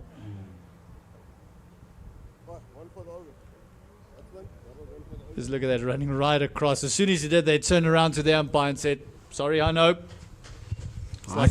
I actually think he tried to pull the wool over the umpire's eye there by saying, I tried to follow the ball there.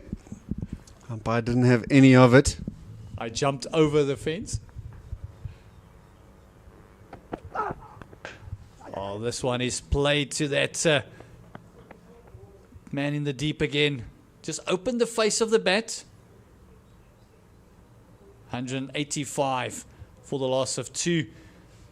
He most likely stay over the wicket for this last 2 deliveries to the left-hander. If you're Bangladesh, you wouldn't really mind it. So let him run on the pitch. Umpy, let him continue. We don't mind. Give him a bit of a bowl. For me now, coming around the wicket here, he's taking a massive... No, he's going to go over. I was going to say, there's no ways he can now continue around the wicket.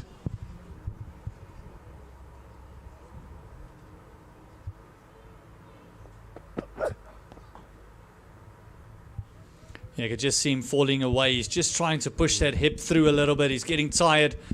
So trying to create that extra bit of pace by pushing that core through. It's the end of his 8th over. He's gone for 34. He's picked up the wicket of the opening partner. Big for Bangladesh. At the moment, 187 for loss of 2 after 39. Still 8 wickets in hand. When would you launch? 8 overs left, 6 overs left, or would you just continue the way you are now? I think they're playing well. I would probably give it another over or two, and then have one of these two maybe decide I'm going to be a bit more aggressive, and take it from there. So we're probably going to have another bowling change here. Now the groundsmen are there again, chopping away at the deck. Looks like Paul James, man of mystery and everything, man of many talents. Well, probably thought, listen, you've been doing well in the field, doing a lot of things good, so try with the ball. See if you can't create some sort of mystery there for us. See South Africa as the 100 partnership also came up between these two, which has been really, really good for Bangladesh under 19. South Africa, they're trying to work out who's going to bowl where, which overs, etc. with 11 to go. Lots of thinking for the captain, lots of moving parts, and who prefers which end. Yeah, look at that partnership. It's very well split, but also from the South African under 19's point of view, only 3 extras thus far in the innings. It's disciplined bowling, but it's just the threatening part of the bowling that's been lacking a little bit. Paul James actually bowled in the last game as well. He bowled 5 overs, got a bit of tap. He went for 33. I'll take 6 and over here from him now. I've got a feeling Jason Rolls is going to bowl from the end where the seamers have been struggling, and we might see Paul James from the commentary box end here where we are. Daniel Boseman also still hasn't had a bowl. He bowled 3 overs in the previous game, so he might be another one. And Madili Mbata, I'm not sure if he's in the playing 11 yet. He's injured. So he's another loss on the bowling front because he bowled 7 overs and picked up a wicket as well in the last game. So that was a bit of a loss. This is Botha to continue. He is going to come around the wicket eventually to the left-hander. I would almost even go around the wicket to the right-hander as well, just to create a different angle, just do something different. Because what we've been doing so far hasn't really worked. And also they've got the deep point out anyway, so maybe have a slap at him.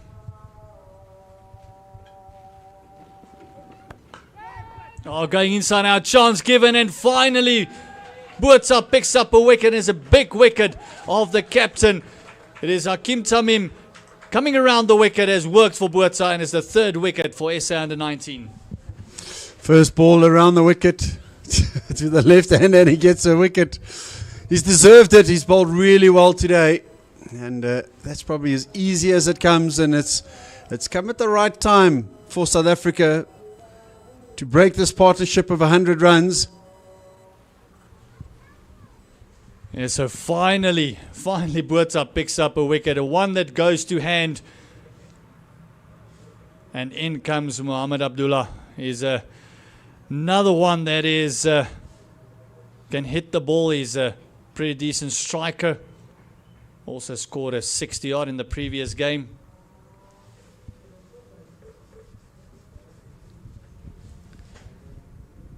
Scored 63 of 76.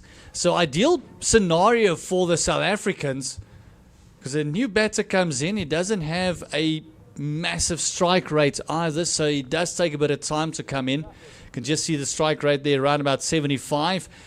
Only the 150 to his name is the one he scored in the first game here at Willowmoore Park. Average only 37. This could just be the gap that the South African under-19s were looking for. Potentially, if we bowl well, yes. Another left-hander. It's just, they keep coming at you, these left-handed batters.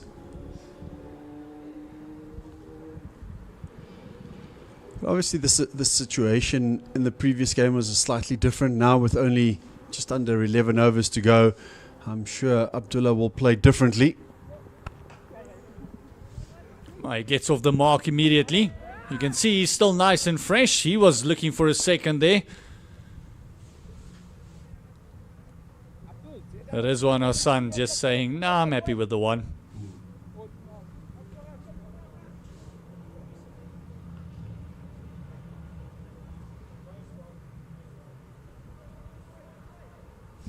Wow, they are listening to me today. Puerto's going to stay around the wicket to the right-hander. I like it. They're going to ask us to close this window in a minute. Wouldn't mind. It's quite chilly up here, to be honest.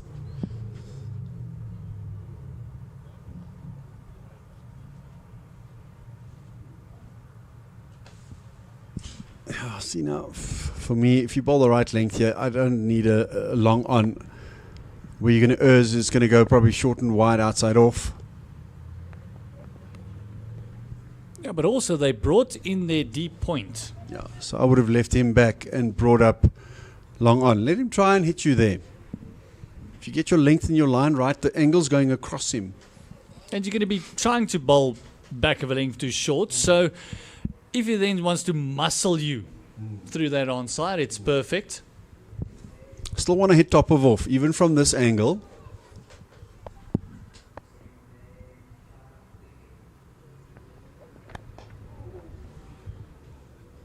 Just worked inside part of the bat for the one.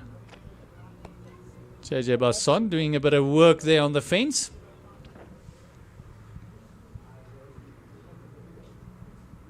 Well, things have changed for fast bowlers over the years.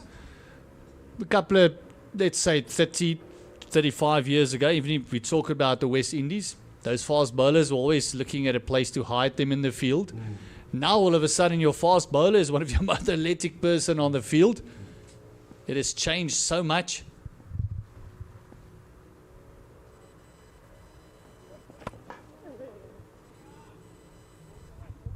Quick single. You can see the intent from Abdullah. As you mentioned, he's going to play a little bit differently. He's going to feed the strike to Hassan until he gets in. I just felt like the length has been a little bit too full around the wicket here. Yes, you got a wicket first ball. That length was a better length for me. The last few have just been too easy. And that's what you want to, as a bowler, you want to bowl your length for as long as possible until the batters force you to bowl full. And also, it will create that angle where you're going to bowl extras, you're going to bowl wides. That's why I feel the back of a length, shorter option, especially with the big area on the leg side, is going to be better. If you then get your line right or wrong, you got your cover on deep point there. If he slashes you on the offside, you got your third man as well. So it just gives you a bit of freedom just to play normally.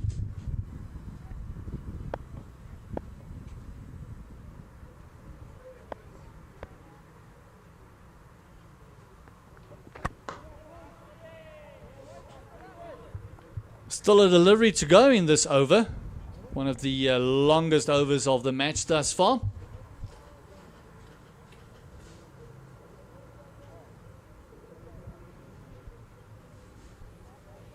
Closing in on that 200 is Bangladesh under 19. 192 for loss of 3.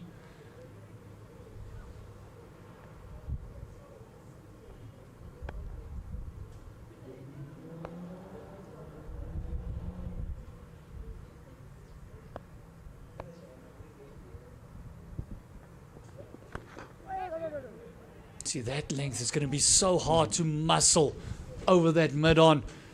The over comes to an end. 2 for 39 is his returns, and it should have been a lot more, especially in the wickets column. 192 for loss of 3. Rizwan Hassan there on 43 of 56. And the new man at the crease, Abdullah. 2 from 2. Yeah, close to 300 is still on the cards here. You, from a Bangladesh point of view, if you don't get to 280, I would say from here, you'd also be disappointed, which is only 9 runs and over. I say only 9 because in modern day cricket, 9 runs and over is not really that big a deal. And also, if you look at the South African perspective, if they can keep it down to around about a 260, 250, 260, they would have done phenomenally well. Jason Rolls back in the attack with 4 overs left. So if he bowls, he's going to bowl 41, 43, 45, 47. That leaves only 1 over from this end for someone to bowl. So he's going to have to manage his bowlers carefully and see whether he can bowl 4 overs to complete his 10.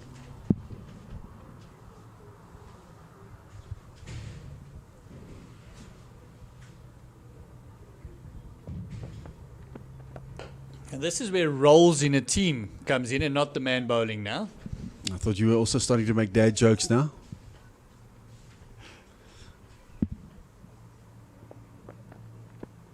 Oh, beating the outside part of the bat. It's a building season for the under-19. So who would you like to create as a deaf bowler? Would you want to give JJ Basson those overs? Would you like to give Sony those overs? It all depends on who you see as a deaf bowler in your squad. Oh, this one is swept wristly. And oh, just carried over the fence. Couldn't get it back in time. And it's another fortuitous 6 for Bangladesh. It's well hit. It's to the long boundary, into the slight breeze. And things just haven't gone right for South Africa at certain times in this innings.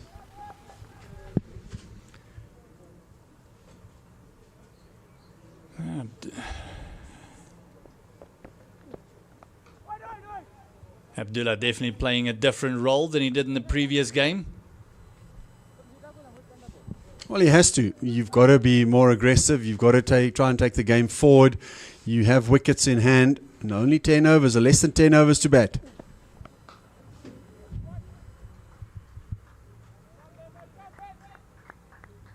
And very, very good batting.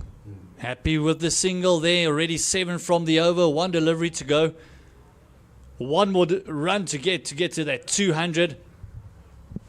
I think if Bangladesh under 19 look at themselves critically, they also could probably feel they could have played the spinners a bit better, rotated better.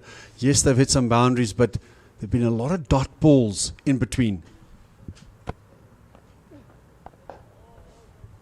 Using the feed, especially when Kachini was bowling as well. I mean, he only went for 3.5 to the over. So as a one bowler, he actually kept them bogged down a bit. 41 overs gone, 9 to go. Still looking for that 200 is Bangladesh under 19. But very importantly, they got 7 wickets in hand. And it looks like they are ready to have a bit of a launch coming into the back end of this innings. Big discussion there by Hossan and Abdullah. Probably waiting to see who's going to bowl. James again taking off his jersey. Is he now going to get an opportunity? He is indeed.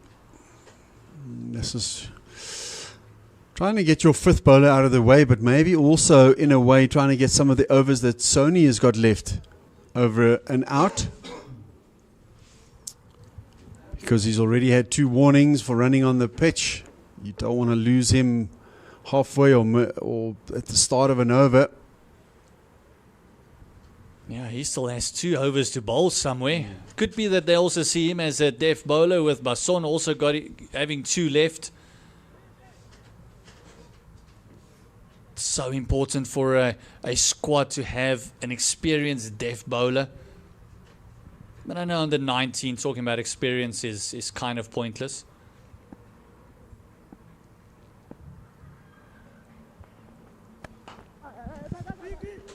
I suppose it's all relative. They should have a lot of experience at this age compared to the guys and the players that they're playing against.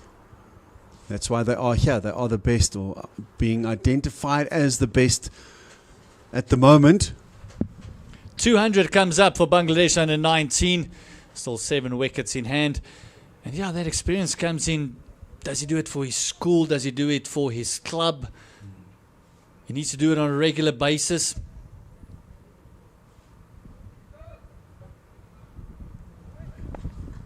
Because so often we see teams being picked and then you assign a role to someone that never really done it. Oh, Oh, this is a bit of a long hop. It could almost create a chance there. With the lack of pace on that one. Just the 2. It's a bit like T20 bowling now, trying to be unpredictable, I suppose. If that was planned, it was well done. Just looking at his stats there. Average of 15. Best bowling figures. 3 for 51. 4 wickets in his 5 matches.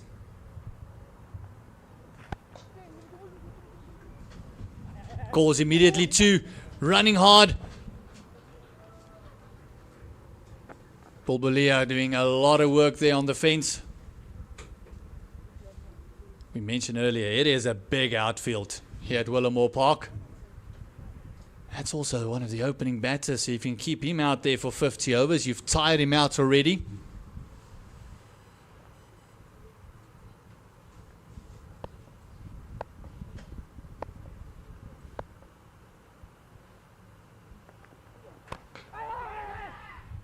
Fantastic running, soft hands, just a drop and go as he approaches his 50. 2 to go to get to that milestone. I shouldn't have been there. I was given a life by Piri. I also think he was dropped as well by not just Piri. We had 3 chances going down, Abrar being one of them. This one played straight to the man at short fine leg. Caccini taking the catch. And you can see Paul James just having a bit of a smile there because he knows that wasn't the best delivery. But on 205, they lose their 4th wicket. There's Mohamed Abdullah that's going back to the hat for 10. It's a bit of a burgle, but you take them all. Sometimes, as I mentioned earlier, you bowl a great delivery and you don't get a wicket. So these ones are a bit of a bonus. It's the right thing to do, and just a bit unfortunate for the batter that it's gone straight to a short, fine leg. And Caccini this time hangs on. He was the one who dropped Abar. Didn't go quite as quickly as the first one, so you do expect him to take it. Just another left-hander.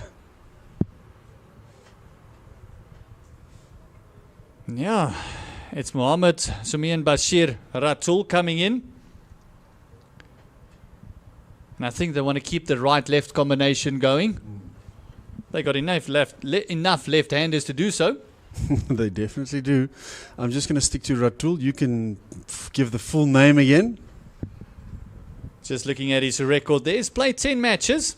Highest score 37, but I think the reason they sent him in is because of that strike rate of 140. If he can get going, if he can score a 20 or 30 odd very quickly here, just might take the game away. But South Africa just edging themselves a little bit into this contest with those 2 wickets in succession.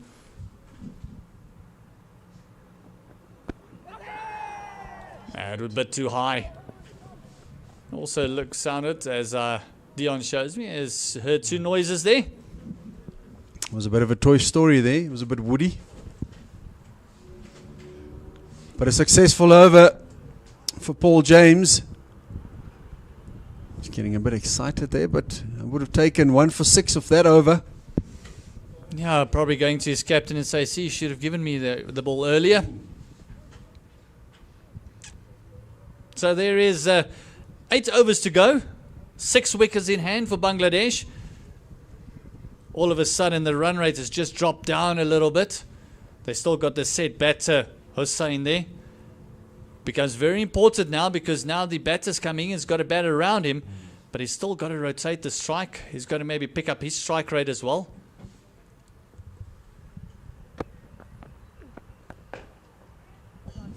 If you can get Hossan out now, that'll be ideal. That'll make sure that you've got 2 new batters at the crease. And maybe you can limit the damage and change the momentum.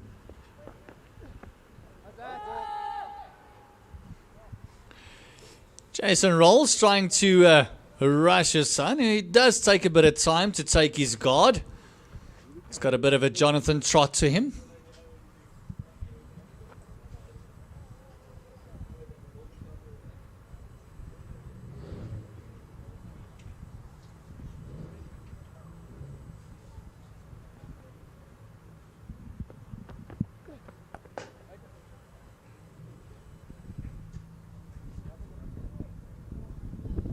just see them rushing a bit. They definitely got a warning with the over rate.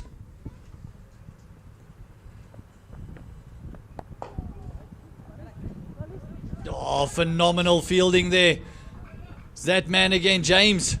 Just picked up a wicket. That's three-phase electricity running through those veins now.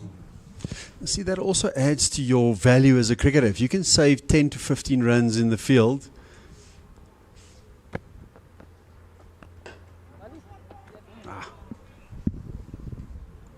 we'll make it 9 to 14 then.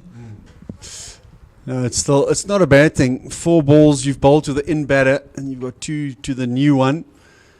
So ideally you can bowl 2 dot balls here and only go for 1. Even if you go for 2 runs in this over, in this time of the innings, it's exceptional. You mentioned having James in your team and not just a phenomenal fielder. Gives you something with the ball, something with the bat, and then also you've got a backup keeper as well.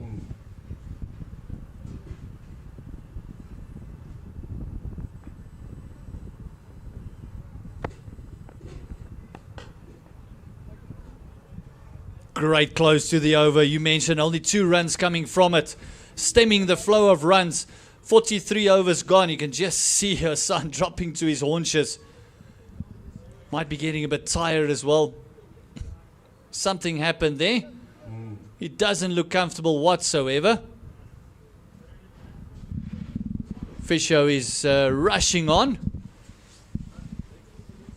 207 for the loss of 4. And with James bowling, it just gives you that something extra. Looks like it's just a problem with his hand, maybe his thumb. No, it looks like he had a leg injury the way he was walking. Hopefully nothing too serious. Well, from a South African point of view, you would actually like him to retire to get the new batter in. 207 for 4, 7 overs to go. Boerto's been outstanding. Don't think his figures actually reflect how well he's bowled and how unlucky he was. And all of the top order for Bangladesh under 19 have made a good contribution so far. Yeah, 67 for Hakim Tamim is the captain. He of 90 deliveries, he just started to put the foot on the gas before he lost his wicket. And then also Abrar scoring a 50 as well. The opening partnerships was 56. And then we had a 30 partnership and then a mammoth partnership of exactly 100 before South Africa under 19s picking up their 3rd wicket. And then a little short stint before Abdullah was dismissed, only scoring 10 runs. And that was the 4th wicket. Looks like he's happy. It's all taped up. Fisher's got his steps in for the day. Ruzan Hassan is on 49. He wouldn't want to go out now. The man that joined him, Samiyun Bashir.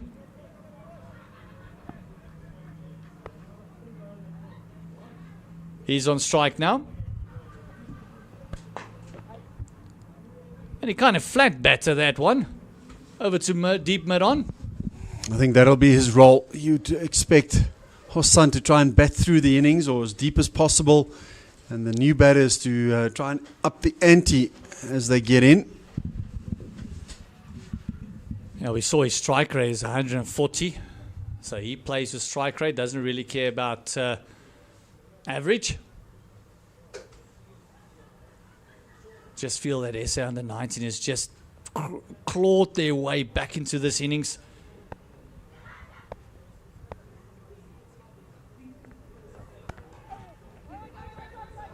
Run out chance. Oh my word, Sony just missed it.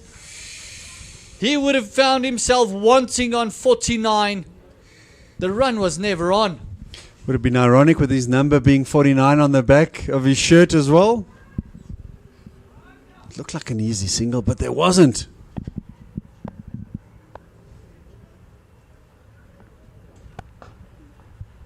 That's a little bit easier for him to bring up his 50.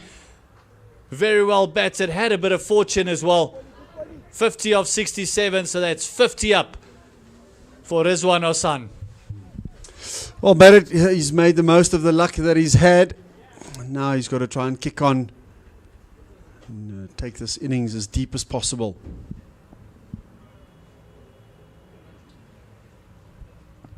And everyone kind of knows what the intent for Bashir is. Went for the slog sweep on the seamer. I would have just classified that as a slog. Anyway, the intent is clear. He's not looking to deal in singles. Single will be a byproduct of the ball not going for a boundary. And that's always the danger if you're trying to hit the ball too hard, number one, because the amount of bats on ball becomes less.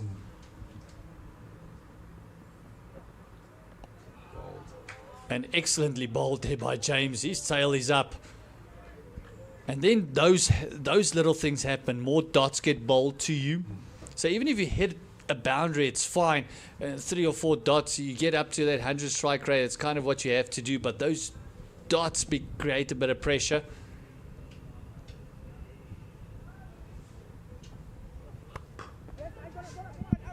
Another quick single. Not a bad result for South African under-19s. They get to bowl to the new batter. Once again, as the over is bowled, only 3 conceded in that over, as there's only 6 overs left in this innings. And there was an opportunity created again. Hassan with his 50. It's been a good innings, but you also now have to make sure that you carry on in this innings and don't lose the momentum that you've built up and the hard work that you've done. And this is where your partner on the other end should not put more pressure on you, because your strike rate is around about the 70 mark. You would want to up the ante, but you can only do so if the partner on the other end does his bit as well. Would you have him bat through in the same way he's doing now? Yeah, he's going to have to take a chance here and there. I'm just trying to figure out here why Botha is coming in now with 3 overs left from each side. So someone's going to have to bowl 1 from this end, which I never found easy to do. I might have gone with Rolls for 1 more over. Maybe he feels it's not the time with the left-hander in. Time will tell. Might be that they feel that he plays spin better than he does pace. Could be a scenario where just feel that he's going to give you the dots on his end. Yeah, once again, it's different when you're on the field as well. You get a feel for it on the field, and when you're sitting off the field, you also have a different sort of view about it.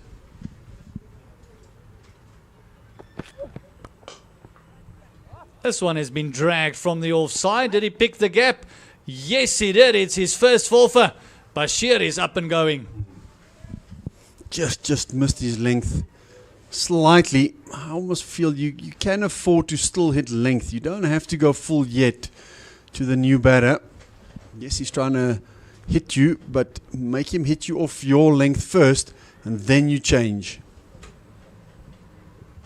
I also don't see him hitting it over mid-off the way he's going. So I would rather have the guy back on the leg side than the offside.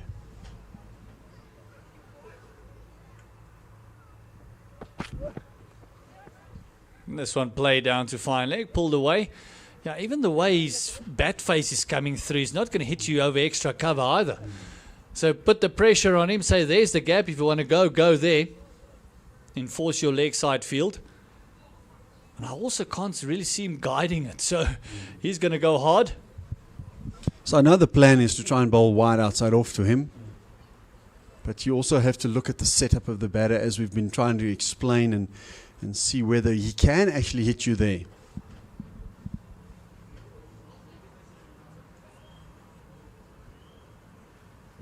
You've actually got 5 in the ring now, which you don't need.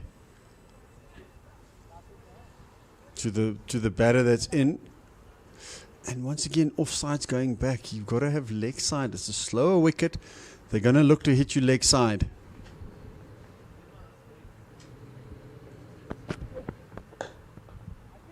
Oh, that was actually very well struck by her son. Just couldn't pierce the gap.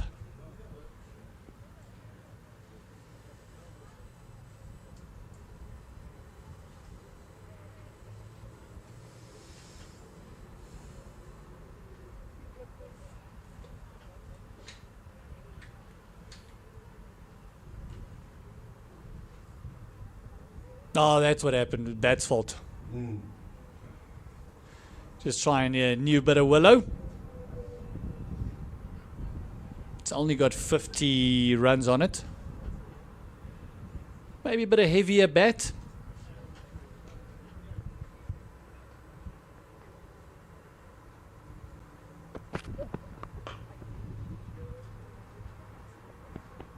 Pick the gap. This time, excellent running. Bashir from the get-go. He was never going to settle for just a one. Oh, it's great intensity, and that's what you have to do now. You have to put the fielders under pressure. You have to push them, see if there's a slight mistake. And once again, it's a big boundary out there.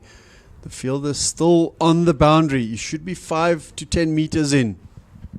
Can help you cut off the angle too. Especially to the right-hander, because that's his offside, so not as much power.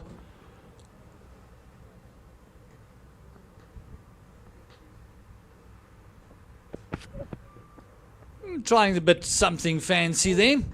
Here's the son going for the lap. Boots are just having a bit of a chuckle. That's the end of the over. 217 for loss of 4. And still 5 overs to go. You have to say it's been a poor 5 overs for Bangladesh under 19 batting wise. They have lost a bit of the momentum they had, the advantage that they've had. You know, if you get 50 in the last 5 overs here, you're still getting 267, which is a great score. But 280, 300 was on the cards not so long ago. About 30 minutes ago, if you would ask SA under 19s, would they be happy with 260? They would have taken it immediately.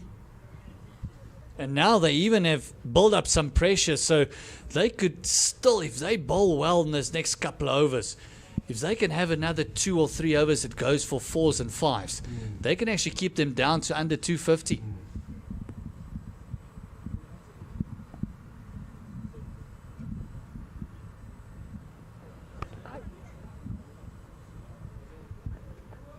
Much better, much better. You can see everyone just hanging back when Bashir's batting. They don't expect him to drop and go. But the singles are fine. The singles don't hurt you. It's the boundaries that hurt you in the last 5 overs. If you can limit the boundaries to as few as possible in the last 5, you're winning this game. Or should I rather say the game within the game, the last 5 overs.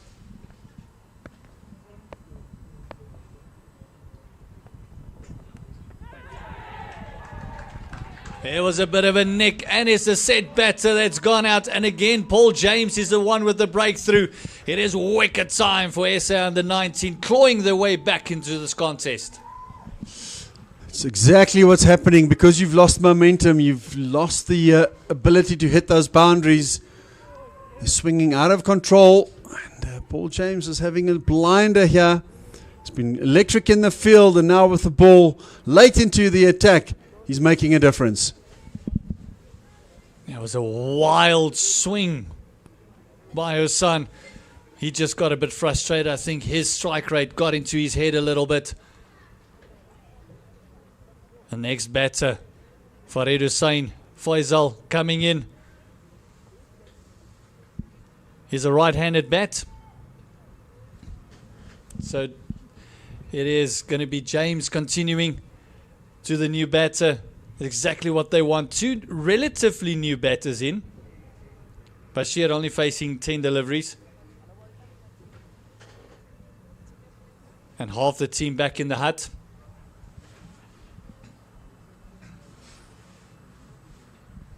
Just looking at his career, their strike rate of 74. A decent average. Coming lower down in the order. Closing in on that 40. Highest score of only 39. So in 8 matches, he's kind of averaging 39. That's the anomaly of cricket stats. Your highest score is 37, but you average 39 per innings. It's Pretty good going that actually.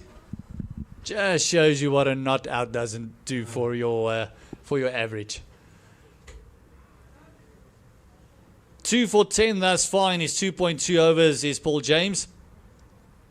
Changing fields. As you mentioned, singles won't hurt them. Great change. Just pushed Caccini back there. Again, bouncing it in.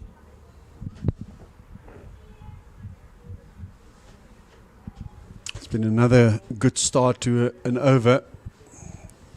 Halfway through it, haven't conceded a boundary. Just keep giving them singles here. All of a sudden, Bangladesh are going to be the team that feels like we should have done more.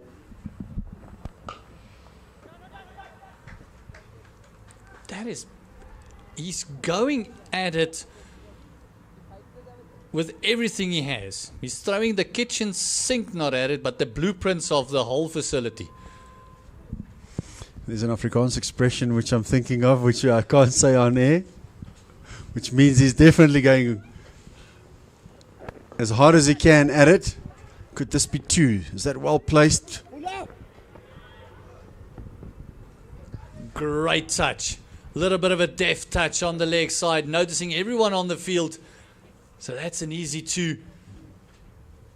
See, that's where they, for me, lost it a little bit, is they forgot about the deft touches. Batting is not just about hitting. There's a difference between hitting and batting.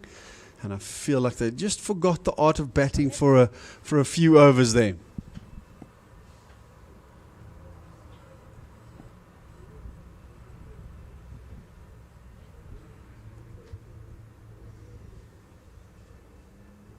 Just pulling up. Feeling all that comfortable.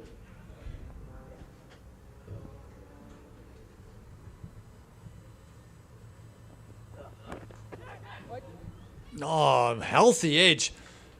Not carrying to that short third man. Lachadin coming in for this match. That's the over gone again.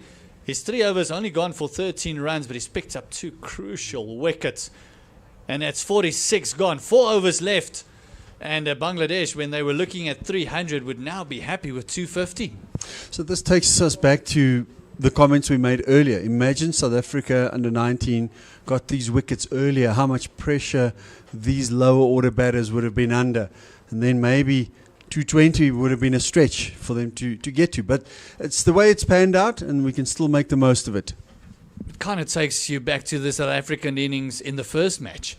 That's what they did. They picked up early wickets, and it just made it hard to really catch up to the match after that.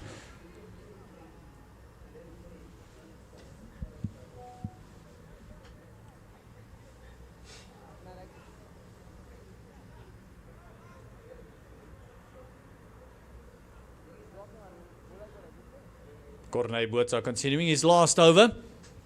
2 for 46. And Dion has alluded to it. Bowled much better than those figures will actually tells you. It's a nice full toss. Nice one to get away with. Yeah, I'm still not convinced on this field placing. But anyway, I'm happy to be proved wrong.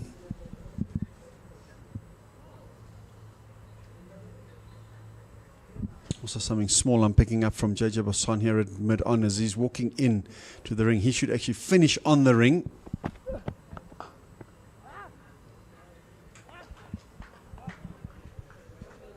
Yeah, 2 dots just create this pressure. That's what you want.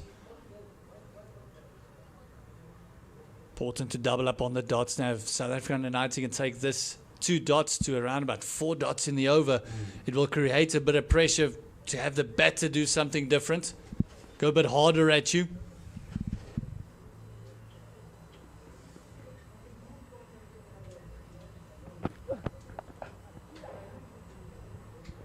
It should be just the one. Came off very nicely off the fence there. Did Manak. The field placing says to you that he's supposed to bowl full and wide outside off stump.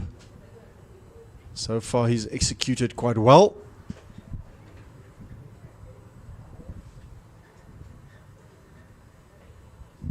have to pick up one more wicket here. Buerta. Bangladesh under 19 on double Nelson. Hang on, you've got 5 in the ring again, which you don't need. Someone's not paying attention, and it's gone to where the man should have been. Exactly what we're talking about is not always the concentration there. One of these two should have been back, and they picked the wrong one to go back. The batter now is not going to hit you on the offside. He's always going to drag it down leg side, and it's a forfeit.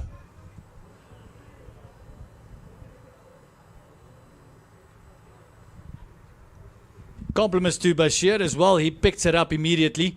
So you could actually see him falling over to that offside to access the leg side. He's got to go wider if he wants to bowl to this field.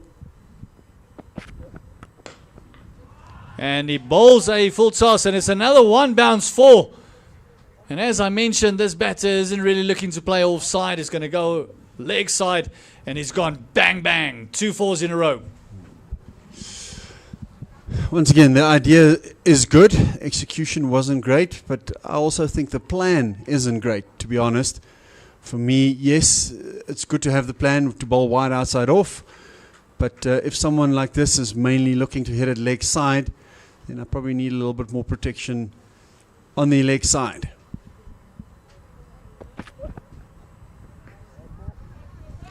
And also, that is the bigger part of the ground. That's an 80-meter head if we see another extra there. So that puts a lot of pressure on the batter to try and hit it harder, which very often then limits the timing of the ball. So put the guys back on the leg side. Try and bowl to that sort of plan, and maybe see if he's trying to hit you on the offside then instead, because you have protection on the leg side, which is his stronger side. There's another one that's gone through the gap. Lakadin is not going to catch up on that. That was a lovely helicopter shot there by a Bashir, and that shows that strike rate of 140 in his career makes him so dangerous, and a massive over for Bangladesh. It is 14 coming from it. All of a sudden, 231. Sorry, it's 235 for the loss of 5 with 3 overs to go. 250 on the cards once again. Now that over has just changed things again, and that's what happens if you have an over of 15 to 20 runs. It just makes up a little bit of lost time for you. 3 overs to go. Now 260, 270 is a possibility again. And that's the ebb and flow of an innings. You know, this happens, that happens, it changes, it chops and changes.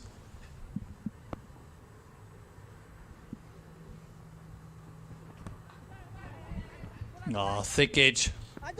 Down to third. Kachini doing fantastic work there. Making sure it's only the 2. And you're happy as a bowler with that, because you know as the harder they swing, every now and again a bit of luck is going to go their way.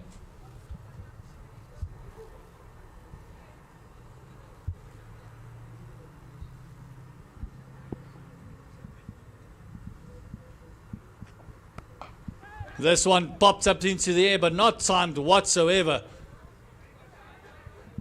It's an easy 2. With overthrows coming as well. And they ran 4. So it's a unlikely 4 in this scenario, but it's 4 runs to our son nonetheless. The wheels are just coming off now. The pressure at the end. And that's what happens. You fight so hard to bring it back. And then all of a sudden in an over or 2 it changes again.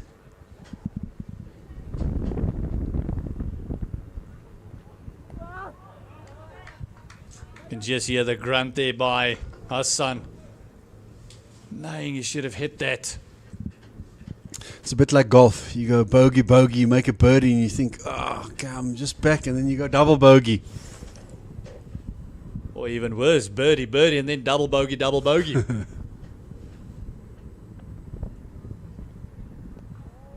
Again, that's kind of the plan that I think the South African 19s have missed.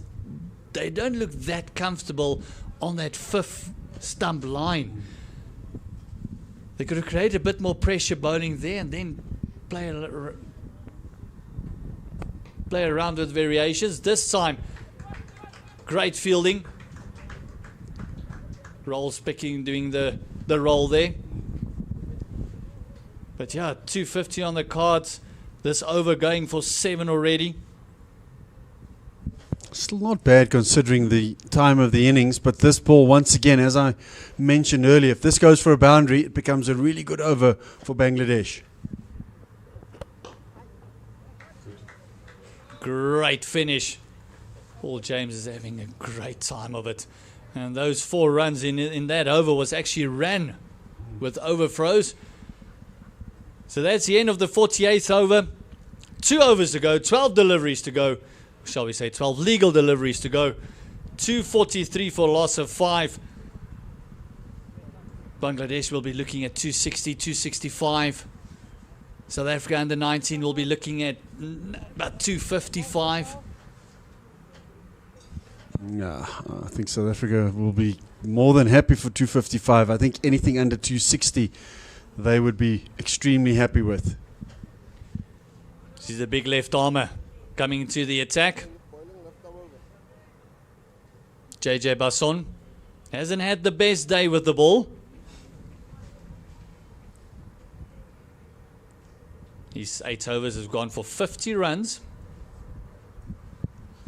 Still not a long on out, but a long off. Let's see. And immediately you can see where Bashir is aiming. He's aiming to go over long on, or at least through that cow region. Might find it a little bit more difficult with the extra bounce that Basson gets.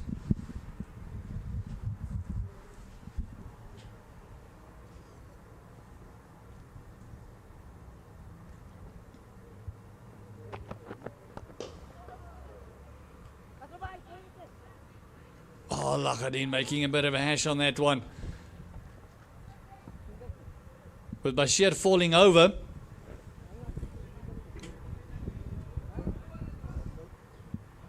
Signal was never on.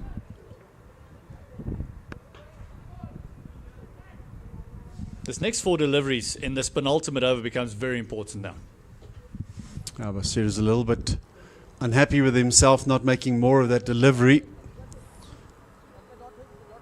Now Farid Hassan, can he get the boundary? A couple of boundaries now would really help.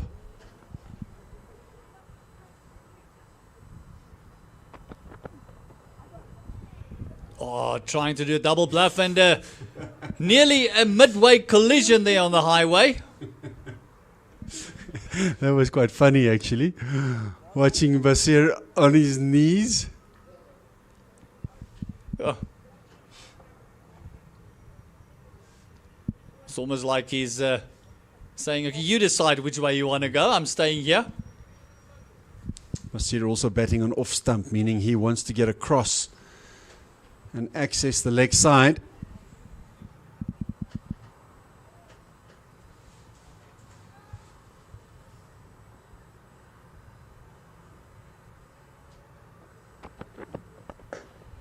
This one is slapped straight.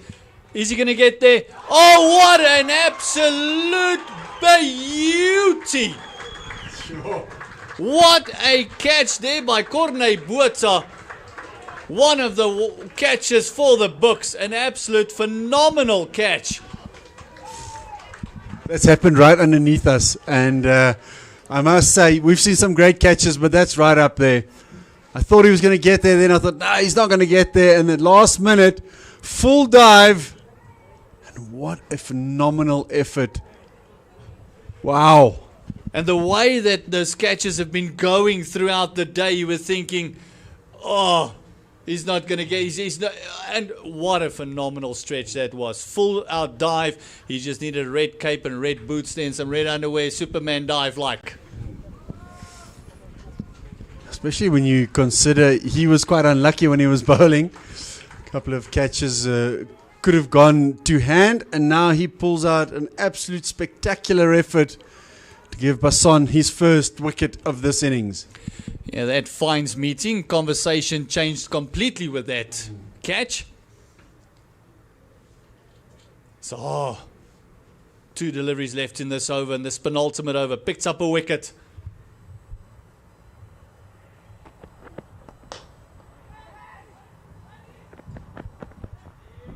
They would just keep it down to the 1. 3 runs thus far in the 49th. They got the danger man out. Basir was looking to smash it all over. Another crucial delivery now. Last one. We've only had 3 singles in this over.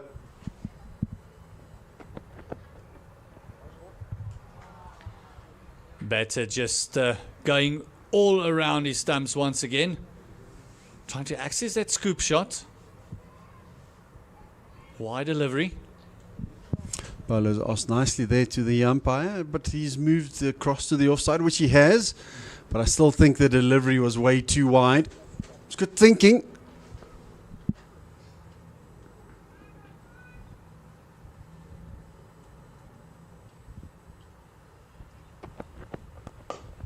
Oh, this one is over mid-on. It's a couple of bounces into the fence and a lovely hit. Almost against a runner playing this over. That extra ball going for 5 runs in the end. And that's brought up to 250 also for Bangladesh under 19 with 1 over to go. Yeah, what a crucial over it becomes, and who will be bowling it? Will Paul James be entrusted bowling at the death, or will it become Sony? Sony, it seems, and also an extra fielder having to be in the inner ring circle because of this innings almost taking 4 hours to complete. I don't know, are we allowed to use the lights this evening? Because we're going to need the lights at some stage.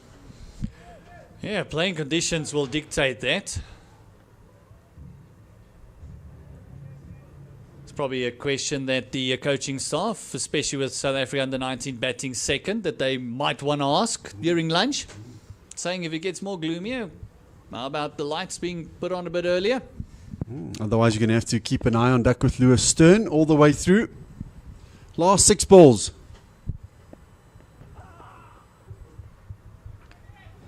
Sony having a massive grunt there as he came through.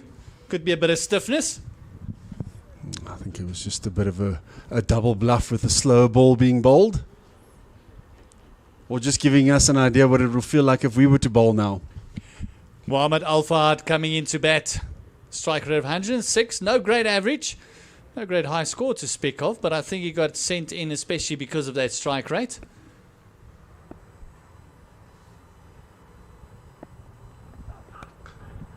Big thick edge, and he gets a fortuitous boundary to get himself going. So unfortunately that time of the innings for the bowlers, it's not pretty, but it's effective. All depends who you ask. He'll probably say placement.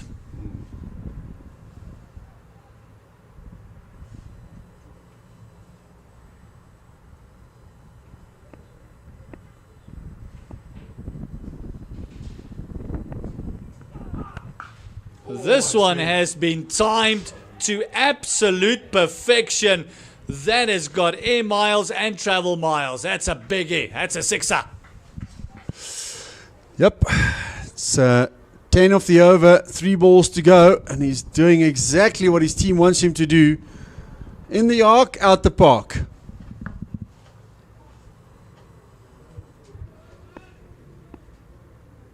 You mentioned how difficult it is to come in to bowl that last over. Just the one.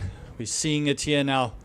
A fortuitous 4 and an absolute bludgeon for 6. And now the plan has changed. Bringing in long off. The length will probably be dragged back. Or at least make the batter think that you are. 261 for loss of 6. Yeah, it's more or less what they got in the first match. So South Africa will know we have to be better than we were a few days ago to get an opportunity to keep the series alive. That new ball is going to dictate what's going to happen. They scored 285 for 6 in the last match. Oh, it's another one. It's another one at the educated edge of Fahad. It's a 4 runs. It's just frustration for South Africa here at the end. You've worked so hard to get back into this game, and all of a sudden it's become a daunting target again. Outside edges are flying everywhere. I mentioned 285 in the first match, but South Africa only managed to score 155 before they got bowled out in the 33rd. And it was that new ball that really created massive problems for the South African lineup.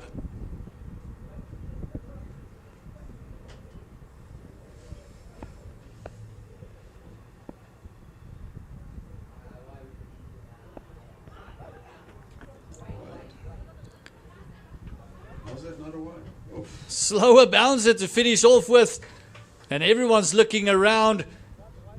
265 for the loss of 6. And the batter and Sony is just going to have some words with one another. Probably just pointing out that although 2 was off the edge, the big one still went. So that's the end of the innings of after South Africa under 19 won the toss and elected to field first. Put in Bangladesh, and phenomenal stats there. Abrar scoring 57 of 53 big, and himself had a 56 partnership. And then also Hakim Tamim, the captain, 67. Hassan scoring 52, and a little cameo in the end there by Al Fahad, 15 of 7, taking them all the way to 265 for the loss of 6. Basson picking up a wicket at the end. Sony also reasonably expensive. The pick of the bowlers was Botha. He could have had some figures that were a lot better. Katsini was fairly economical, but unfortunately South Africa just didn't get enough wickets early on to restrict Bangladesh under 265 for 6. We're all for a bit of lunch. Go get yourselves something to eat quickly, and we'll be back in about 40 minutes' time to see if South Africa under 19 can do a better job with the chase than they did in the first innings. We'll be back in 40.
Yeah, listen, I think it was quite a competitive game of cricket. I think Bangladesh played really well across the game in both innings. I think obviously we got off to a good start with a few early wickets and then a couple of partnerships. I still think our bowlers did an excellent job to bring it back at the back end, the last 14, 15 overs the way we did. And at the break, 280 I think was gettable. Yeah, I think brilliant. I think someone who works extremely hard. I think a very good thinker of the game, very smart bowler, and that's the same way he went about it today. I think early on he gets wickets for us and that's his job, but at the back end today again, exceptional, just the way he went about it. The plans were good, execution was good, really happy. Yeah, I think the Bangladesh guys bowled really well up front. I think the seamers were on it and a lot was happening with the concussion and a lot going on. So I think early on was just about absorbing pressure and then hoping that a couple of partnerships can build in the middle where we can kind of put the pressure back on. Unfortunately, those partnerships never really got too big. Yes, I think the intensity was extremely high throughout the game. I think with the bat, they run between wickets. I think in the field as well, the intensity was really good. When they were up, they really took it on. I think their bowling, well, like I said, they started exceptionally. The two opening bowlers really on point, and the spin was decent as well. Yeah, listen, I think we got quite a secure group within the change room, so I don't think this is going to push us back too much mentally or, where we stand. We're going to come out, maybe just, plan a little bit better, see where they beat us and just try and get the matchups right and just come out and play the cricket that we've been playing for a long time.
Welcome back to Willowmoore Park here in Benoni.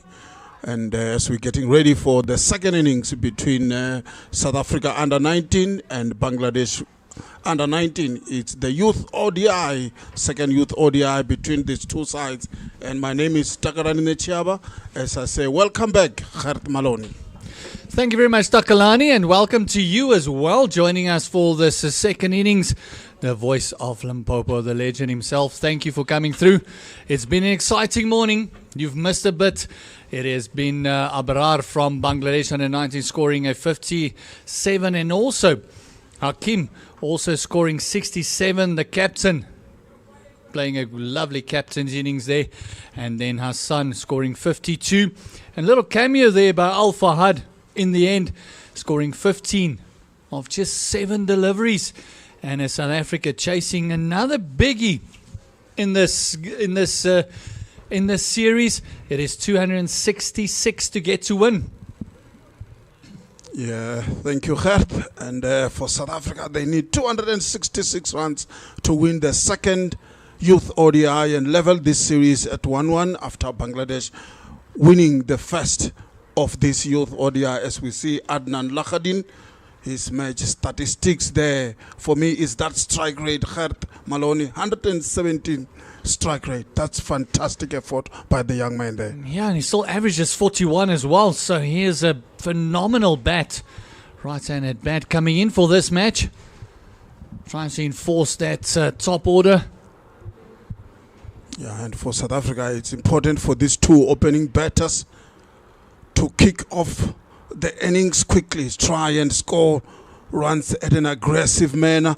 First power play, first turnovers, it's so crucial at this stage. Beautiful delivery to start things off there, and they're well defended.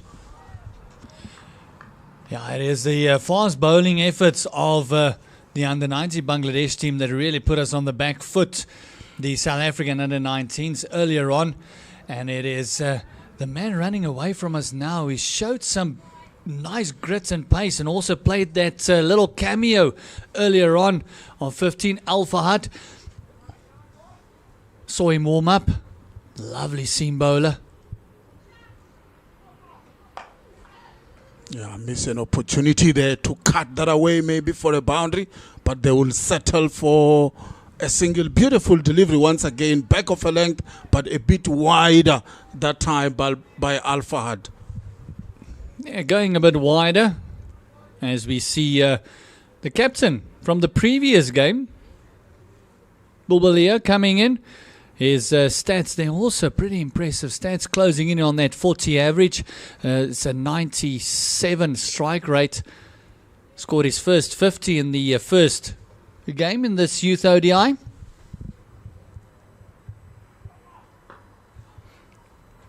Just tucked around the corner for another single to get off the mark by the captain of the first Youth ODI for South Africa.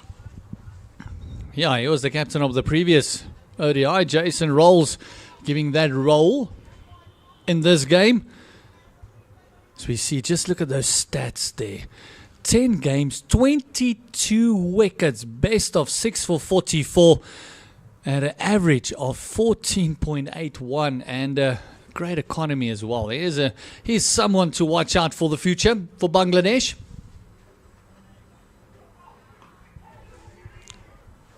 Slide outside edge there. It's going to go to third man for just a single. Yeah, when I was looking at the Bangladesh players before the beginning of this series, Gert Maloney, I've realized that most of these players has been involved in under-19 Bangladeshi side for quite some time. Some maybe for 2 years, maybe more. So they've got plenty of experience in the under-19 setup. Yeah, they are building these players up to really, as a group, go through the ranks. We see a lot of the Bangladeshi legends retiring. Oh, beautiful delivery. A bit of shape there to start things off by Al Fahad. He has really bowled well in this over. Just 3 runs so far in the first 5 deliveries. As I said, they're building these youngsters up to really go into that senior ranks and take over from the current players. Players like Shakib now, Al-Hassan that is retired. Got a couple of spinners coming through. They got a lovely paceman coming through as well. This being one of them. Al Fahad. Got to feel he's close to a call-up to that senior team. Back foot punch there by the former captain, Mohamed Bolbolia. And that's the end of the over. Over number 1, 3 without loss. One thing that I just hope that the South African batters will do is they must just realize one thing that Bangladesh under 19 did well. They never panicked. The scoreboard never got to them. So just play the game. Go as deep as you possibly can, because if you can go to that 50 over mark, you'll get close to the score. Then you can start making plans going ahead. We got a lot of firepower. Got a couple of guys who can really hit the long ball at the back end. But we need set batters there in the end. We need, as they've shown, the set batters is the one that actually gets the momentum going and really builds up. And those partnerships were crucial for Bangladesh under 19. As we see now, Iqbal Hussein Emon. He will be bowling to Adnan Lakhadin. Yeah, you 100% right, Gert Malone. I think for South Africa, like I mentioned earlier, it's important that they go through the first 10 overs with minimal damage, with sufficient score on the board.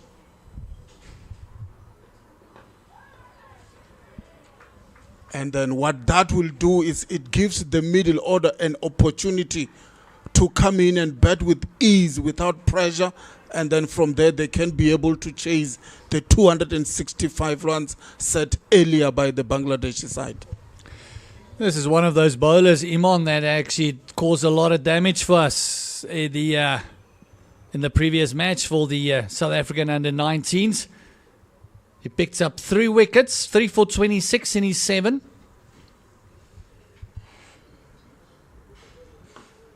Beautifully delivered, full and straight, and well dealt with by Adnan Lakhadin. Immediately is a bit of a stare down and 1 or 2 choice words there.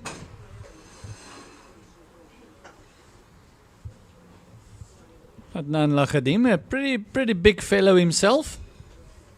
Doesn't get intimidated easily.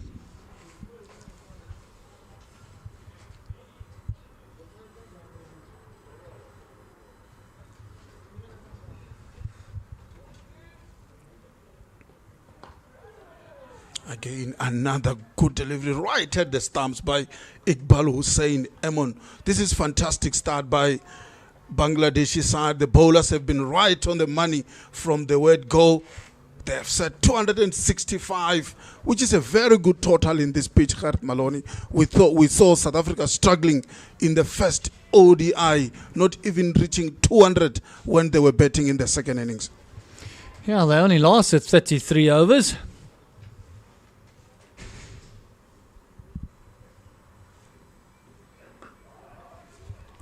Yeah, you can see the tactics here. Gert Maloney, don't bowl wide, just bowl at the stumps on a good length. Make it difficult for the South African batters in the first few overs. Let them do something to score runs. And the opening batters, Gert Maloney, they will be under pressure early on. 2 fielders outside the circle. You need a good start. Yeah, but not just that. Bangladesh had a 50-run opening partnership, which was crucial for them as well. They saw off the new ball. The first wicket only fell in the 9th over. This time on a good length, but well dealt with. But slight misfield there, but the batters didn't take any advantage of that. And it will just settle for a single. The score is 4 without loss. Yeah, actually a bit unluck there for Hussein Iman. Fielder throwing the ball in, hitting the stumps and ricocheting off the stumps. Getting 1 overthrow there. So that would annoy Hussein Iman. But he's bowling well. He's getting the impression of the ball's going to tail in and then shaping it away from the right-hander, creating a bit of an angle. Lovely wrist that goes through the ball.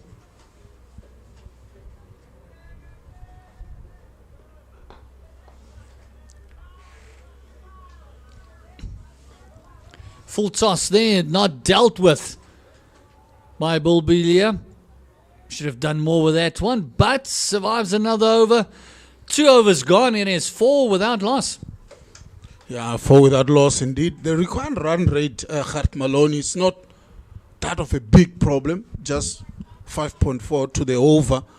And if South Africa can have a good start here, 2 overs has been bowled so far, 4 runs has been scored, they shouldn't be worried. These batters, more especially Lahadin and the former captain himself, are able to accelerate as the innings go further. Yeah, generally acceleration for these two, not an issue.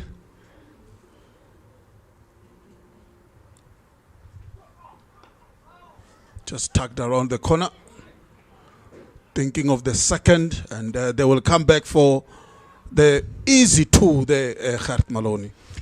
Yeah, scoreboard pressure really not on at the moment.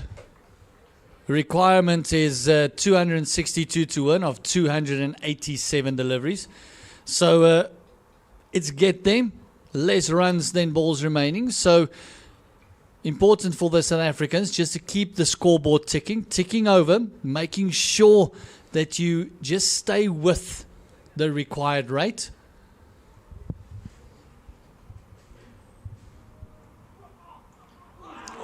Oh, what a delivery that by Al Fahad to get rid of Mohamed Bulbulia. And South Africa losing their first wicket here. They score 5 for 1. Yeah, it's actually Lahadin that missed that one. It went straight through the defences. It just jagged back a little bit off the seam. He's been taken away, and this one just jagged back. And Adnad Lahadin coming in for this match had no answer on that. Look at that, an absolute jaffa. Yeah, we spoke about this, the tactics of the Bangladesh bowlers so far in this innings. They've been bowling wicket to wicket, no loose deliveries.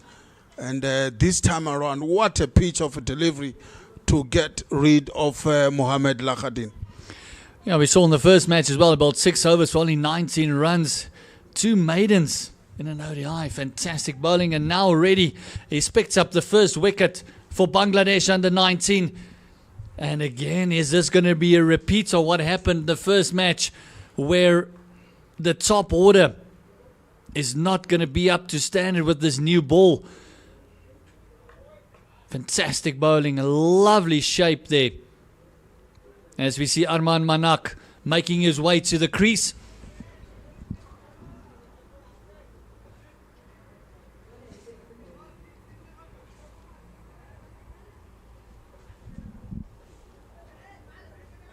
And Al Fahad is all fired up. You can see he's tried to run in about 2 times already. He's just eager to get going, get his teeth into the South African batting lineup.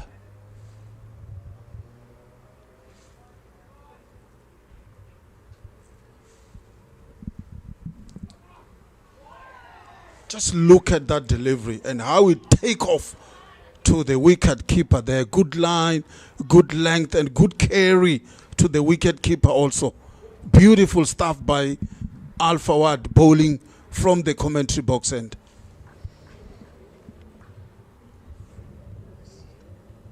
Oh, look at that delivery once again. It's the wicket of Lahadin. He had no answer there. Just jagged back off the seam. This shows you how important it is for a fast bowler to present the seam, especially when the ball is still hard and new. Yeah, 2 slips now for Al Fawad.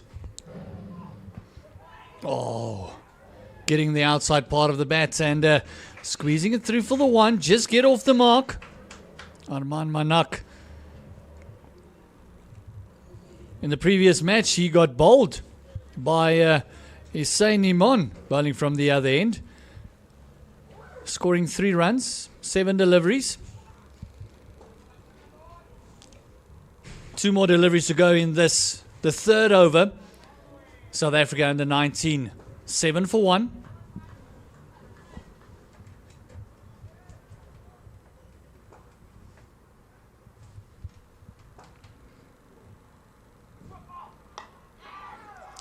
Almost a catch there, a bit uppish. And once again, beautiful delivery from Alfawad. You're rising up on Bulbulia. Just making life very uncomfortable. Almost looks like he's going to push him back, and then get that one fuller in again. One delivery to go. What a phenomenal over it's been. 2, and then the wicket. An absolutely stunner to get rid of Lahadin. Yeah, good start this by Bangladesh. Just look at that delivery, the shape of that delivery. He did very well. There is Mohamed Bulbulia, just to get some bat on it. And it would have been an LBW or a bowl there. This is fantastic. First 3 overs by Bangladesh side, and the score 7 for 1.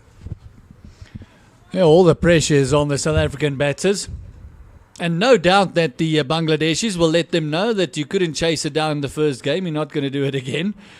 So the chatter will be up. And the shape that we saw from Iman, I'm not surprised. They put in a second slip. They even got a gully in there as well, backward point. Third man and a fine leg.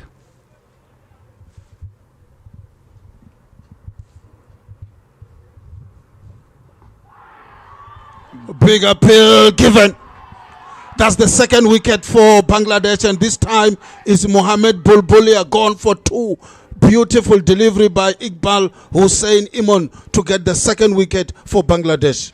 And that was the only batter last time round that scored 72 for South Africa under 19s. This time dismissed by a swinging delivery aimed right at leg stump and just hitting him in front.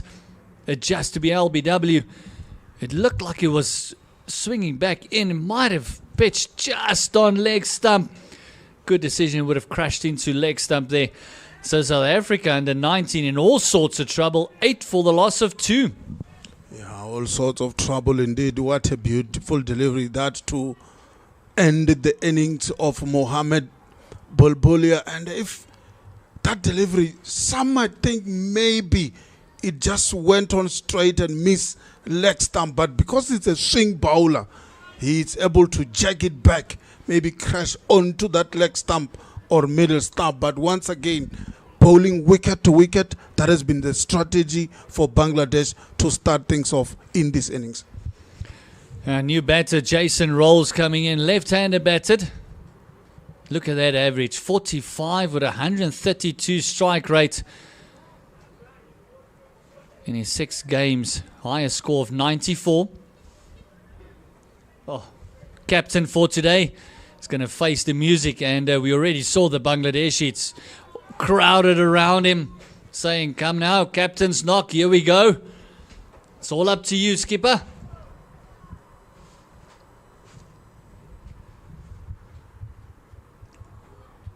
Yeah, 2 slips for the left-hander. Back of a length delivery this time around, and you can see, like you said, the overcrowding by the Bangladeshi fielders to the captain, maybe saying a few words there just to remind him that they couldn't even reach 200 runs in the first Youth ODI. Yeah, the guys' chatter is up, but if you got a team 8 for 2 in the 4th over, your tail will be up. You'll be ready for the hunt.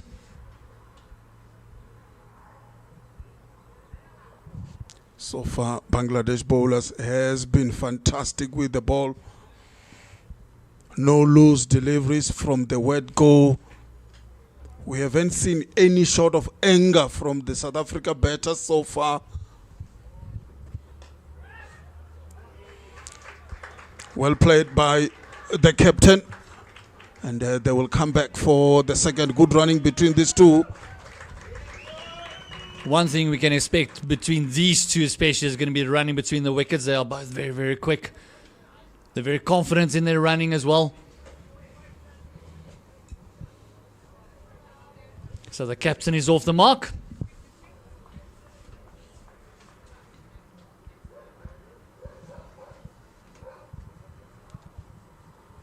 Yeah, the energy from the Bangladesh fielders is exceptional so far. And you can't blame them. Picking up 2 wickets in the first 3 overs. Really, they are sensing blood here is the Bangladesh fielders.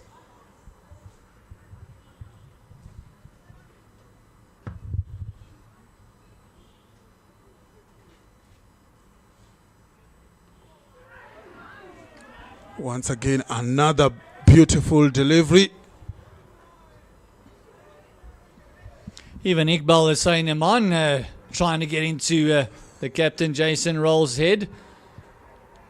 Jason Rolls also just having a bit of a quirky response there.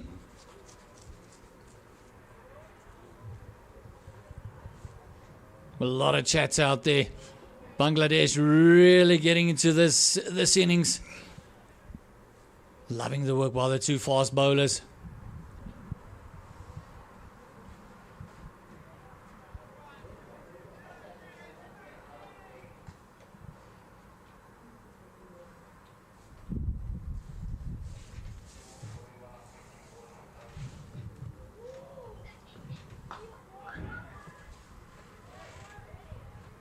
Yeah, if you've watched cricket in the last, say, 10, 15 years ago, more especially the Asian side, you wouldn't think they should be able to produce fast bowlers like we are witnessing now, and South Africa batsmen will struggle with pace from Asian fast bowlers. But it tells you the amount of work that the Asian team has worked in terms of producing fast bowlers of this nature. You look at India, the likes of Mohammad Siraj, you Jasprit Bumrah, and what we witness now as well. No time there. Yeah, I think they've learned over the years that it's not only spin that's going to help them through, but you mentioned it, a lot of work has been done by the subcontinent teams. Pakistan has always had great fast bowlers.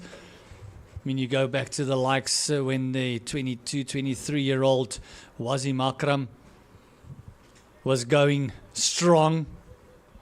Waka Yunus, the tandem, the terrible twins. Then you go back to the West Indies, and I mean, fast bowling has always been there, but the skill level of the fast bowlers from the subcontinents, that's what's been impressive. That's what's really gotten them onto the map. And the pace they bowl, I mean, they really cranking it up here. And also, if you look around the world, the subcontinent countries really doing so well in terms of pace bowling, and that have elevated their cricket really. Gert Maloney.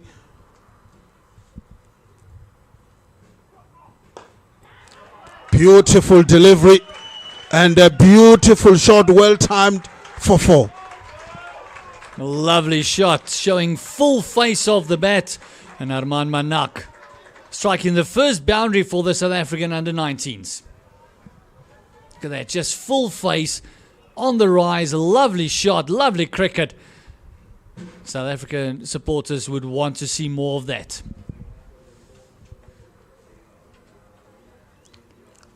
Yeah, a few supporters inside Willowmoore Park here this afternoon. And I can tell you now, they really enjoy that shot by Arman Manak.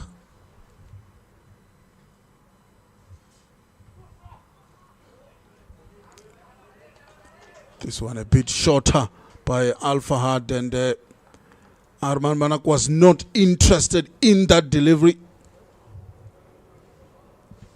252 runs South Africa need, and they've already lost 2 wickets and only scoring just 14 runs in 4.2 overs. Not the start they would have wanted. Especially the wickets column. That's the one that will really bother them. And you look at Bangladesh, when they were batting, they were 50 without loss in the first 10.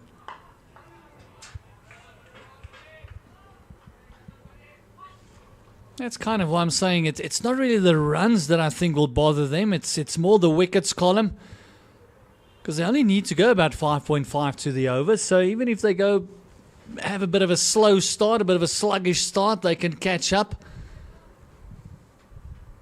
just keeping wickets in hand, making sure there's no more damage in this power play.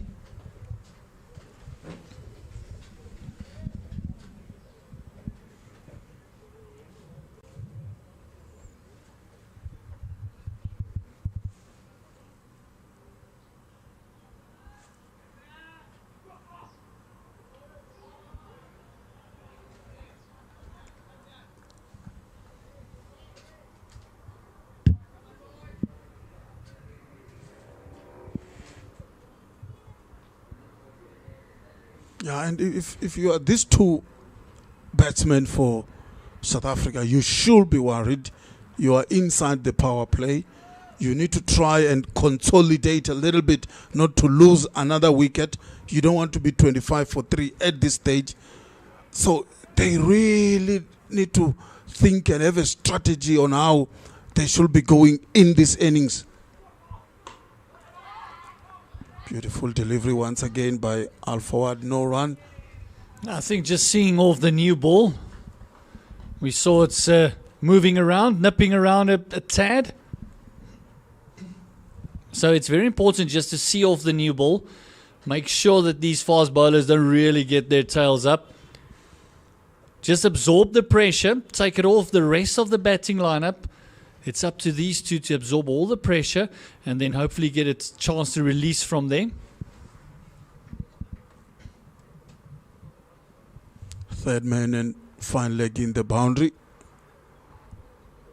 And then 2 slips and a very wide is gully, Gert Maloney. Top edge.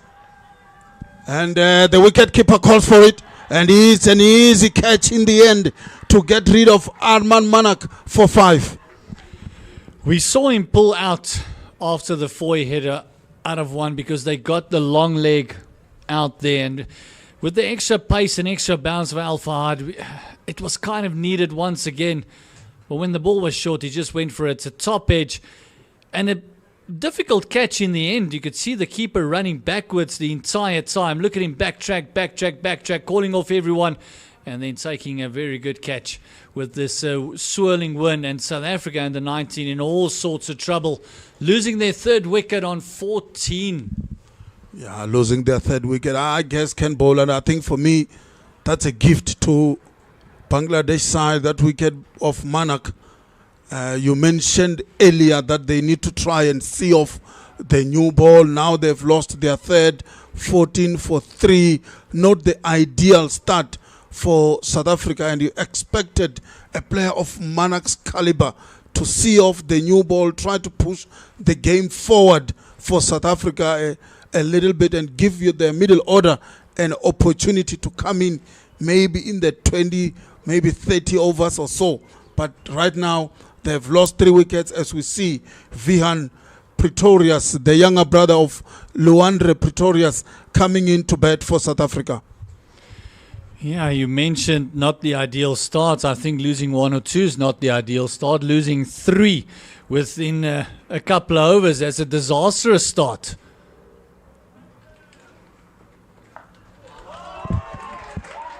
Lovely shot there. Jason Rolls saying, hold on, I can do this as well. He got underneath it and just helped it on its way, and it's a 6er. Yeah, fantastic shot there by the skipper, just helping it on its way.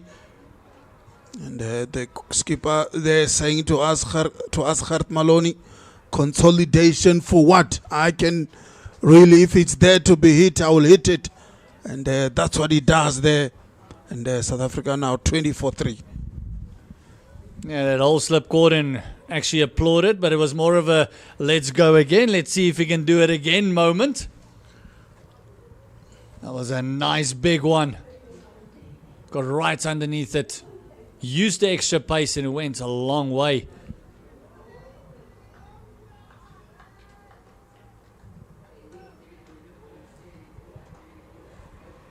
Jason Rolls knows the importance of his wicket. This crucial time in the game. So does the Bangladesh under 19s.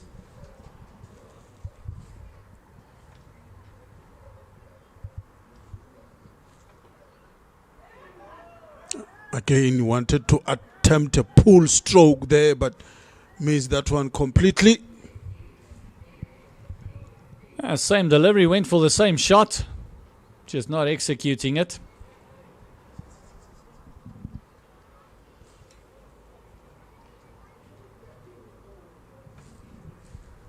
Just see the two left-handers there having a bit of a chin wag. Maybe just encouragement, saying don't let them get under your skin.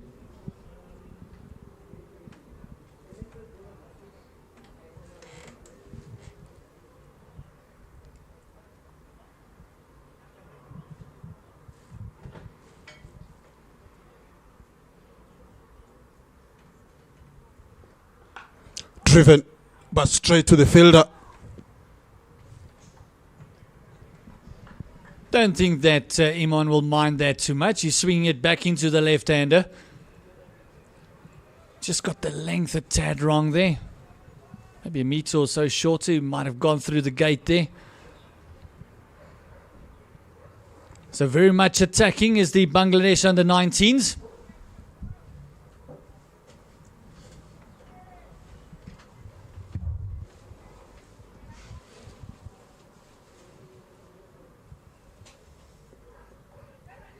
Another top edge, and once again this time is gonna go to the boundary for 4, and it's Jason Rolls, the skipper, fighting fire with fire here, Gert Maloney.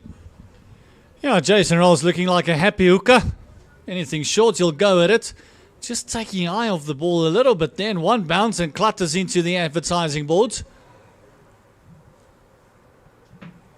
So after a lovely first ball pull, went for 6, a bit of a fortuitous 4 after that. Just need to calm down a little bit.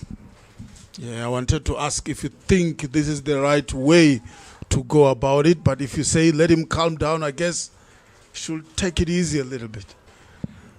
I think to counter punch is the right direction to go. You don't want to be caught on the back foot, but also, you know, the counter punch mustn't go out all out attack. You are in a bit of trouble. See, that's what I mean, is the next one was short as well, although he hooked the others, was more line that he hooked on. This one he just swayed nicely out of the way. But the two opening bowlers for Bangladesh has been fantastic with the ball. They've bowled the right areas since the beginning of the innings. We only saw one beautiful stroke by, I think it was Manak, beautiful driven down the ground, and then the few hook shot by Jason Rolls. But other than that, they've been right on the money, is the Bangladeshi bowlers.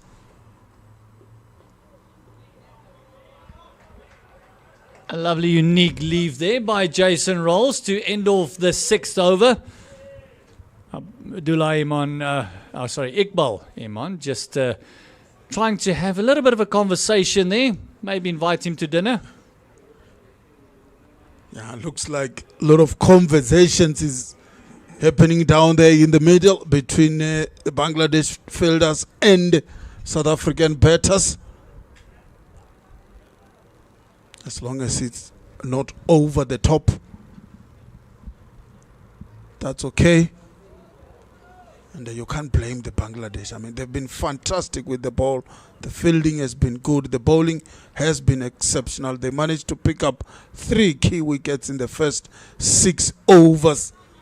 They deserve to be on top.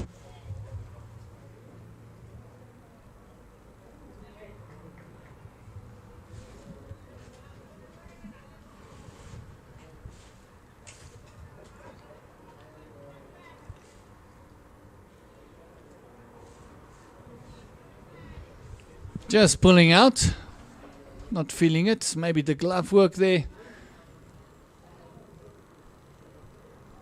With all the action we've seen, Vian Pretoria is yet to face a delivery.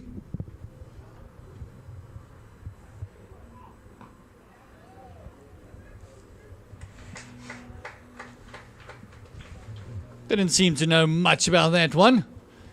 Leg by, still not off the mark.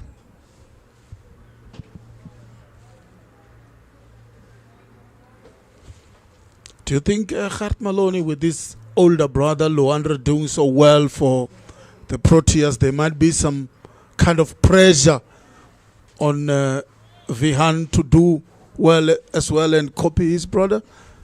I think that would be the key, not to be a copy of his brother. I think he should be Vian and not Luandre. Oh, top edge. Landed safely. Oh, the extra pace, the extra bounce. That one really got big on Jason Rolls there. Very lucky to get away with that one. Fantastic delivery. Coming back into the left-hander. Just look at this take-off. Yeah, there is something in this pitch from this end, from the commentary box, and how that ball took off.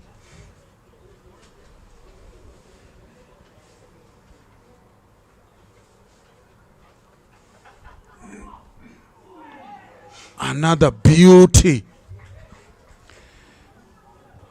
Yes, Vian Pretorius just defending a little bit of that one. Bangladesh must just be careful here. They're having basically a word every single delivery. The umpires already warned them once when they crowded Jason Rolls when he came in. Must just be careful not to be carried away with the situation and with the fact that they are on top.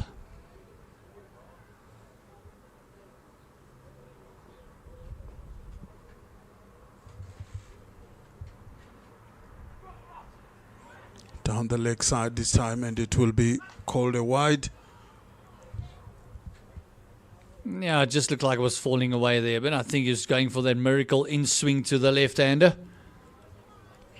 But I enjoy this about the South African batters as well. We saw this when Bangladesh was batting as well. They kept talking to one another.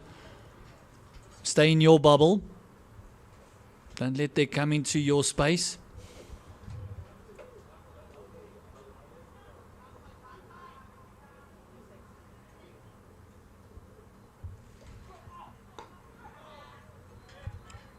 Just well fended off there by Vihan Pretorius.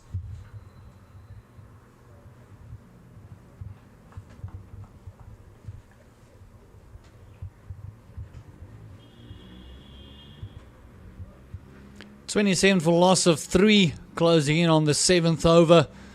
The equation is still 260 deliveries remaining, 239 runs to get.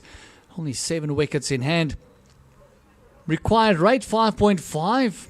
Currently going at 4, but it's still nothing out of hand. They must just keep the wickets column. That's the one they need to keep an eye on. Beautiful shot there by Vihan Pretorius, and I don't think it does tickle over the boundary for 4. And it's also a no ball, so he gets a free hit after this as well. And just look at that. That's one of those teasers, Takalani. You got someone chasing, and once you get to it, it's just tickled over. So that means also a free hit for Vihan Pretorius. Yeah, that will break the shackles a little bit for South Africa. As we see now, Vihan Pretorius is on 5 from 4 deliveries. The score is 32 for 3. And you spoke about Bangladesh being careful here, Gert Maloney. Good shot down the ground once again. Few bounces. Will it tickle? Yes, it does. 4 runs once again. You spoke about being careful. And I think maybe, just maybe, Gert Maloney, the Bangladesh bowlers are starting to be a little bit carried away at this stage. Yeah, it was a free hit. Vihan gave himself a bit of room. He wanted to go straight. I think he also gave himself a bit of room to the leg side. Even if it was with the short ball, he was going to throw everything at it. So making use of the free hit. So there's a mammoth over for the South African under-19s. 11 coming from it. This time on the offside. They should come back for the second, maybe the third, maybe the boundary. Well dealt with the boundary, but they will come back for the third. Good running between Jason Rolls and Vihan Pretorius as this over number 7 goes for 14 runs. As I say goodbye to Gert Maloney and welcome Dion. Good afternoon, Dion.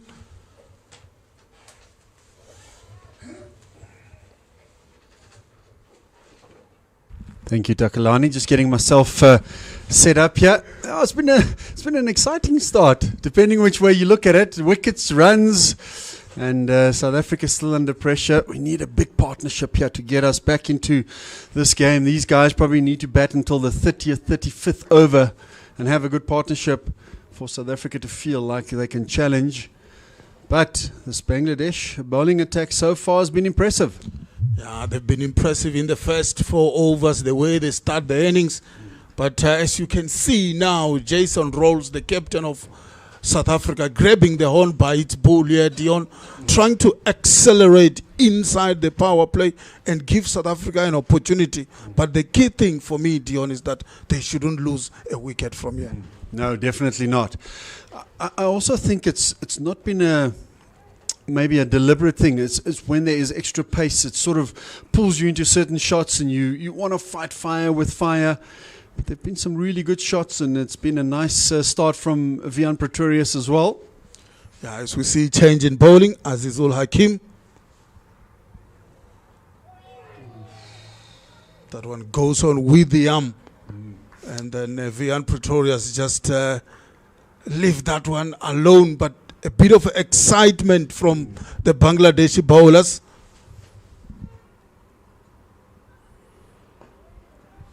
I was looking for the turn that wasn't there. The first delivery, Vihan Pretorius. And that's a good move, this, bringing in the off-spinner to the 2 left-handed batters from South Africa.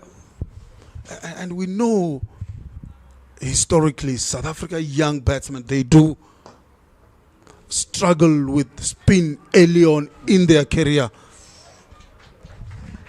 They definitely do. I was a bit critical of the Bangladesh batters as well. I felt like there were too many dot balls against the spinners when they batted. Yes, they hit a few boundaries, but I think the key to playing against spinners is to rotate as much as possible. The single almost becomes more important than hitting the boundary.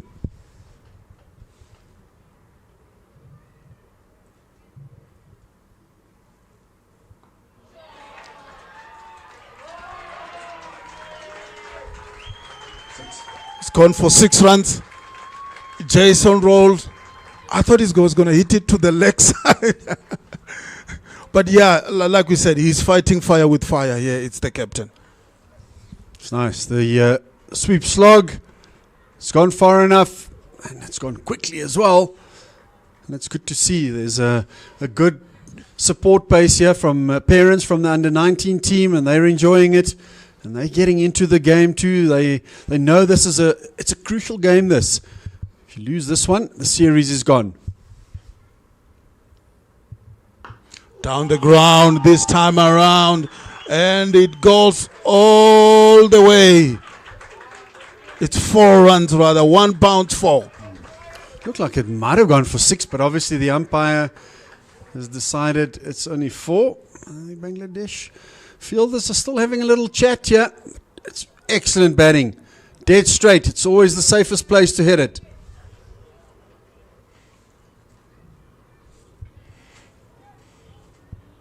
What an innings this is turning out to be by the captain, Jason Rolls. On the leg side, just tap it around the corner for just a single. You mentioned this, rotate the strike. He has scored 2 boundaries. Now we've just taken a single. I really like that. It's great batting and also great awareness that it is the power play. The off spinner, although he might be a threat, is limited now because of the field placing that he's allowed, and he's taken advantage of it. In no time, just look at that. 51 for 3 now is the score after 8 overs. So the run rate is not an issue here. It's the wicket column that's worrying South Africa. Definitely. And the Bangladesh bowlers have been really impressive. The seamers, I've liked the way they've run in. They've bowled fast. I watched them in the warm-up this morning, and it's good to see.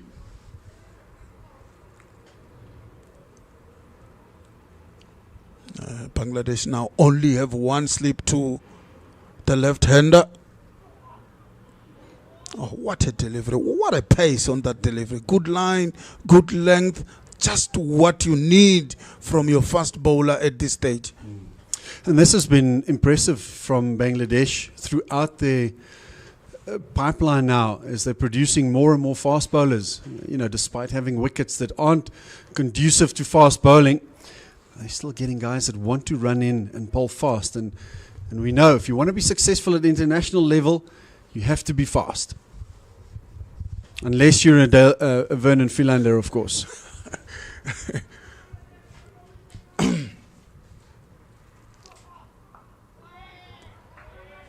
Beautiful at his body, beautiful delivery, tucking the left hander up.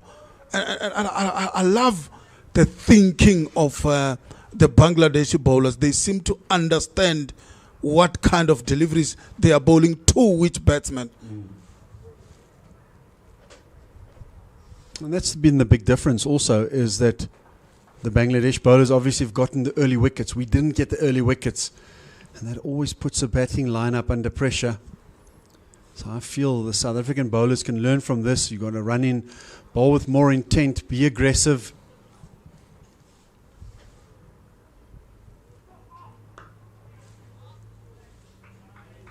Another good delivery from Al Fawad.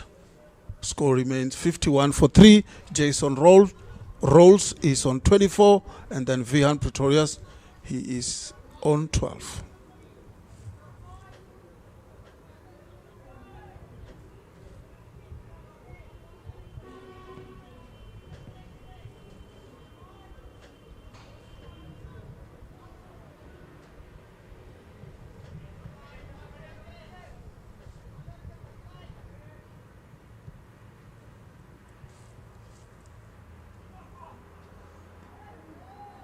Trying to open the offside is Jason Rolls that time around, but he completely missed that delivery.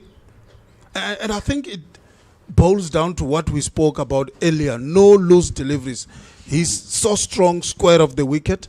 He wanted to cut that shot because there is no loose deliveries to cut at this stage. They have been really impressive. They've put South Africa under immense pressure. And also when you have that extra pace, the batters are just a little bit more jittery. You can maybe get away with a few more deliveries which you wouldn't have if you didn't bowl as fast. 4 dot delivery so far.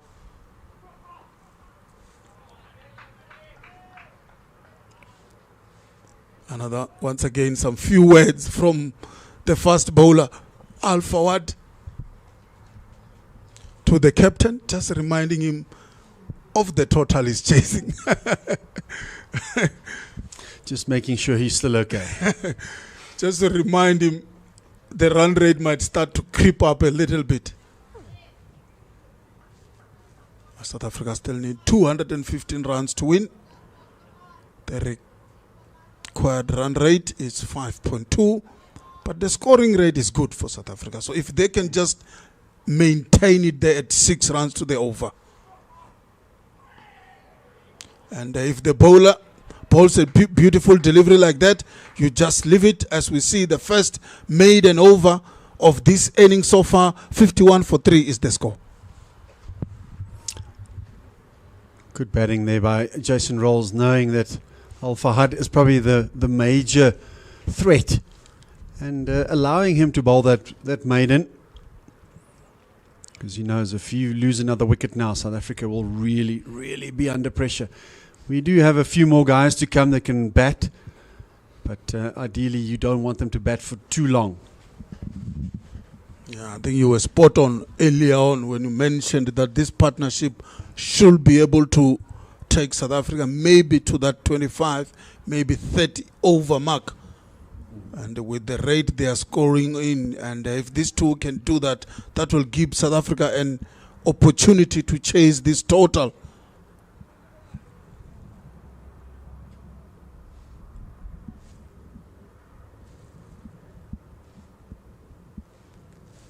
Azizul Hakim, his first over went for 12.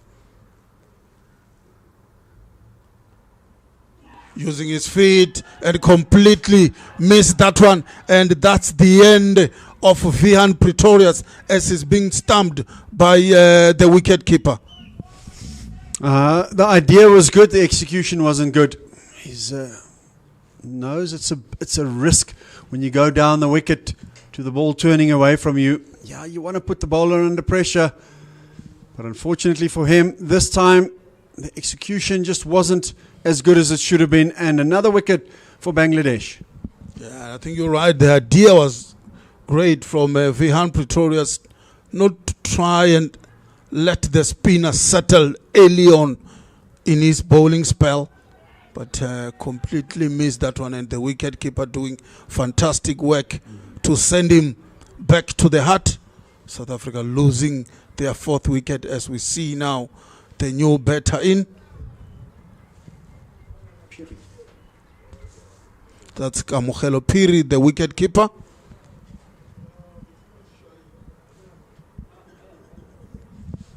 He had a drop catch when South Africa were in the field, so an opportunity for him to make up. Good stats, great average, good strike rate. Need something special like that today.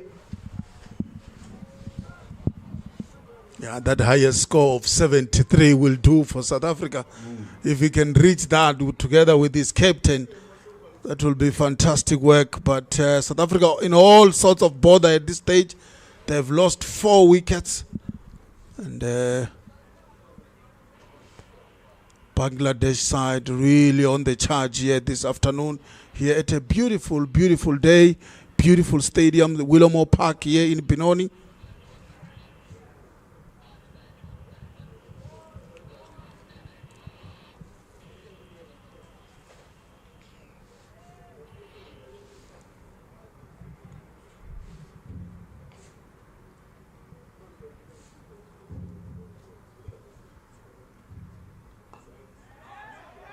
Good delivery by Azizul Hakim to the wicket keeper, Kamokhelo Phiri.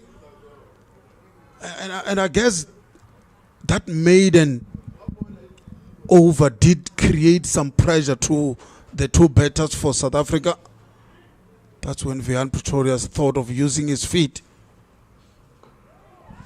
But in the end, losing his wicket.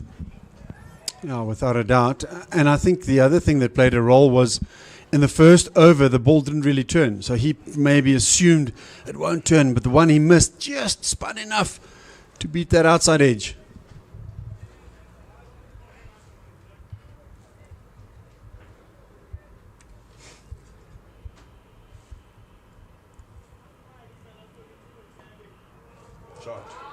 Yeah. Beautiful done by Kamokhelo Phiri as it goes to the boundary for 4. And that's how we get off the mark with the boundary. Doing the wicket keeper style, being aggressive, playing this shorter format of the game. It's beautiful timing, slight bit of width, and found the gap more importantly.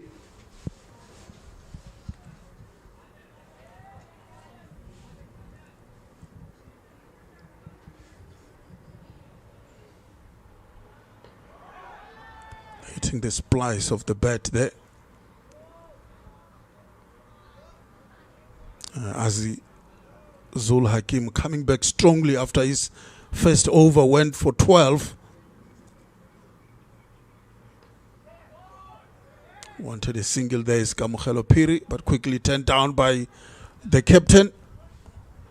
And that's the end of the over, and by that is the end of the power play. The power play which has 55 runs, and South Africa has lost 4 wickets. With no doubt, I think the first 10 overs belong to Bangladesh. Without a doubt. I was just looking at the Duckworth Lewis Stern par score, which is 118, which is more than double the current score, and that normally gives you an indication who is dominating this game. And without a doubt, it is Bangladesh under 19. Lakhadin gone, Bulbulia gone, Manak gone, and also in the last over, Vihan Pretorius.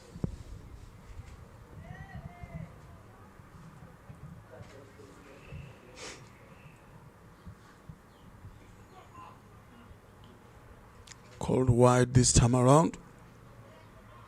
Yeah, Lahadin was bowled by a pitch of delivery from Al Fawad to pick up the first wicket for Bangladesh. What a delivery that was. I think that delivery set the tone of this innings so far. Definitely. It's always an important thing for the opening bowlers to do, is to set that tone, as you mentioned. And if you can knock over the opening batters early, it definitely gives you a massive advantage.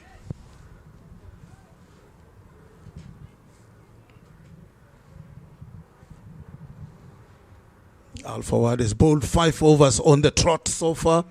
He has picked up 2 wickets and is gone for 26 runs.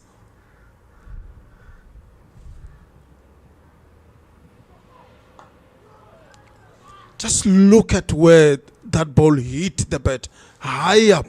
It's that extra bounce from this end. This also proves the point exactly what we said earlier. There's definitely some niggle in this game.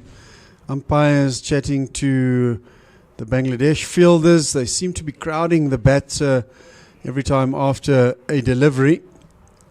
But anyway, getting back to the bowling figures of Al Fahad, we've been saying we'd rather have him going at 5 runs and over and picking up wickets instead of being at an economy rate of 3 runs and over.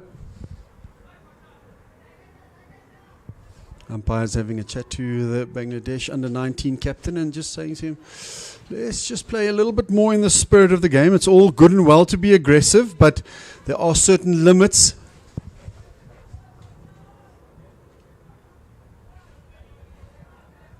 And what Bangladesh has done well in the last maybe 3, maybe 4 overs or so is to stop the batters from rotating the strike.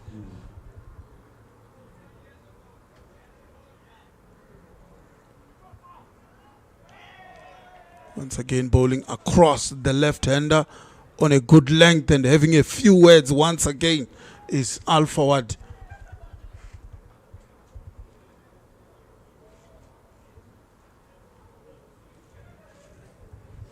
They really mean business, these young Bangladesh players. They haven't come here for a party, that's for sure.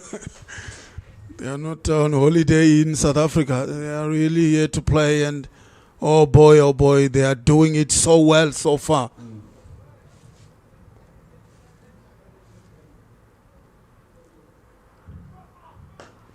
High up from Jason Rolls. Will it land safe? Yes, it does.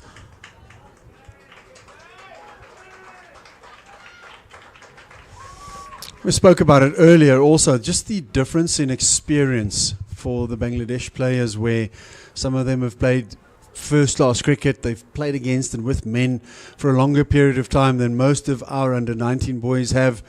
And I think in that sense it just matures you and just sort of lets you grow up a little bit quicker. There's no right or wrong. It's just the difference that there is. And I think if you understand it, it sort of makes sense to you also why they also act in a certain way.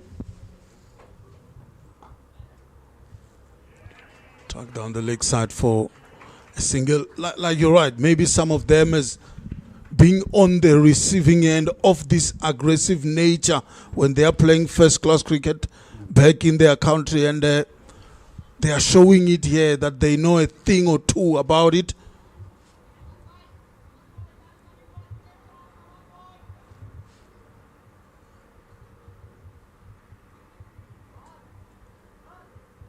They've gone back to 2 slips now.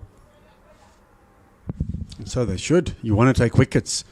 You want to keep your foot on the throat of the South African team.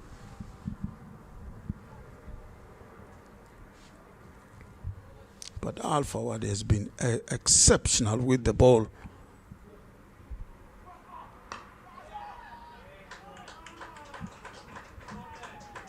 Look at the energy from the fielders. Really, they are really pumped up for this game. And so they should be. If you have the opposition 59 for 4 chasing 270 odd, you know you're dominating the game. And they're just like the first ODI, they really batted well And then when they bowl, they put South Africa under pressure. South Africa scoring just over 150 in the first game. Now struggling at 59 for 4. This is fantastic performance by the Bangladeshi team. And it's an all-round good package by the side.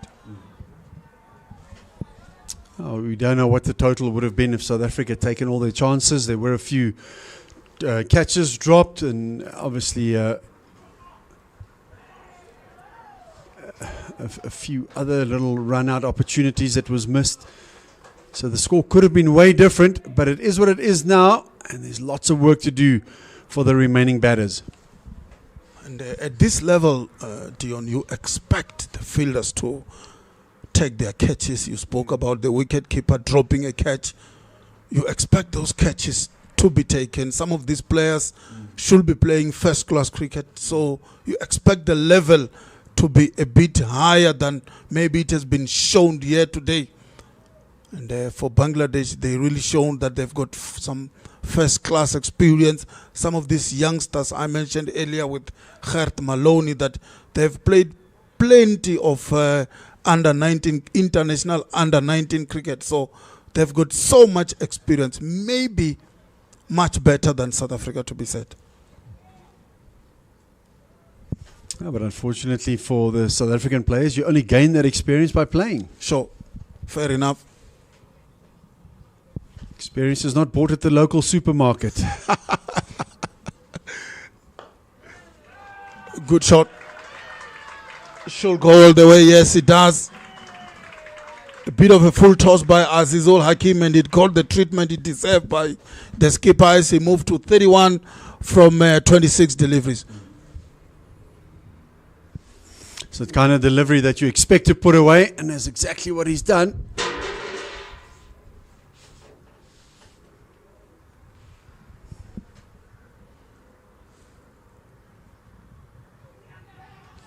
Trying to sweep that one.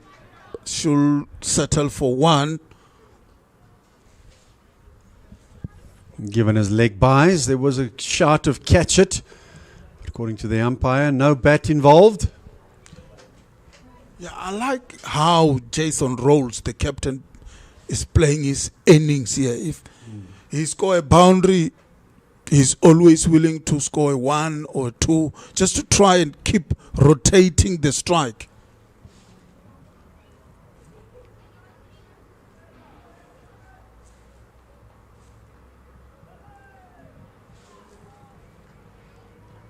It's called a wide. 65 for 4 is the score.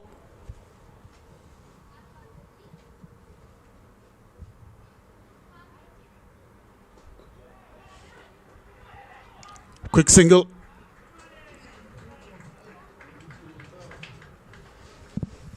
And this sort of low-risk cricket is going to be what's required for the next 20 overs now, at least, for South Africa, just to feel like we're getting into a position where we can maybe think about chasing down this score.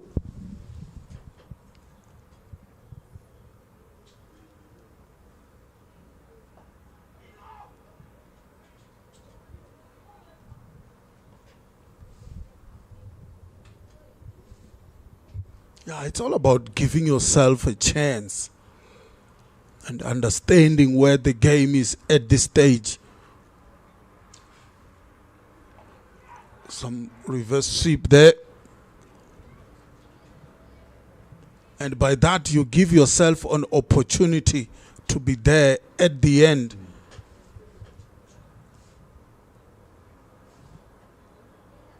And we have seen what Jason Rolls can do. If he's there until the 35 over, he can cause a lot of damage. Kamkhalo Piri looking for a single there, quickly turned back by his keeper.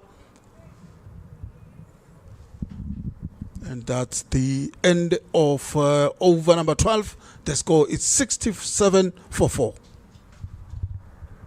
It's also amazing, I talk about low-risk cricket, how the reverse sweep shot has become a low-risk option. in our day, we didn't even think about playing a reverse sweep. Yeah, it's all about how the game has evolved, isn't it?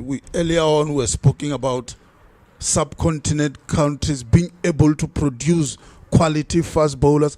It's also the kind of shots that this batter can play these days. Even on Test cricket, I mean, it's the opening batter for Australia plays some outrageous shots. So it's how the game has moved forward, and I think I like it. Some innovations into the game. Yeah, everything evolves and changes, and well, not everyone will enjoy it, but I think some of the things that have come from white ball cricket into Test cricket has been good. Down to the leg side.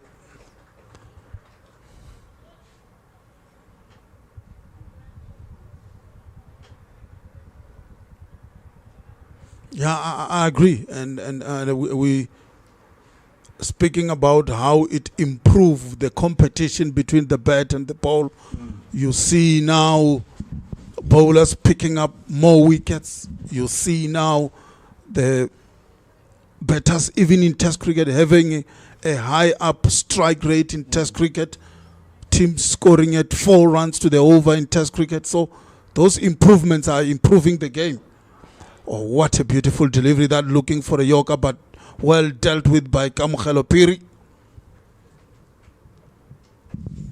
Looks fairly organised, Phiri. I've not really seen him play much. It's nice to have a left and right hand combination. Again, it's something that Bangladesh were fortunate enough to have all the way through their innings.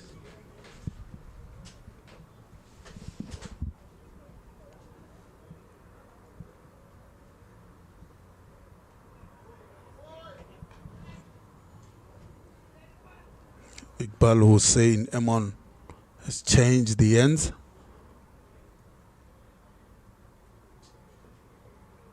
Oh, what a delivery. Beating Jason Rolls. They all ends up. Looked like the faster off-break sort of delivery. Jason Rolls also just indicating there that one ripped a bit.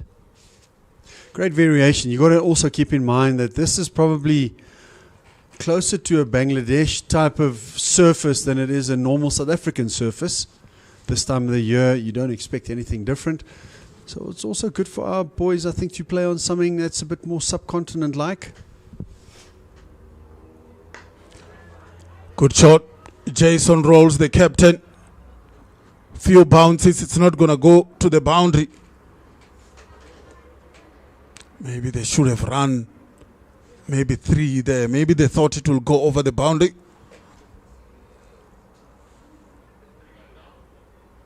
But no intention to keep that one down by Jason Rolls.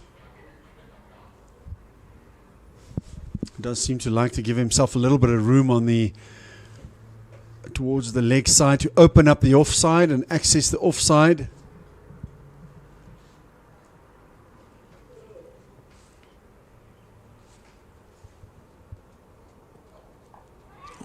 What a delivery. That extra bounce once again from this end.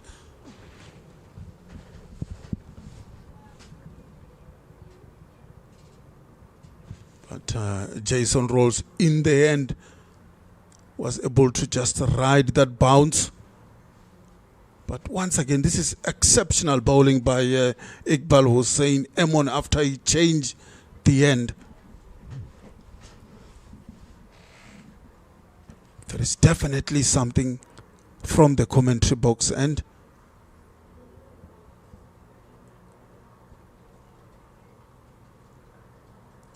Just one slip for Kamukhelo Phiri.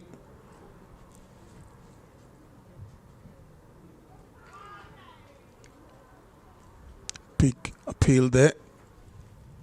Yeah, as we have seen in the last 2 overs, Dion, the Bangladesh fielders have gone a bit quiet. I'm not sure was due to the umpire's intervention or just the batting of South Africa so far. I think it's got more to do with the umpires and the batting. The batting has been okay. It hasn't been too explosive. And I think they've got to learn to just rein themselves in a little bit more. And I think we are approaching that stage where a 50 over game will be at that consolidation phase, no, where not much damage can be done in terms of wickets and the scoring of runs. And I think South Africa will be happy to consolidate for the next 10 overs or so. Looking for a big shot there. It's Jason Roll, the captain. Now this time, no contact. It was probably the right option. Just the length was a little bit shorter than he expected.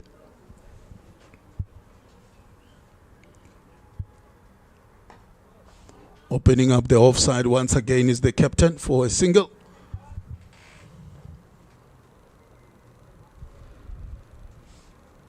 And you can see by that he's an offside player. He loves to play maybe through that coverage in square of the wicket on the offside. We haven't seen any cut shot, and maybe that's due to how Bangladesh has bowled so far.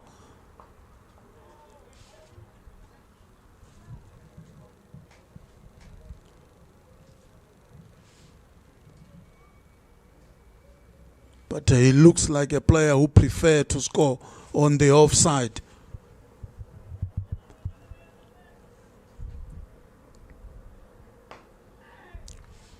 Down the ground by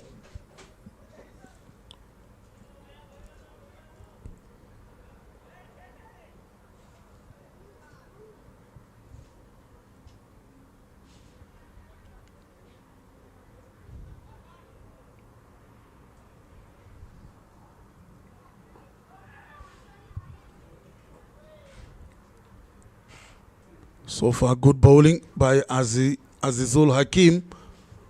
Just one run in the first 5, putting all sorts of pressure on Kamukhelo Phiri, the right-hander, the wicket keeper of the side. Down the ground this time, but it will just be one.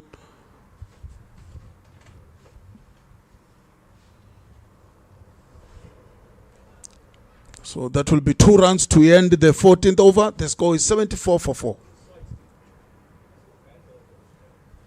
And that will be time for drinks.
Welcome back to this enthralling battle we've got going on here between South Africa under 19 and the Bangladesh under 19 team. It has been a bit of a fight for South Africa. 74 for the loss of 4, losing the top 4 very, very quickly. At one stage they were 14 for 3. And a bit of a counter punch by the captain, Jason Rolls. He's there on 37. And Piri is there on 7 with him. As the fast bowler, Eman, has changed ends. Felt that his luck might be in. From the... and just running away from us. And a just lovely little dab down to third man. Dion, you guys had an interesting stint with Takalani. A lot of words being exchanged. There were, between us and between the players, maybe more between the players than between us. As I said earlier, there's definitely some niggle in this series. I don't know where it stems from and why it's happened, or whether it's just been brought on by Bangladesh being aggressive in the field and South Africa feeling we shouldn't back down. But it's interesting. Makes life not as boring as it can be. Yeah, it just shows we're in for exciting. Well, what is it? 36 overs. That's still remaining. South Africa still needs 190 to win the second ODI to keep the series alive of 214 deliveries. Look, I'm all for fast bowlers being aggressive and that sort of thing, but they must just be careful not to take it too far. Sometimes your aggression can really turn things inside out. This one is just swiveled away. I don't know much about that one, Piri. Definitely not in control. Yeah, I think you often look at fast bowlers and they don't say much when they're in control. It's not that Bangladesh aren't in control, but I think often it's when fast bowlers aren't in the control they want to be that they start looking for alternate ways to unsettle a batter. But for me, it's almost come more from the fielding unit than from the bowlers. Oh, it's another one that's up. Another one that's hit the splice. And definitely from this end, there's a bit of venom on that 7-meter mark.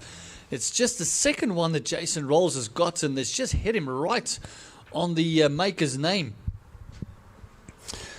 Yeah, I don't know whether it's just that the bowlers are a little bit quicker than the South African bowlers were. They're definitely running in with more venom and trying to unsettle the batters, using the short ball to better effect. Just that 5 to 10 k's an hour quicker maybe just shows you the difference.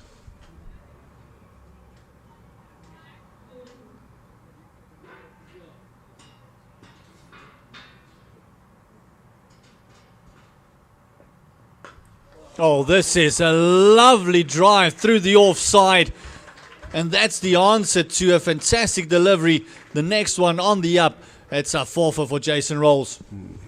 We've seen some lovely shots today, but this has got to be right up there as one of the shots of the day. Knew he would come fuller. He's just waited for it. It wasn't a full half volley, but the timing and the placement was absolutely perfect.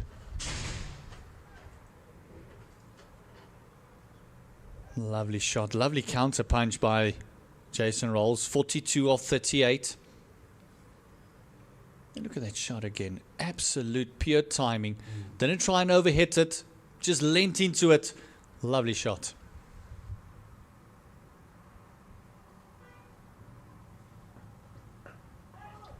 Backed away, kind of expecting the short one maybe there again.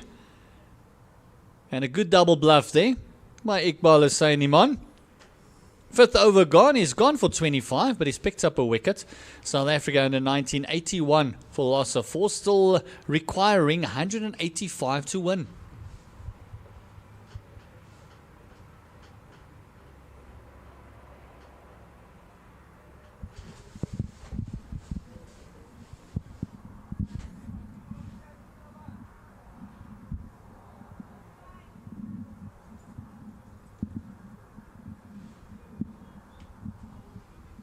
South African dugout looking pretty calm. Pretty cold to me. It's been a fresh day here in Benoni. This one worked through the offside just for the one. And it's the captain, Azula Kim Tamin.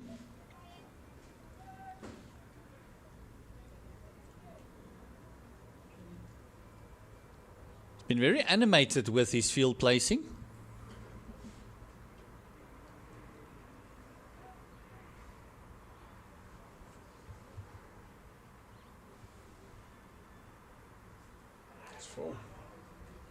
That one went through. Is it going to... Oh, yes. Downhill it is. 4 byes. That will help the South African efforts. Doesn't matter how they come, as long as they do come. Trying the sweep slog again. He's tried it a few times. He's hit 1 or 2 good ones. This time the bounce and the turn just evades both batter and keeper. And all runs are valuable for South Africa.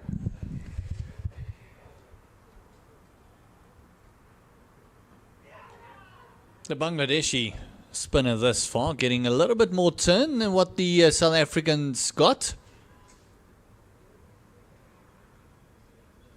Saw that buys. That one actually took off the deck quite nicely.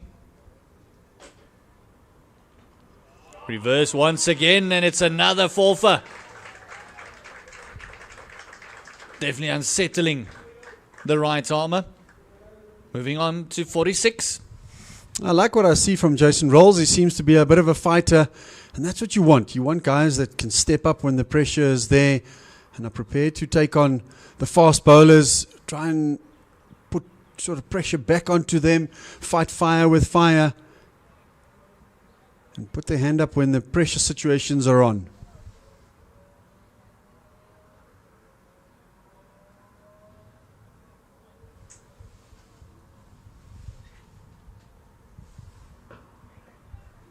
Full toss. Looking for 2. Piri might come back. Yes, he does. He is extremely quick between the wickets. These 2 will really test the Bangladesh fielders because they are lightning between those 20 yards.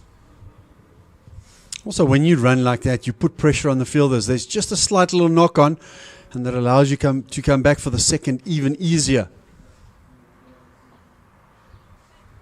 Again, quick single taken. Just because of that good running and those 4 byes that helped the over as well. That's 12 coming from it. 93 for the loss of 4. And that run rate is just creeping up to about 5.8 now. It's just keeping the wickets column intact.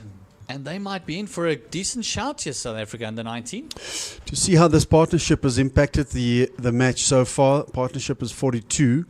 At one stage, the total was 55, and Duckworth Lewis Stern was 118. Now the total's 93 and Duckworth Lewis Stern is 124. So that gap is definitely narrowed. It's only 31 runs now, where it was more than double at one stage. And that's always a great indicator of where the match situation finds itself. And also as a chasing team, if you're not always sure, where you should be, and then that's also a great indicator where you kind of want to be in a chase. So if you are there or thereabouts with that DLS, then you know you're on the right track. It's maybe something South Africa will have to keep in mind as we go along in this match. We don't know whether we're allowed to use the lights. I almost doubt that we will be. So at some stage, light will be a factor, and then you need to be aware of where you are in the match situation. Piri going for that quick single. This was hit straight to the fine leg. And that gives Jason Rolls his 50. Talk about a team run there by Piri. Giving his captain 50. Well done. Great counter punch, Jason Rolls. Leading from the front, it seems like if you're captain in this team that you make runs, guys are going to be saying, I'll be captain, I'll be captain. Bulbulia was captain in the first match, got 70 odd. Now Rolls has moved on to 50 as captain as well. And he knows this is only half of what he needs for his team to have a chance of winning this match.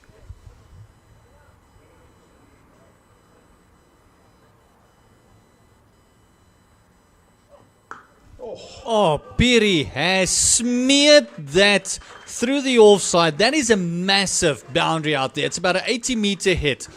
The fielder had about 10 meters to go and he couldn't catch up to that. That was absolutely slapped. He's given himself a little bit of room. Was given a little bit more by the bowler. And just threw his hands through it. And that's magnificent timing.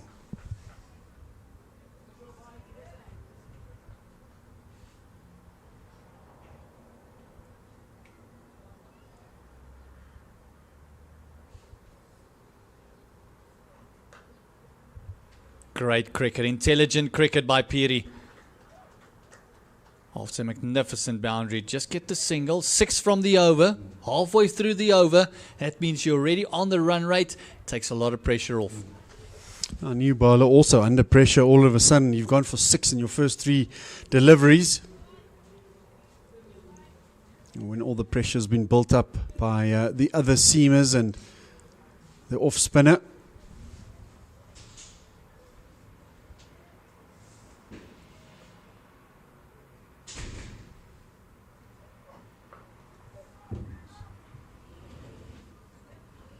A good ball and very well played there as well.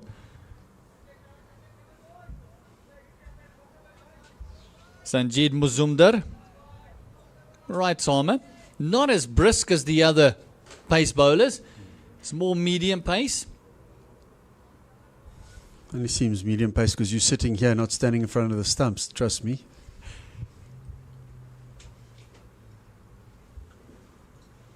I never batted with my eyes open anyway, so I wouldn't know. Another single added to the score. That is the 100 up for the South African under-19s for the loss of 4 wickets, with Captain Jason Rolls on 51 and Kamogelo Piri doing a great job fighting back.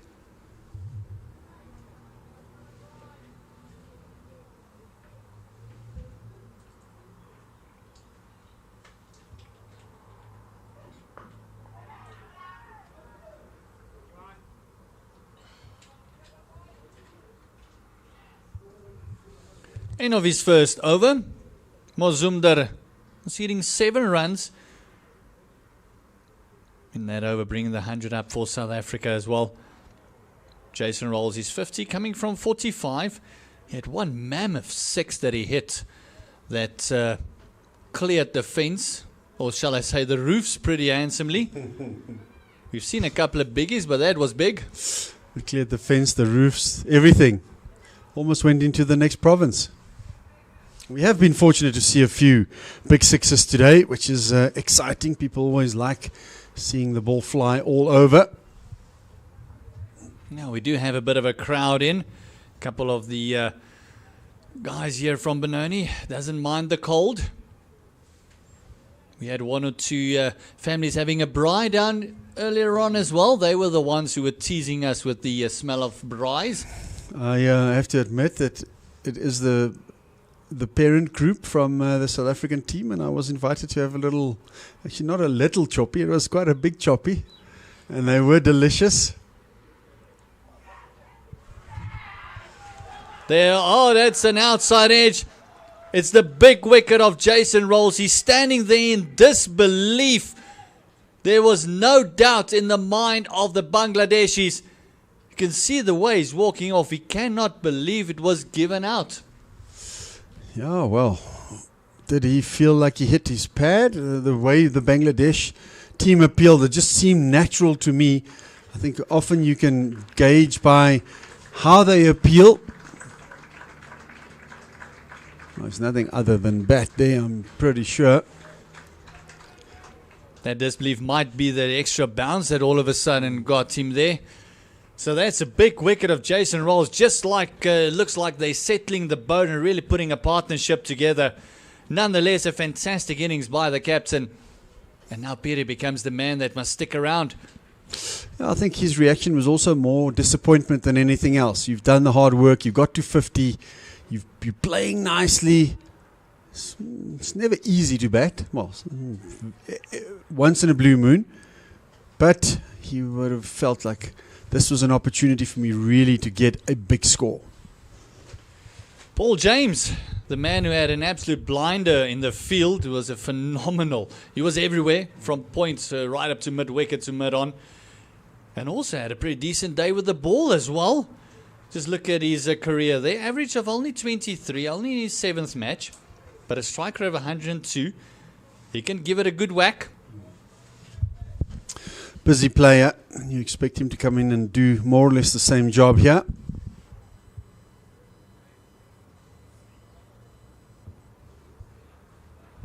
But it's a different challenge, different environment, different scenario.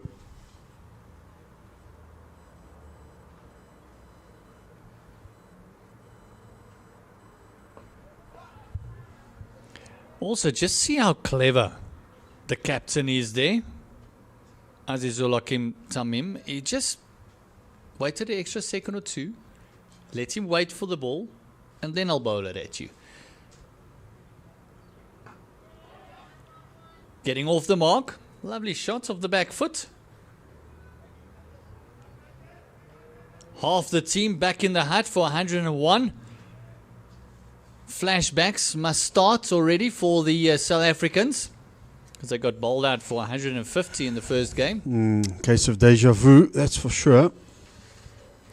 And not a good case of deja vu, unfortunately.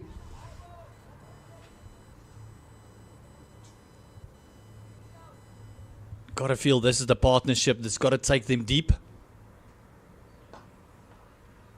These two got to take it at least to the 38th, maybe 40th over even, for them to stand a chance.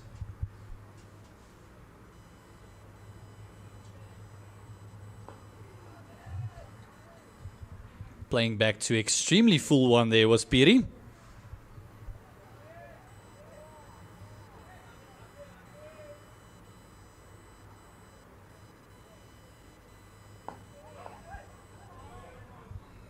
Push through, looking for the second. Just a comparison there, how wide the mid-off stands for Bangladesh to an off-spinner compared to how straight our guys were for a left-arm spinner on the leg side. And just angles, these guys are a little bit more than Bangladesh team, a little bit more aware of angles and how angles work, etc. Now Farid Hussain Faisal, the wicket keeper for Bangladesh, has been also very animated in the way that he's setting the angles. There's someone doing a couple of push-ups, but a hip flexors as well. Looks like Bashir Atul might get ready to have a bit of a bowl.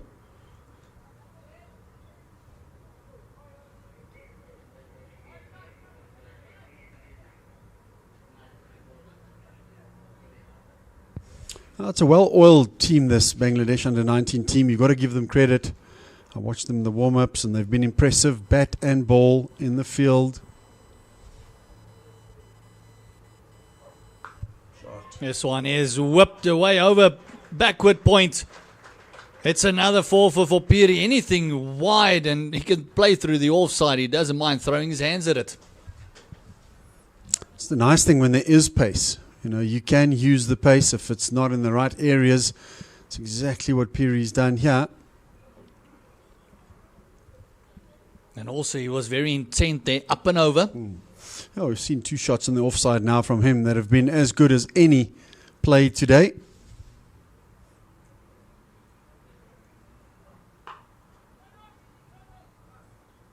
You can just see the technique is there as well, because this one just angled in a little bit and just got in behind it nicely, right on top of the bounce, playing it down. Doesn't get carried away. That's Kamagelo Piri.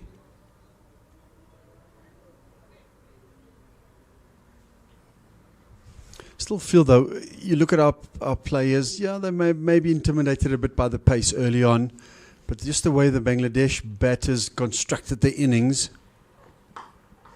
Just as I say that, he doesn't get flustered. He goes for a bit of a walk down the track, and the ball's back of a length, and he just pops it to mid-on for a lovely, easy catch. And my words were barely cold, and that happens. It's like, yeah, you got to play shots, but it's also how you play shots and when you play the shots. It's all good and well wanting to dominate, but you've got to be a little bit more selective. Yeah, not a great shot. Almost been better just to pull out of the shot there. Instead of going through it, you can see him walking head over, dragging the bat. He knows, again, 26 deliveries, that the hard work to really get in.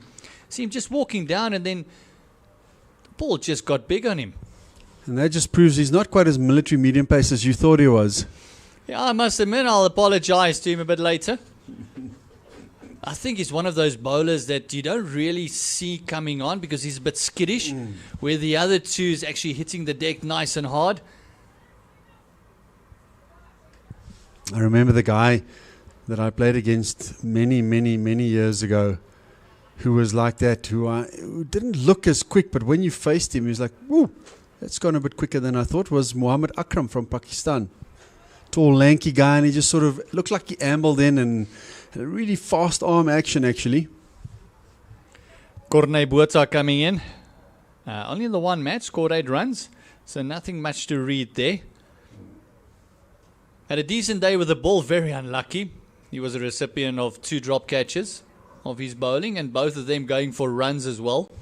And then taking one of the best catches we've seen in a long time. Well, that highlight reel, doesn't matter what the result is, that's probably got to be the impact moment of the match. It's probably already on his Instagram reel.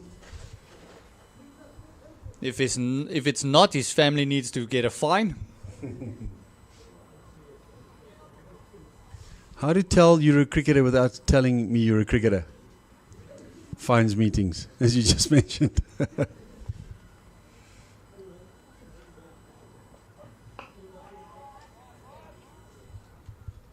It's got an interesting little sway on the top of his back lift there. That's Botha. Yeah, it's also going to be, I don't know many of the lower order batters coming in now. So, don't know how good they are, how effective they are going to be. We know Bangladesh have a really good leg spinner also that's yet to bowl. So the challenge will be there.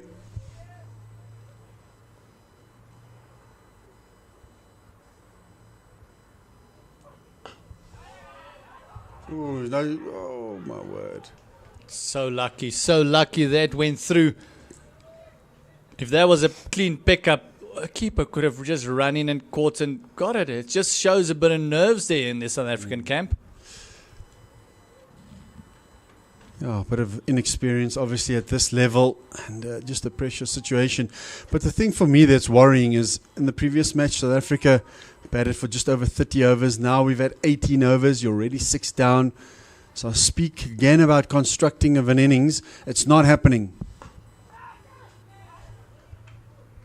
Again, same fielder. The ball just bouncing on those practice pitches. It's making life a little bit difficult there. It is a Bashir Atul there. The very busy left-hander we saw earlier on. That's the end of the over. It's the end of 19 overs. And it's 107 for the loss of 6. Look at those smiling faces there. They're enjoying their day out. Bangladesh are a team that are really well supported all over the world. Always get supporters wherever they play, whichever age group, format. Just passionate, like the whole of the subcontinent about cricket. Yeah, for them it's almost like a religion. Cricket, the game, not a lot of other stuff happening throughout. There's maybe 1 or 2 interests elsewhere, but the focus is always on cricket. Look quite impressive in the warm-up as well this morning, Basir. So the challenge is there for the lower order for South Africa.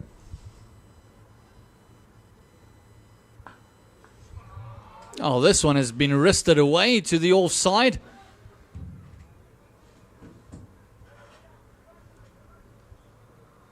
So Botha looks decent. Be interesting to see when the ball's really pitched up. Sort of technique he has. Samiun Bashir Ratul, left armer. This one is up in the air. Is it a chance of another wicket? It is an easy catch. It is another one down. Paul James, low set. And it's another one down. South Africa really throwing it all away at the moment. 7th wicket down. Doesn't look like we're going to reach the 30th over this time round. Not if we keep playing Russian cricket. Rush in and rush out. It's the long boundary. It's into the breeze. Yes, it was a little bit short. But I'm afraid you can't take those sort of risks at the moment. I suppose if he hits it for 6, we go great shot. But this time, it's not quite there. 108 for 7. It's a sorry state of affairs for South African batting. Yeah, it's high-risk cricket. And at the moment, just want to see someone just put up their hand and have a bit of a grit, bit of fight, and say, listen, if we're not going to win this match, then at least let's fight till the end. Let's go past the 40th over. But at the moment, look at that scorecard. Lachadin 5, Bullia 2, Manak 5, and the Roll scored a lovely 51. But other than that, Kamogelo Piria 20, Vian Pretorius 12, and that's the only ones in double figures. Corne Botha and we got Sony in now, the fast bowler.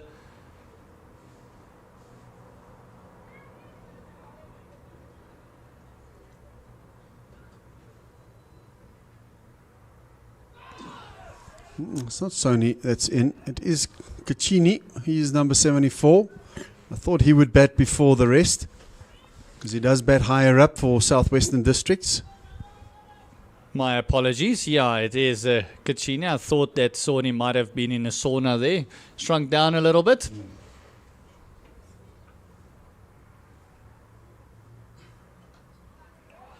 Oh, that one nearly snuck through as well.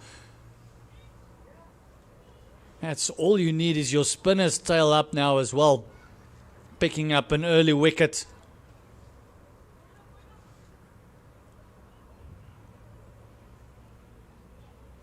Oh, lovely late cut. That was intentional. Down to a vacant third man. Bangladesh wouldn't mind this. Wouldn't mind South Africa playing shots. And a couple of overs ago, the difference between the total and Duckworth Lewis Stern was 31. Now it's 100 runs again. Duckworth Lewis now, Stern to be par, is 212. So how quickly things change, and it's going to just get worse and worse if you keep losing wickets now. Trying the same shot once again. That might have been a better option, the last shot that he practiced. But it's the end of the over, end of 20 overs. It's 112 for the loss of 7. And still a bit of laughter there in the green camp. Not a lot. No, it's basically one person throwing the ball around. Yeah, at the end of the day, it's only a game. And as long as you learn, as long as you get better, that's the main thing. You don't have to be at your best now. The World Cup is still a while away.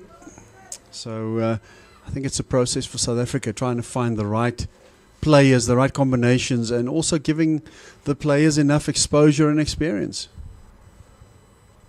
And also maybe playing more games in the longer format instead of just exposing them to T20 cricket.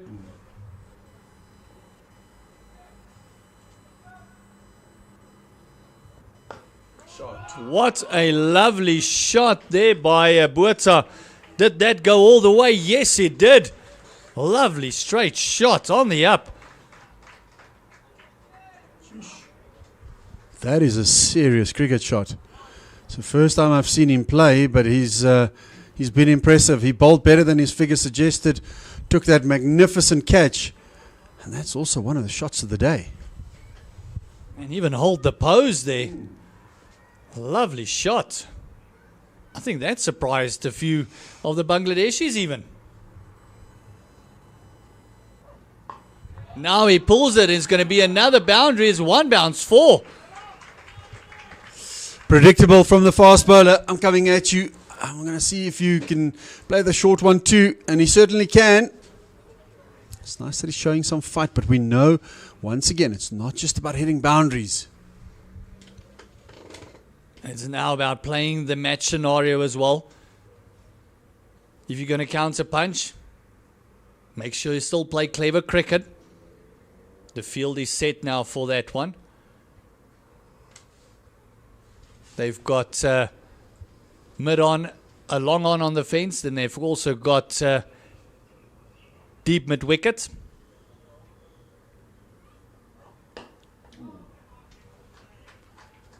That's a lovely full ball. Length wasn't working, so he tried to get it right to the block hole there.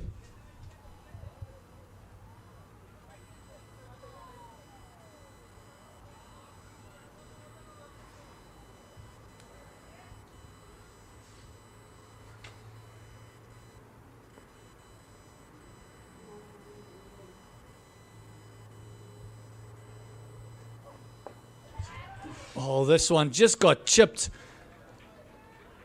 Oh, they're going to come back for the second. Yes, they are. 2 more runs, 12 already from the over. Wasn't quite as convincing this time round. Looked like a little bit of a slower ball. Beaten by the pace, but still manages the 2 runs. And as we've now said a few times, every run is absolutely vital.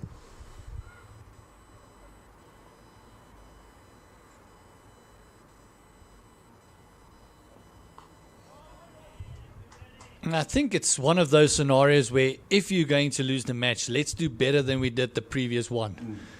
If you're not going to bat more overs, then at least let's get more runs.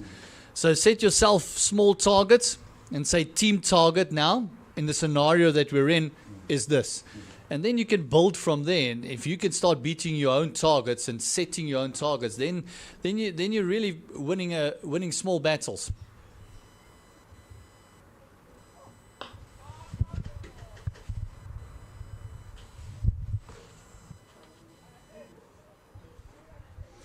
That's the end of 21 overs. It is goodbye to Dion. He's going to have a coffee. 124 for the loss of 7. Oh, sorry, he mentioned hot chocolate a bit earlier on. 21 overs gone, 124 for 7. Corne Buerta is on 14 of 10. Caccini joined him. He's on 4. As I'm joined once again by the voice of Limpopo. The voice of the voiceless. Takalani, welcome. Thank you, Gert Maloney.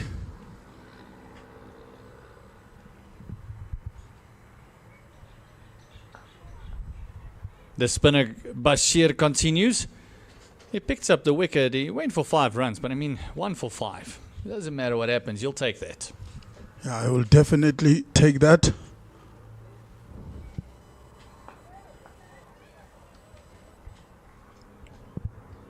Caccini looks pretty compact when he's coming forward.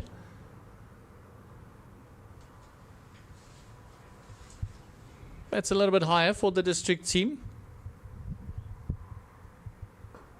Oh, this is such good bowling. Such good bowling. Mohammed Samiun Bashir Ratul. Late in, they still getting the ball to do something. Okay, another late cut. We've seen Caccini doing that a couple of times, Takalani. Yeah, it looks like a proper player, Nati Caccini. You mentioned that he bets high up for the SWD. This time down the ground by the right-hander.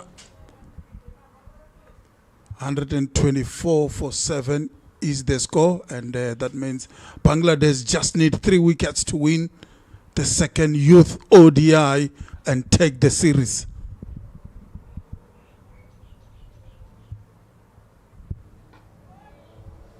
Now you mentioned just 3 wickets. South Africa under 19s just need 142 to win. And they got 168 deliveries to do it. But the problem is they've lost 7 wickets. Yeah, the wicket column is the issue, Gert Maloney. They've lost just maybe too many wickets at this stage.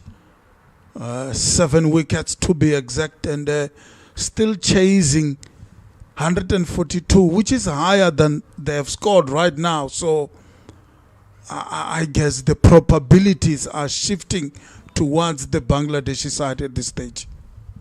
Look at the summary of the match there. It's Hakim scored 67, Abrar 57, Hussain 52. And it's only Jason Rolls who's really scored a bit of runs for the South Africans. He scored 51. It's after South Africa won the toss and elected to field. Yeah, I was very fortunate to be close to the parents downstairs when Jason Rolls scores his half century, and you can see from their faces how happy they are for the captain, for the young man to score his half century, and under so much pressure. He came in when South Africa were in all sorts of bother, but he did push the team forward. Unfortunately, it was just maybe not enough to take the team home. Giving a bit of room to work that one through the offside. Pushing for the 2 once again. Corne Botha has actually looked like a proper bat himself. He's played a lovely straight 6 where he held the post. This one worked very wristly through the offside. Yeah, I enjoyed that 6. That was a proper cricket shot.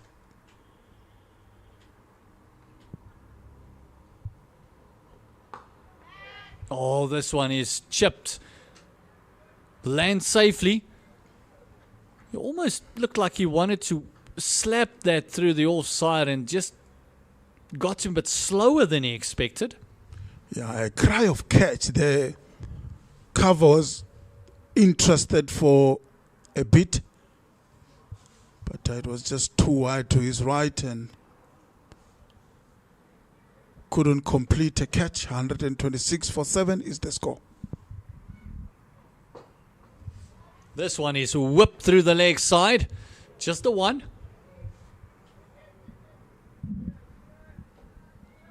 I think the way these two are betting right now, Gert Maloney, maybe that's how bulk of the South African batsmen should have done earlier on to try and reduce the wicket, the way they lost the wicket. I think they just lost too many wickets in the first maybe 15 overs or so. I totally agree with you. This is intelligent cricket. This is the way the top order should have gone. But take nothing away from the Bangladeshi bowlers. They bowled magnificently well. They created their own chances. So take nothing away from the Bangladesh bowlers. Yeah, I agree. That dismissal of Lahadin first up was proper delivery. And then also the LBW of Manak. The ball swinging back after pitching, say, middle and leg. That's the end of the 23rd over. 128 for the loss of 7. Still requiring 138 more runs to win this match. Corne Botha is there on 18. And then Nati Kachini is on 5. Just see the spectators maybe just catching up on scores across the world. A lot of cricket being played.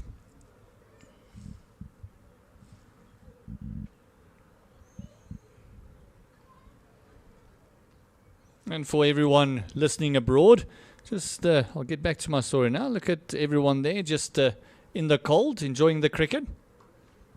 This one, a late cut, lovely shot. That's going to go for 4 as well. And the wrists of Corne Botha is amazing. And the placement, Gert Maloney, it's exceptional. He has to beat 2 fielders. And didn't try to hit it too hard. It's all about the placement and the wrist work. And the ball races for 4.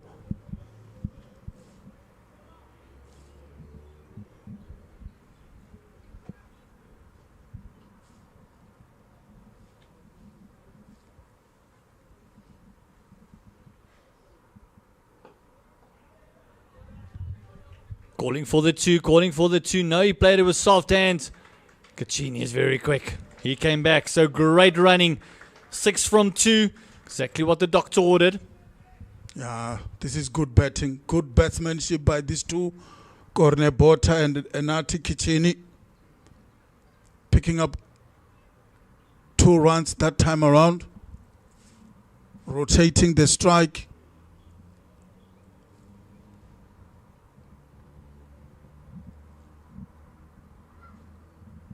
Yeah, you mentioned earlier about a lot of cricket all around. There is a lot of sports today all around.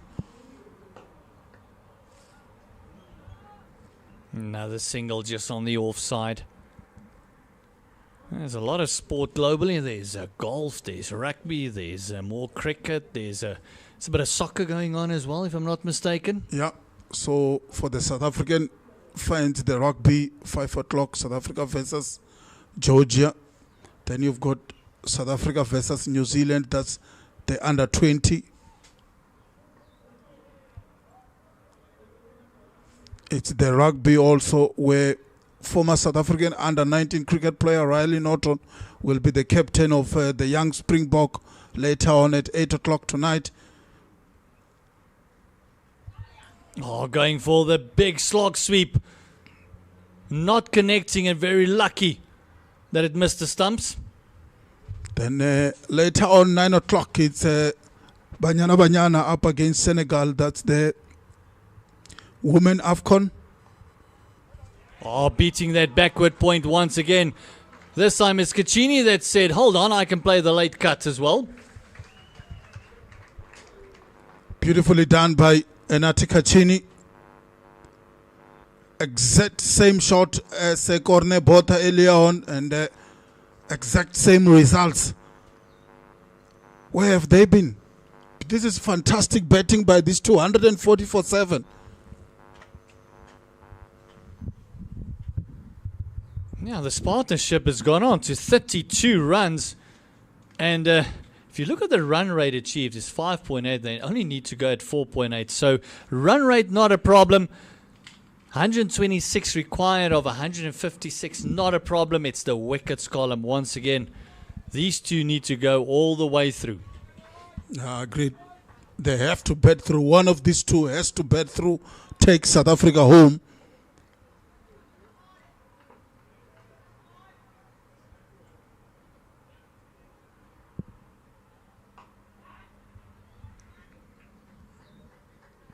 Guided down to third man.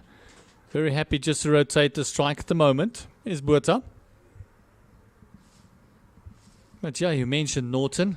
Earlier on, we saw him about a year or so ago in the Under-19 World Cup. He's a big lad. He's a big guy. He nearly took us out on the tables when we did the Afghanistan and India Under-19 tour. He was fielding right next to us, and the ball came, and he put in a full-length dive, and he can actually feel the earth move when he fell next to us on the table. Yeah, what a talented young man. I'm not sure if he has made a choice of which sporting code he will pursue, seeing that is... Oh, yeah, thank you. Our co-commentator Dion just confirmed that he has actually chosen rugby as his go-to sporting codes, and you can't blame him being the captain of the side. It shows how good he is on the rugby side. So all the best to the young man and his team tonight against New Zealand.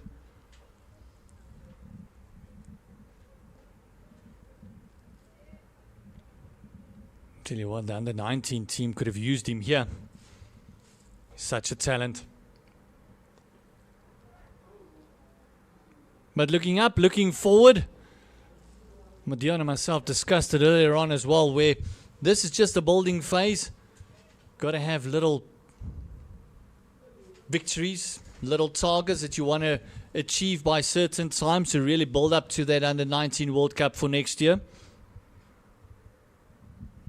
Yeah, and talking about little targets, I think the last 3 overs, the South African batters have really done well. Oh, great fielding. Great fielding there. It's the man who scored a 50. It's Abrar there. Throwing himself to the left.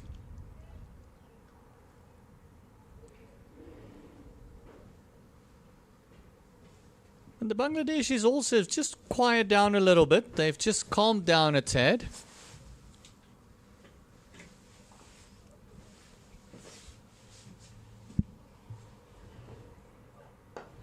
Oh, lovely shot through the onside. Inati Kachini. Great shot. Length on it. Through mid-wicket. 4 runs. Yeah, shot of the day for me from Enati Kachini. Beautifully done through that mid-wicket region for 4. Mid-on fielder, absolutely no chance. This is beautiful batting by Enati Kachini and Corne Bota here. Pushing on with the partnership.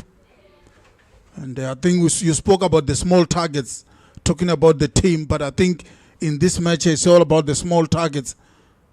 They need to take the deficit to just under 100 runs and then see what happens from there. But these two, they've really been batting well. Enati Kachini and Corne Bota, who's on 26. Fantastic partnership. You also spoke about the Bangladeshi fielders being quite a bit.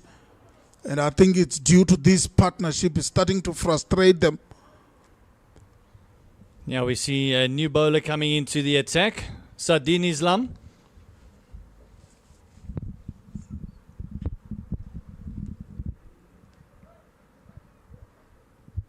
That's the right-hander. This is their leggy. Very good leg spinner. Nice tall leg spinner as well.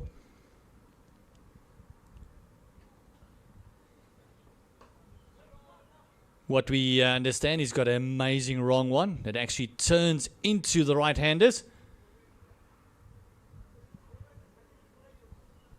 Just see from that first delivery, he's got a great wrist action.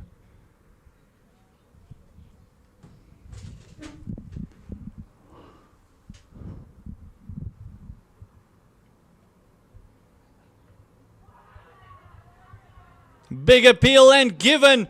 And that's the end of Corne Bota. Shadin Islam, second ball into the attack, and he gets rid of the 8th wicket of the South Africans.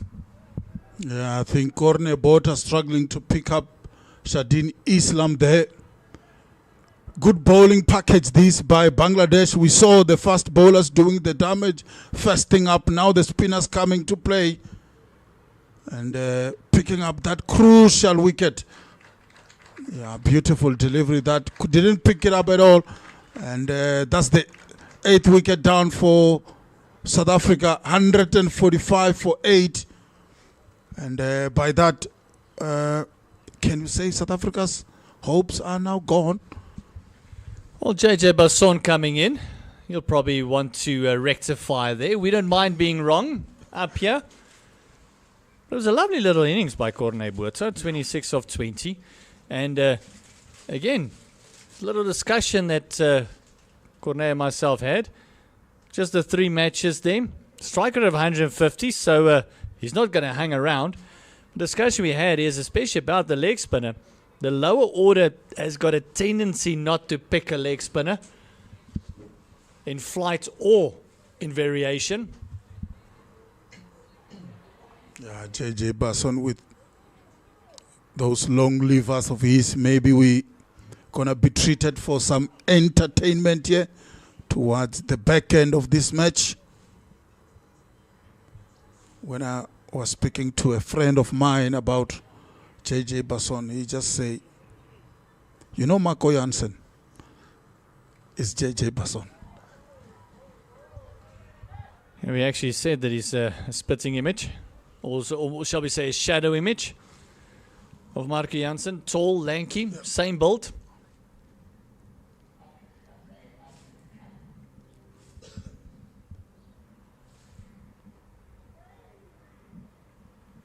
This one just going across the left-hander.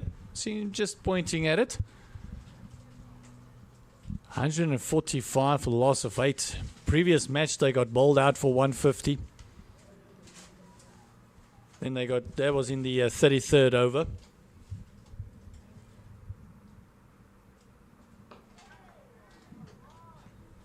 I beg your pardon, they got bowled out for 155.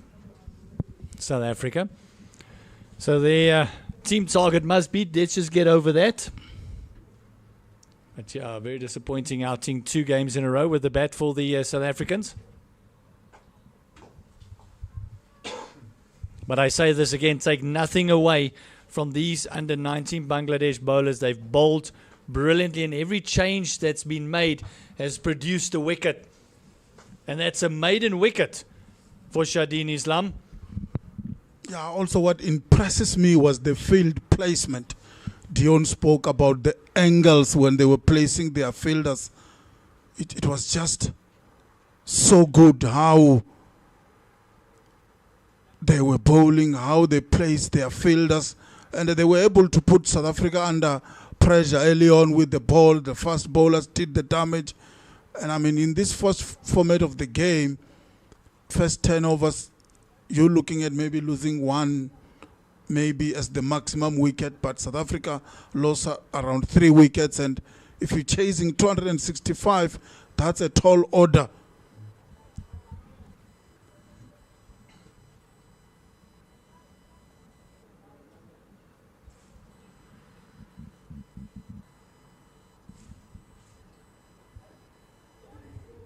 Just trying to run this one down to third man. Isinata Kachini. Don't think Bangladesh will mind too much if he gets a single.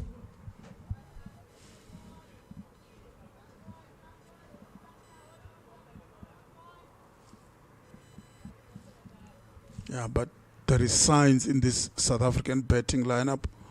We saw the skipper's innings leading from the front. Corner Bota. So there is really some players, if they can put their hands up, they can really put this Bangladeshi side under a lot of pressure, more especially in the third and final ODI, just to salvage some pride. You don't want to be losing 3-0 playing at home.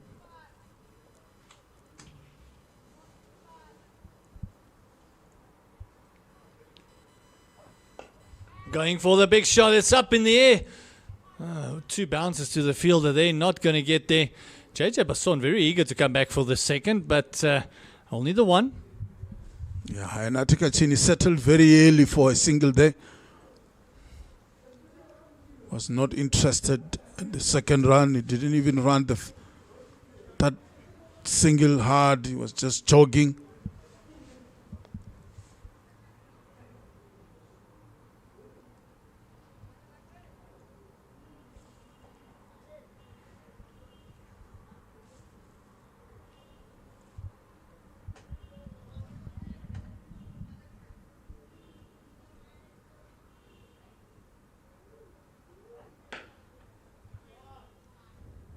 Nice drive there by the tall JJ Basson.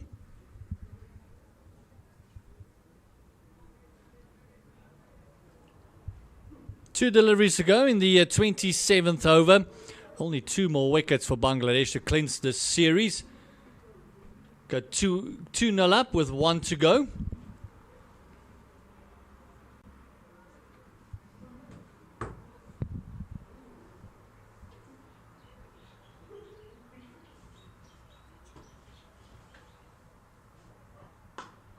This one is flat batted, not that far. Got big on him. It's read him right on the splice of the bat. Yeah, I was looking for the leg side, the mid-wicket region. Didn't time it at all.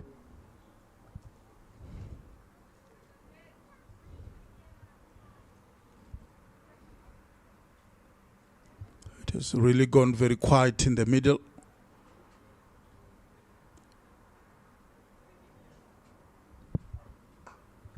Oh, lovely shot.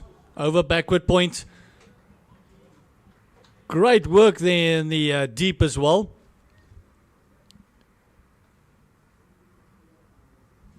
Fantastic work. It looks like it was Islam there. That all the work there running, and now he's got to come in and bowl. It is 149 for the loss of 8. It is after 27 overs. And again, looking at the run rate, South Africa's right up there.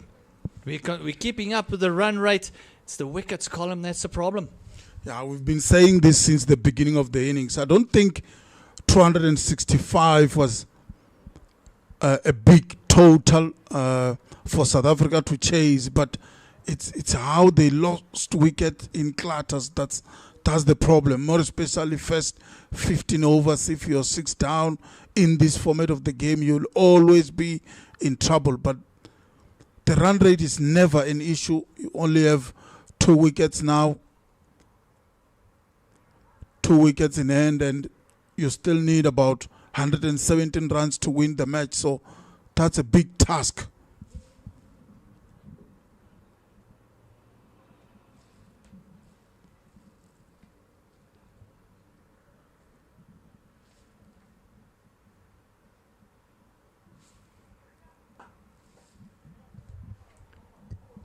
Shadeen Islam still yet to concede a run. He's bowled 8 consecutive dots in a row.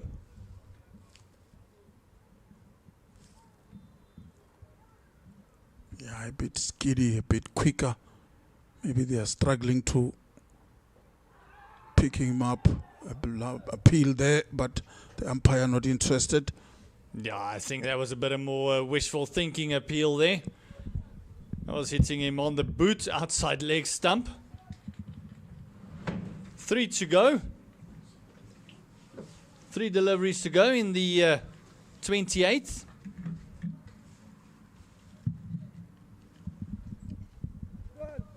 Come on, boys.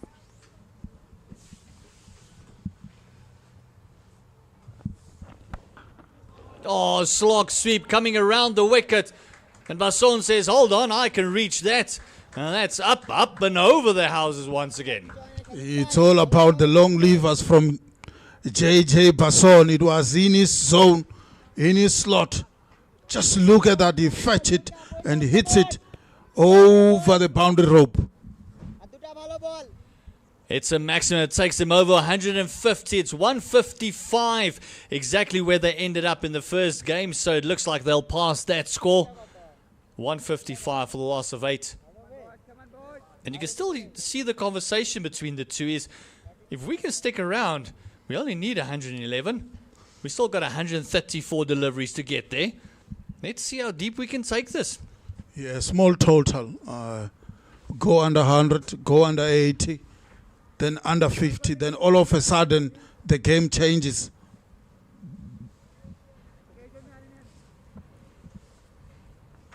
And those are the first runs that Islam conceded. 2 deliveries to go in his second.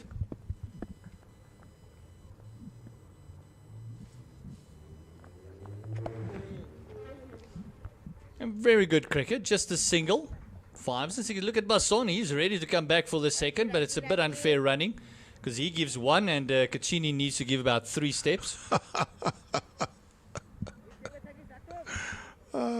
Gert Maloney, once again being funny.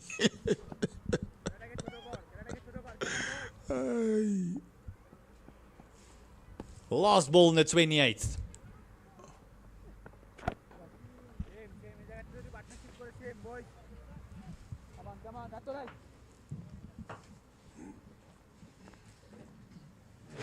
And that's the end of the over.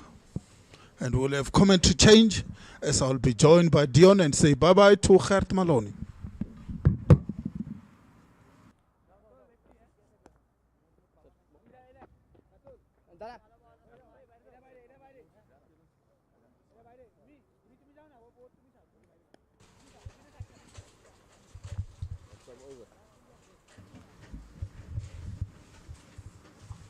Welcome back, Dion. Thank you. It's good to be back. Might be the last 7 overs that we do commentary if things go well. Yeah. If you're talking about things going well, South Africans might have other ideas. They might think Enati Kichin and JJ Bison might have other ideas and take this as deep as possible. As we see now, Samyun Basir. If they do, we might have a little bit less of our voices left, that's for sure. He will be bowling to the left-hander, JJ Passon.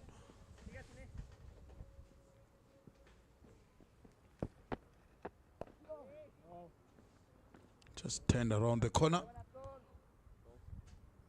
Yeah, once again, beautiful stuff here by Bangladesh. I like how they bowl in this innings. The fast bowlers did the damage. The spinners came in and good shot down to the leg side.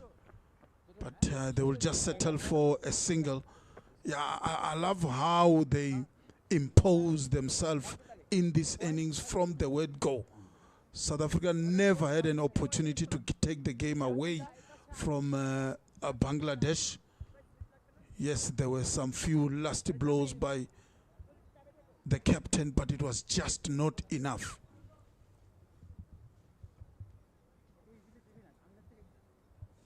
$109 now, it's what South Africa need. Down the leg side. It's certainly been a series so far that has raised a few questions for me for South Africa. Top order batting hasn't been good overall for me. Bowling hasn't been penetrating enough early on, getting wickets. So those are areas of concern I think that they will need to address.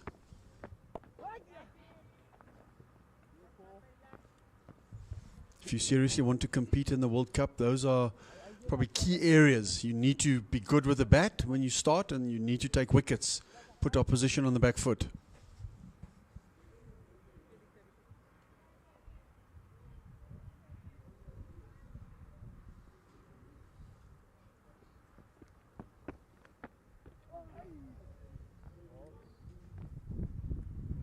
Yeah, 100% agreed. I think the cricket South Africa has played hasn't been penetrative enough.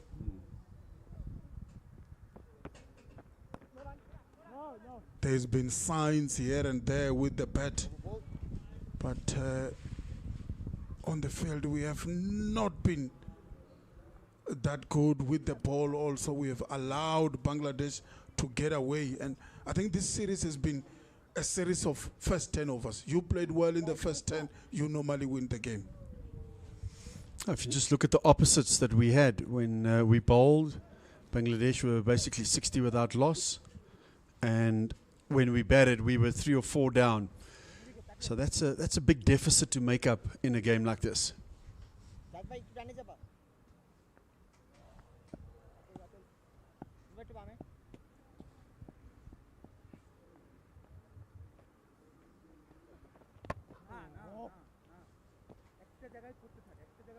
Shadeen Islam just gone for 7 runs so far. He has picked up 1 wicket. And this is also probably something that we need. Gert and I spoke about it earlier. You need a leg spinner or a mystery spinner to come in the middle and take wickets. Here's another opportunity, just short. Yeah, I think that fielder in the deep didn't pick it up early enough. He was just few seconds late. Maybe would have got a chance there to take that catch, but good effort in the end.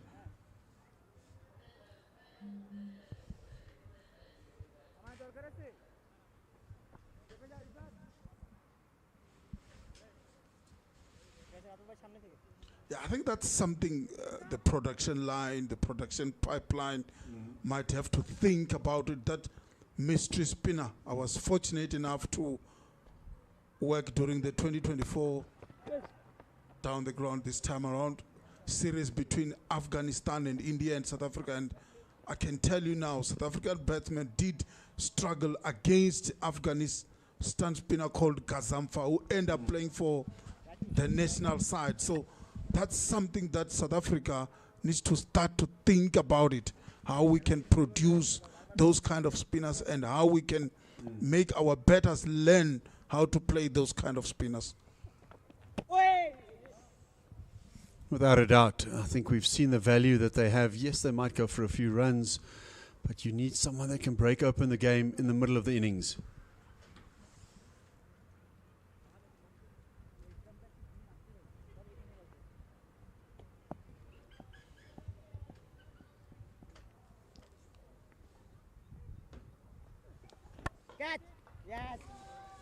That's another wicket. Easy catch.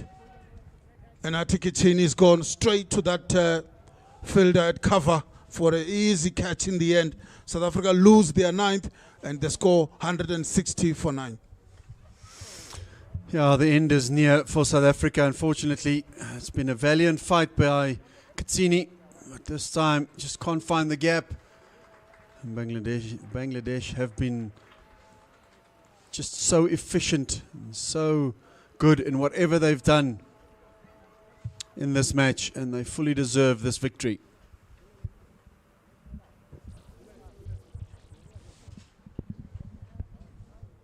It's also time for a quick drink.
Come on, bro. Hit that. Hit. Six. I still got the whole day, bro. For you, I just called to South Africa main team. Big hitter. Big hitter is coming. Brother, you have lots of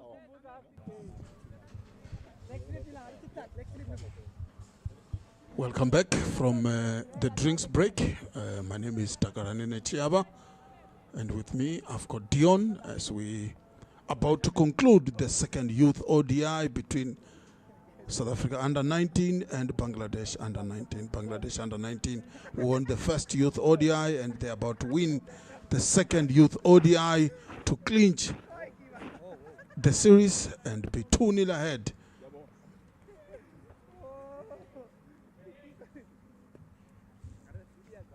And it has been fantastic performance with the bat, with the ball, on the field, and the exceptional performance by the young star from Bangladesh, showing their experience. As we mentioned earlier, some of them do have first-class cricket experience.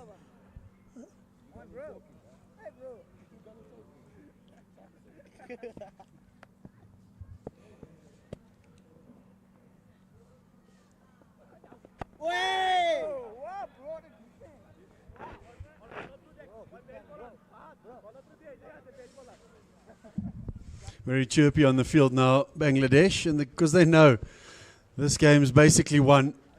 It's number 10 and 11, and you still need 106 runs. It's unlikely. It's not impossible. It's just unlikely. Yeah, a lot of questions being asked there by the wicketkeeper. I had a lot of bro word being mentioned. Guess some questions like, can you bet, bro? Can you reach this target, bro? But they deserve it. They deserve to be excited. We were talking about the weather a few minutes ago, Dion. Look at how bright and sunshine it is now. It was about gloomy in the last, say, 2 minutes, 3 minutes or so. But the sun is out now, but it's still cold. It's still cold, yeah. That's this side of the world.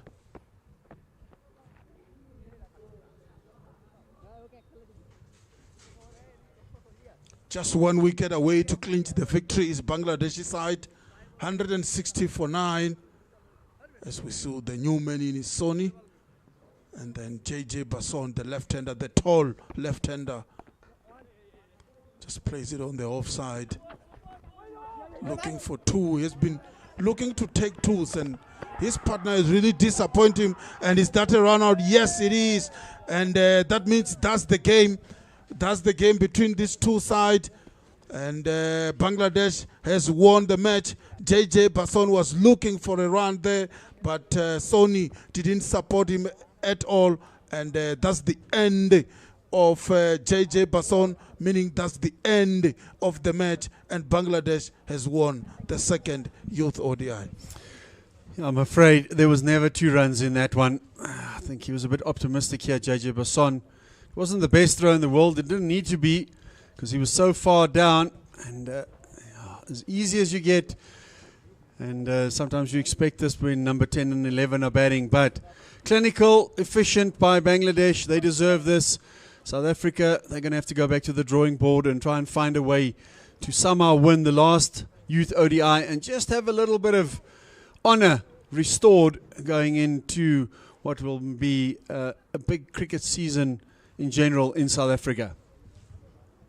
Yeah, not a good effort with the bat at all for South Africa. They only managed to bat just over 30 overs. And they only add 6 runs to the score. They were able to score in the first Youth ODI, just 161 all out at this stage. And look at that, Bangladesh winning this match by 104 runs. They were excellent. Were put into bat and got off to a great start thanks to Abrar. And then rest of the batters also chipped in. Paul James was good with the ball towards the end, but not enough penetration for South Africa to restrict Bangladesh under a competitive total. And unfortunately with the ball, Bangladesh, well, unfortunately for your South African supporter, Bangladesh under 19 started really well, got early wickets, never allowed South Africa to get going. Jason Rolls as captain did his best, but unfortunately not enough support. Cornay Botha played a good hand, but in the end Bangladesh just too good for the home side. Yeah, the pick of the bowlers from the Bangladesh side, for me, it's Al Fahad picking up those 2 wickets early on in the power play, putting South Africa under pressure, and then picking up that wicket of Lahadin inside the power play. What a delivery that was. You spoke about the betting cards for South Africa. Jason Rolls, the skipper, scoring 51. Cornay Botha did put his hand up, scoring 26. Kamukhelo Piri, the wicket-keeper, scoring 20. And Enati Kichini, scoring 17. And in the end, it was not good enough. South Africa losing this match. Bangladesh winning by 104 runs.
Welcome back to Benoni. It is a post-match presentation where Bangladesh, once again, the under-19s, are victorious in the second Youth ODI. Mr. Birkenstock's match referee is going to hand out the Man of the Match award that goes out to the man who's taken 2 wickets and also scored a magnificent 67, the captain, Tamin, Man of the Match.